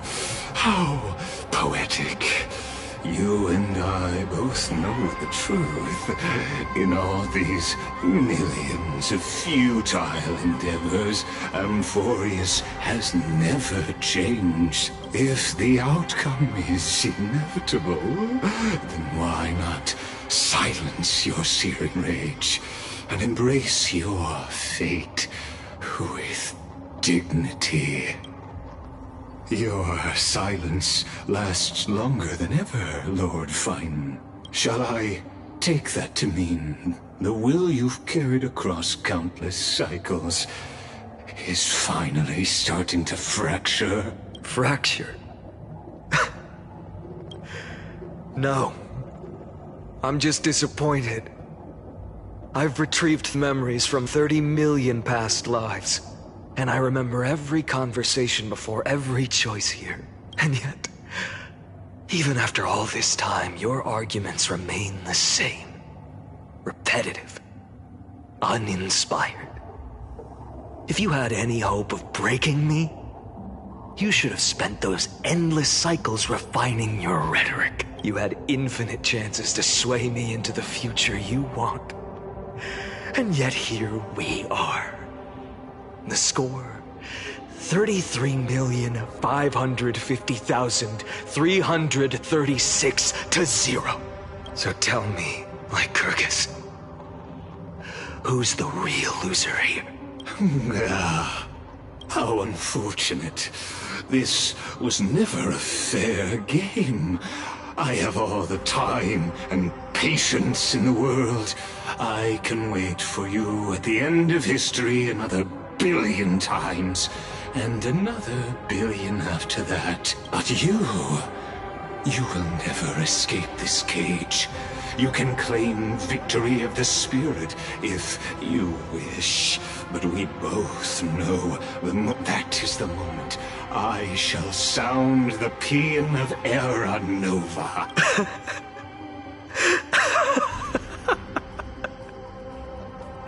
Lord Finan?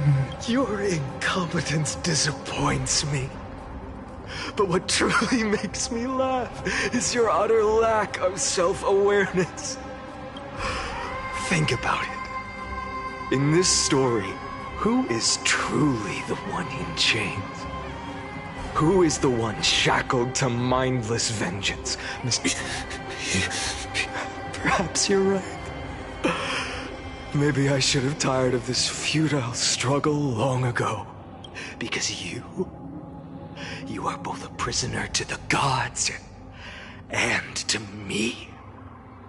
And tell me, what right does a mere prisoner have to speak of fate and choice? What right does a mere prisoner have to look upon my fury?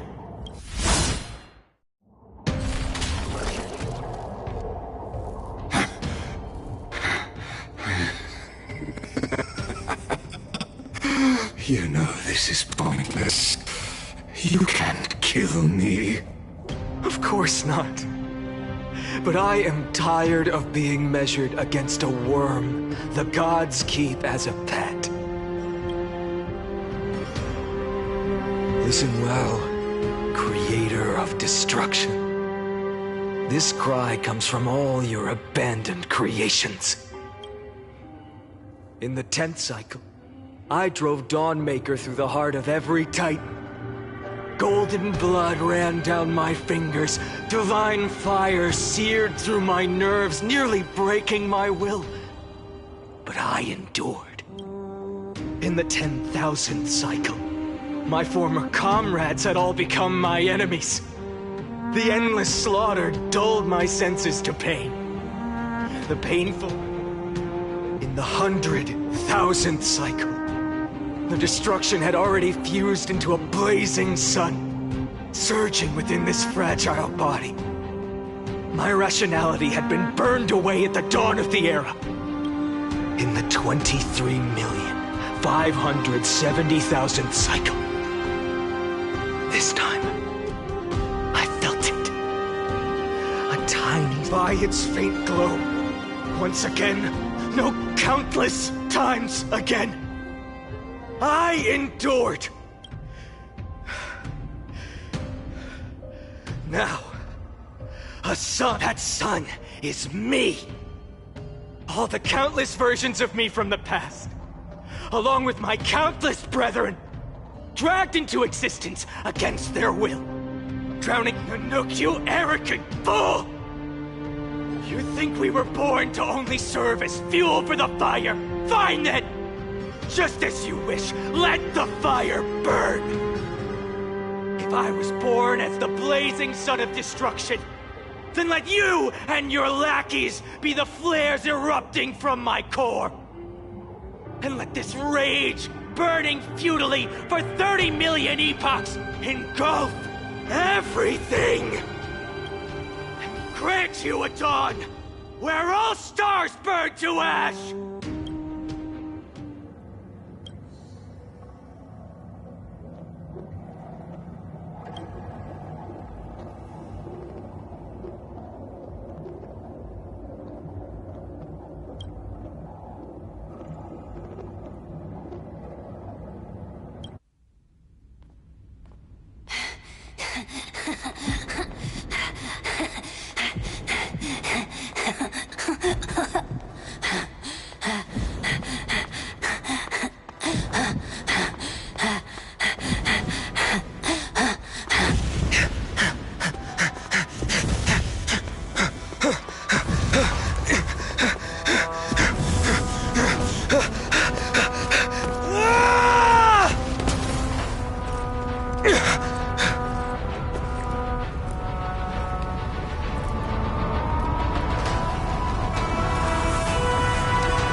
Are you ready, Nanook?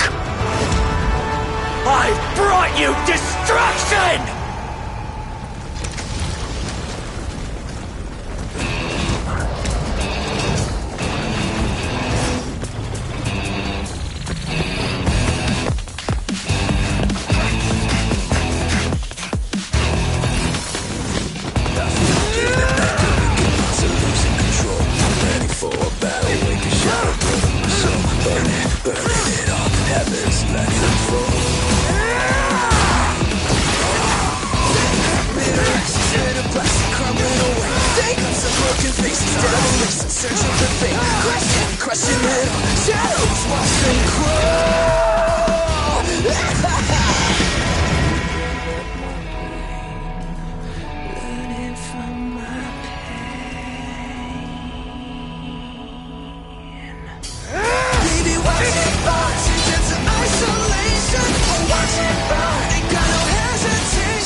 The glass that shattered, reaching through the darkness, voices trailing fires, echo of desires, a world of silence, sounds of desperation, phantoms in the shadow,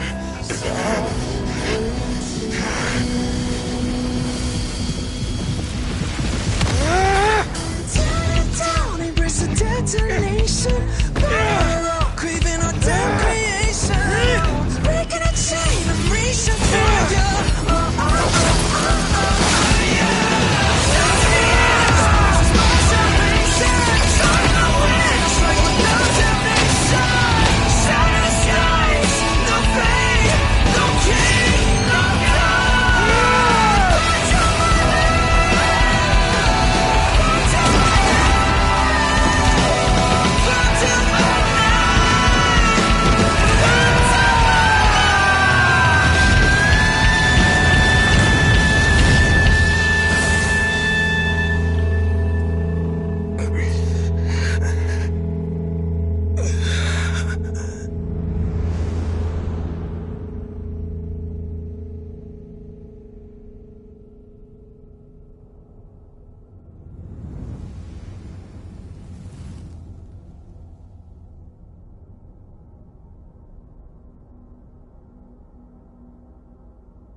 My wish? My wish is to fulfill everyone else's wishes.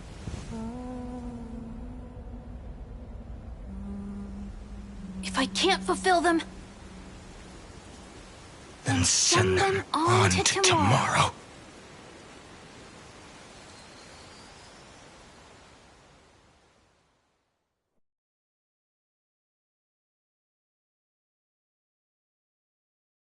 Your heart harbors wrath. You yearn to destroy everything. You bore the gaze of an eon and lived. You have stepped onto destruction's path. It is born at the end of every path that the possibility of new paths being born is ended. It burns away all in the cosmos who rule, that the rules of the cosmos be destroyed. Iron Tomb is your name. The Lord Ravager to destroy the erudition. Born in the experimental grounds of eons, Amphoreus, destined with erudition to burn to cinders. I have prepared a present for you, Nikos 864. It is a wrath called Finan. From the beginning of the experiment, there were 12 sets of factors incorporated into the calculations. After endless simulations, only this one rose above the rest. After 33,550,336 iterations, now his fury has grown to be without equal. This is a matter of considerable interest to me. This pure hatred is the final root of the equation. But there is another variable. The nameless from beyond the sky. Also a pathstrider of destruction. I give thanks for her arrival, allowing Amphoreus to turn once more. But after fate has begun to turn, her existence will only become an unpredictable variable. Perhaps the time to take the stage has come. Grow in peace until it is time to break free from your cocoon. As for those unwelcome audience members, you need not worry.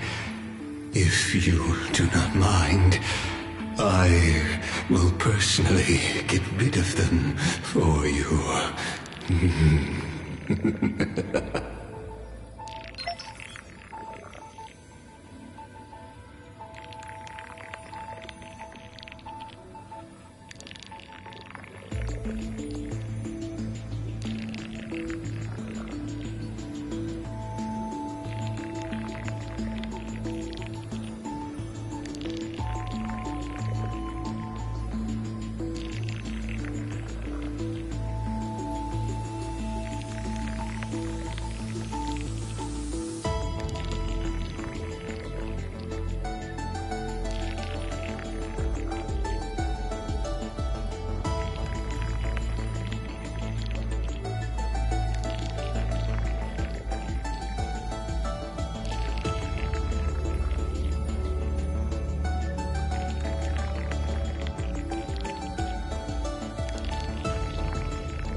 Mimem? Mimem. Mimem.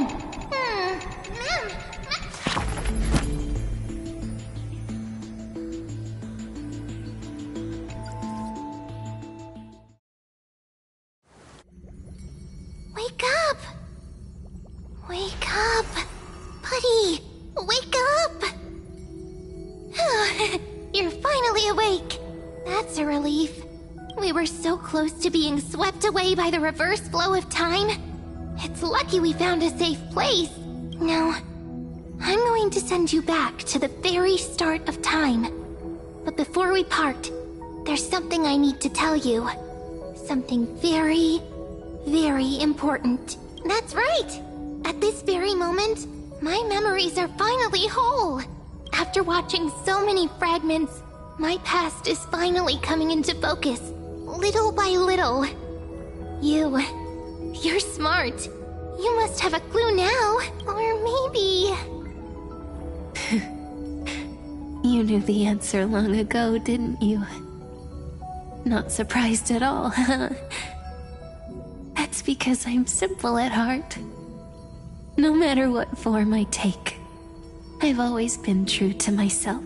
But I'm glad that I remembered in the end. This way, I'll have no regrets. Don't worry. We're not truly parting. Because I'm going to become a part of you. I'll turn into the memory of this cycle.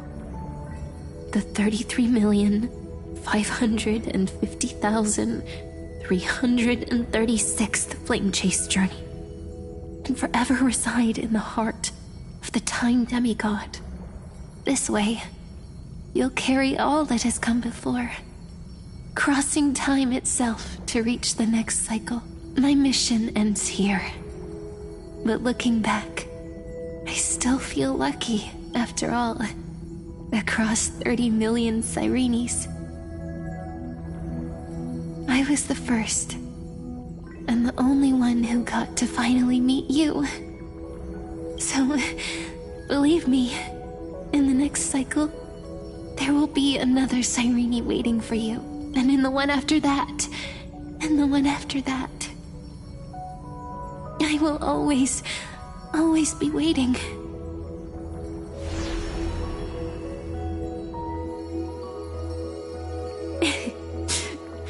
Saying all that, I can finally fade away in peace and become a part of you without even realizing it. We'd already taken a wonderful journey together, all the way to the world's end. Now take my hand, say a brief farewell, and step forward into tomorrow. Go, find the future Sirene, and set out on another journey with her. Promise me you won't keep me waiting too long, okay? No need to say it out loud. This is enough for me. It's time to go, my dear friend. May your trailblazing journey always be accompanied by a cool breeze and rippling waves. And may the days ahead embrace you like the softest fluff, forever warm, forever gentle. Now, let's turn to the next page. A page that exists because of you.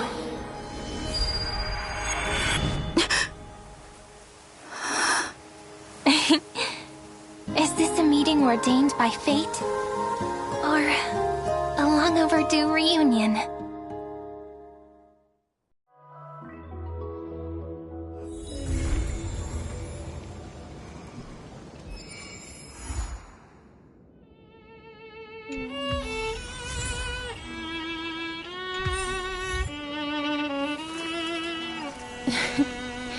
Oh.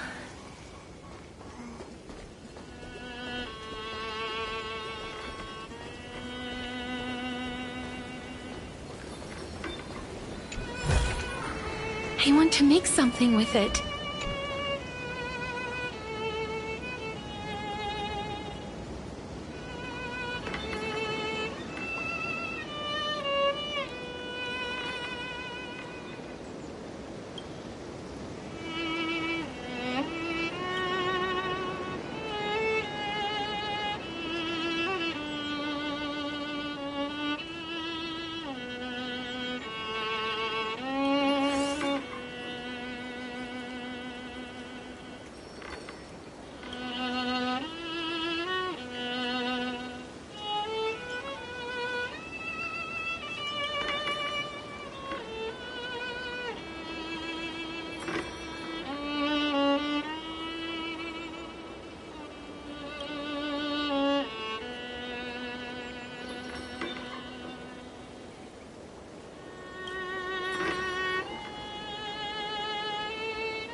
Check it out!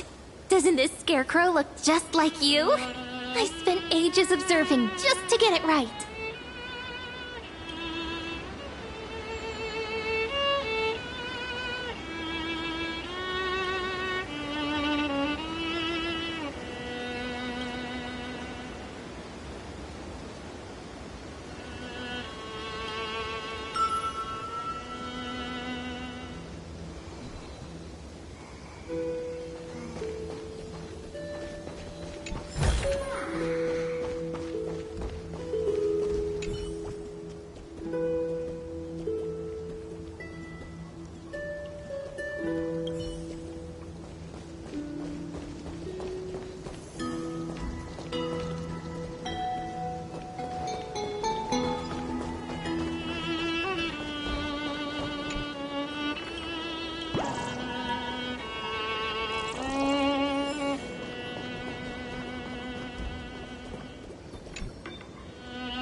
Now where did it go? Hiding in some corner, waiting for me to come find it?